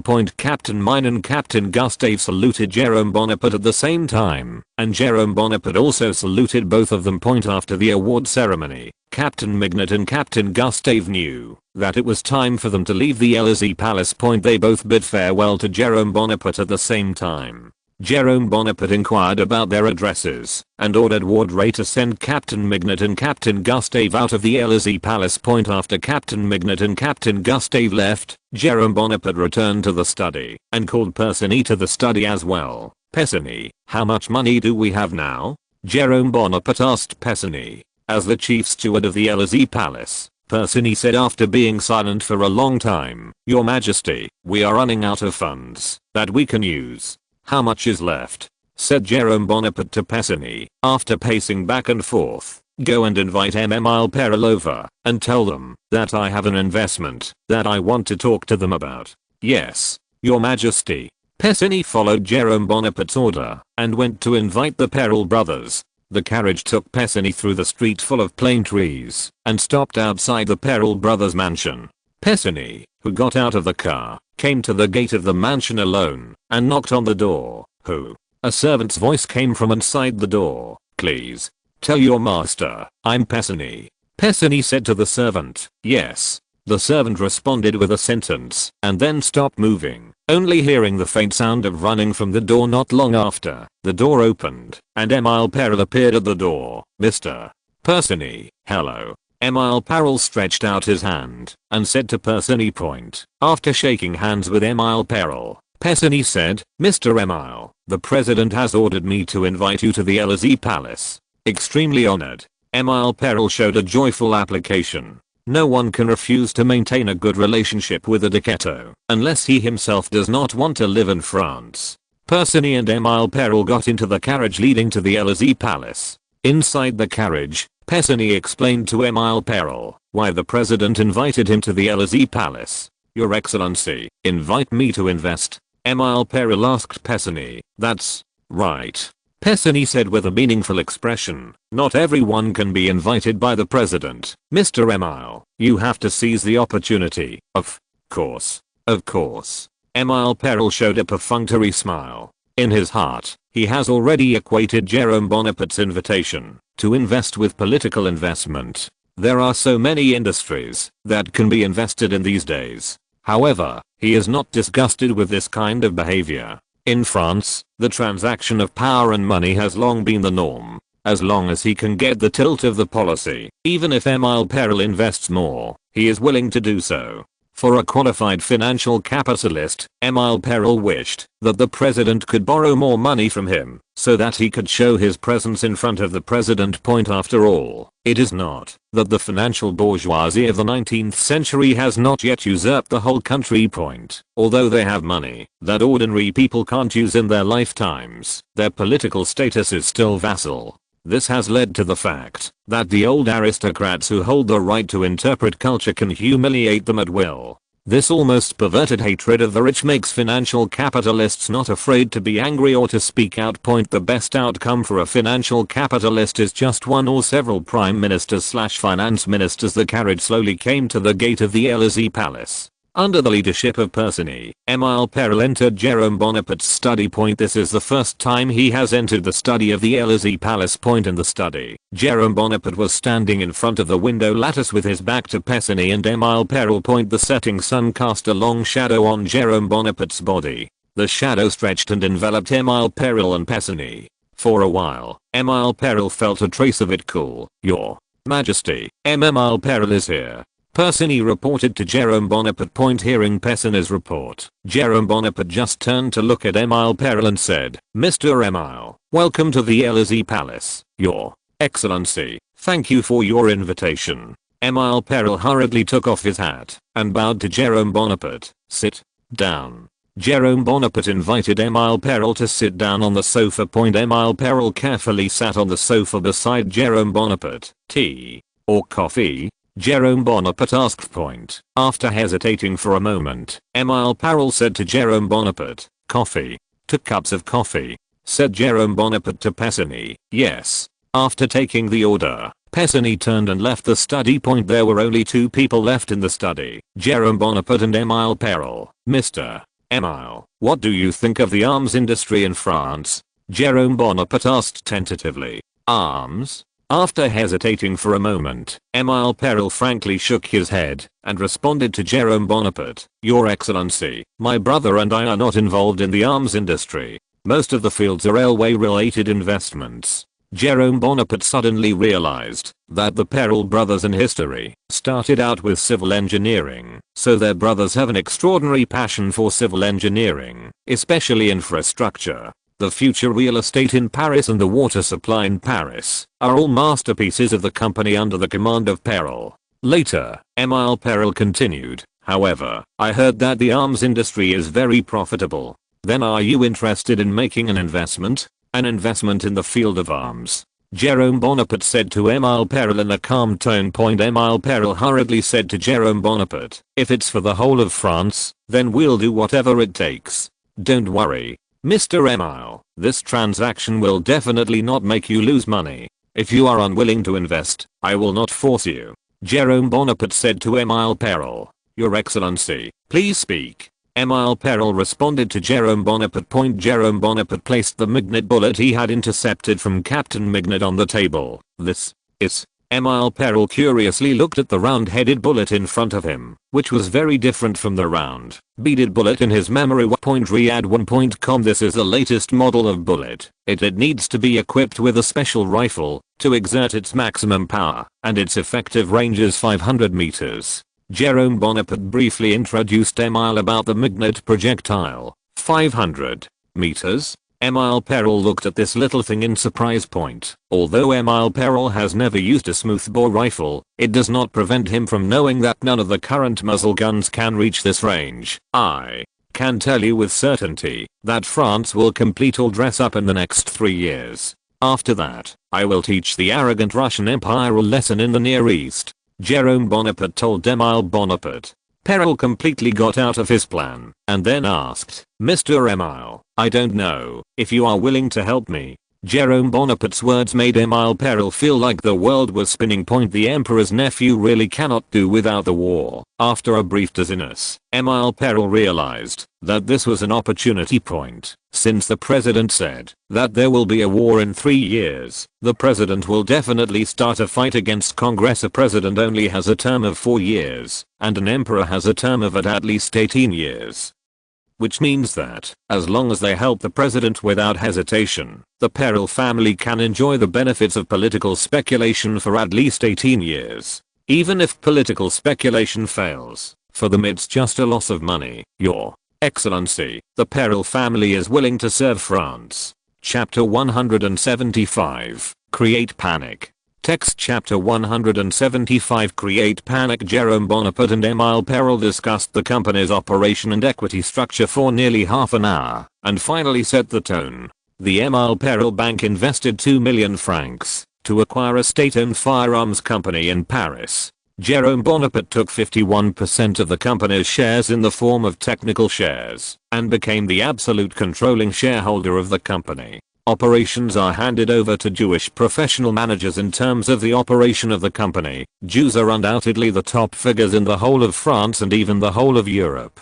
Jerome Bonaparte is also not worried that the company will be usurped by Jews. The Jews of this era are still object of persecution. There are no less than 10 pamphlets about black Jews in Paris, known to Rome Bonaparte, some of which are indeed from Jewish bankers, but more of them are colleagues of bankers in Paris. They attributed all the fault to the Jewish bankers and called on them to act to eradicate the vampires entrenched in France. Since France and the Second Republic is still in the first position in the European Continental Army, in France's own opinion, class conflicts and national conflicts are not too intense under the condition that the vanity of a great power can still be maintained, and many petty bourgeois in Paris did not join in.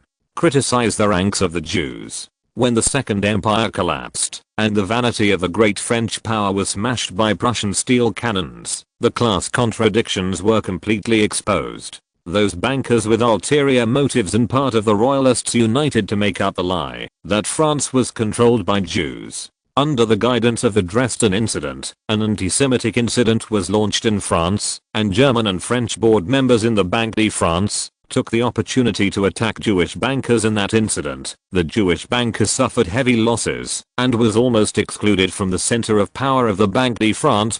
Jerome Bonaparte, in the context of anti-Judaism, is not at all worried about the betrayal of the Jews. He can also do what an Austrian demon can do 90 years later. The slaughter of Jews in the 20th century may have been a crime, but in the 19th century there was no punishment for slaughtering Jews. The behavior of the colonists during this period in the colonies was more than that of the Third Reich in the 20th century. On the face of this transaction, Emile Parel suffered a big loss, and he bought more than 2 million francs in exchange for the company's equity. However, in Emile Parel's mind, it was not like this. He used 2 million francs to gain the monarch's friendship, which was simply a bargain. The newly established company will also not be attached to Jérôme Bonaparte. It is the self-cultivation of a president to maintain a clean image to the outside world. The man is a white glove prepared by Jérôme Bonaparte in Meditation Point. After dealing with personal affairs, Jérôme Bonaparte turned to Emile Parel and talked about official affairs. Mr. Emile, I will hold a grand military parade in Paris recently. Emile Parel was stunned for a moment and said complimentingly, that's great. France is in need of an exciting military parade. But Jérôme Bonaparte showed a disappointed expression, and his tone became dull. The Legislative Assembly does not understand my painstaking efforts. They will only think that I'm wasting taxpayers' money to satisfy personal desire. How do they know that? If France cannot show its strength to the outside world, those countries will turn into beasts and tear France apart. For them, a French republic is a heresy and an object of destruction. What you said is so right. Emile Parel continued to compliment. A country without strength will not be respected by other countries. We must show the strength of France to the outside world so that they can afraid of us. I was thinking.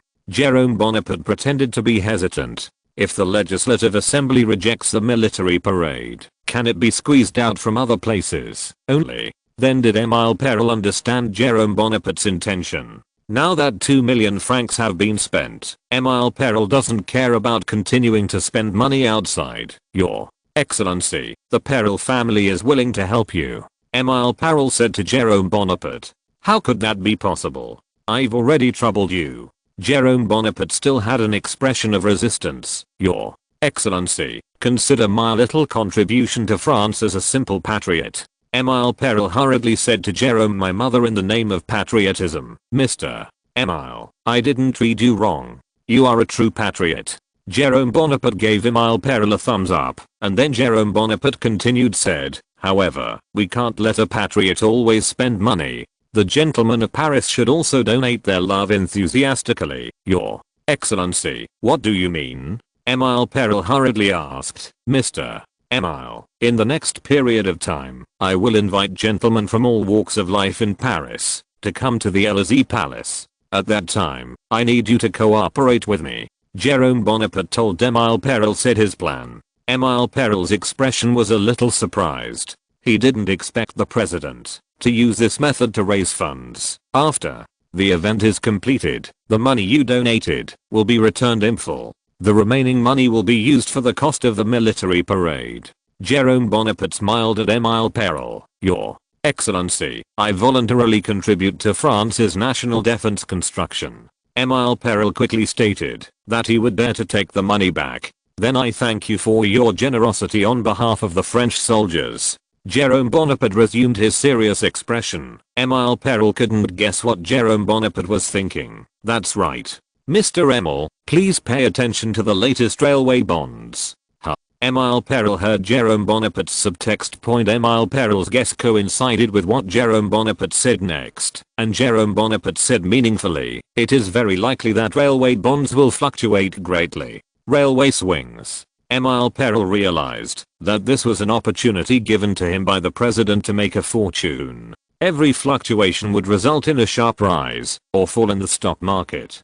The rise and fall of the capital market is an uncontrollable factor, but the artificial rise and fall can be controlled. As long as bankers can accurately predict the rise and fall of bonds, they can determine whether bonds need to be increased or shorted. Point in the Paris exchange. Inaccurate information can often increase the assets of a bank by millions or tens of millions. After the revolution in 1848, some bankers who suffered heavy losses eagerly used the information disclosed by the government to buy low-priced government bonds sold by the citizens of Paris. The tricks made them not only did not lose money, but increased a part of their assets, and the petty bourgeoisie in Paris became their perfect pickup man.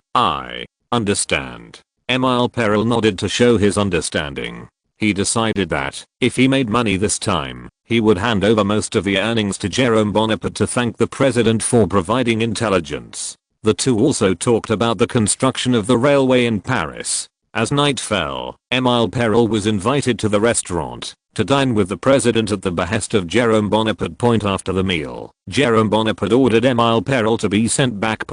In order to relieve the sudden depression in his heart, Jerome Bonaparte took the knight, accompanied by Pessigny, to the riverside of the Seine. The moonlight shines on the sparkling Seine River, which is extraordinarily peaceful. In the night, the banks of the Seine River are still shining with stars. Ships are moored here. Boxes of valuables are loaded from here and sent to Calais through inland rivers, and then Calais is transported to all parts of the world. Personally, have we taken control of the entire Paris newspaper industry? Jerome Bonaparte, who was carrying purse in his back, said calmly in the endless waters of the Seine. www.riyadh1.com. Thanks to you, most of the newspaper offices in Paris are directly or indirectly controlled by us. The entire Paris newspaper office is under your control. Pessigny said humbly to Jerome Bonaparte. What about word of mouth? How about the word of mouth of the newspapers we control? Jerome Bonaparte asked again. After hesitating for a moment, Pessigny reorganized his language and said, some are good, some are bad. But most of the newspaper reviews are not bad. I need you to spread the news that will unrest Paris, said Jerome Bonaparte to Pessigny. The most valuable thing in Paris is news, and the cheapest is also news. A good news can make people money. A wrong news can also make people bankrupt. You mean to walk some fake news? Pessigny asked Jerome Bonaparte cautiously. That's right. Some fake news. For example, there may be a revolution in Lyon in the south. The Red Element are planning to start an uprising again, and the Prince of Joinville may be sent back to France to overthrow the Republic. Jerome Bonaparte to Pessigny listed many interests one by one, and then encouraged, don't be afraid of the authenticity of the news. We are going to put the whole of Paris into panic. No one knows the crisis of rumors better than Jerome Bonaparte. In later generations, even if the official refutes the rumors in person, many people still believe in their own judgment, and they will only think that the government deliberately covered it up. All of this is ultimately a question of the credibility of the government, but the credibility of the French Republic may only be worse than that of later generations. End of this chapter. Thank you very much for reaching the end. Don't forget to like. Looking for more exclusive content and immediate access? Subscribe to our Patreon. Remember, every like, subscription, or donation encourages us to continue. Thanks to everyone. See you in the next video.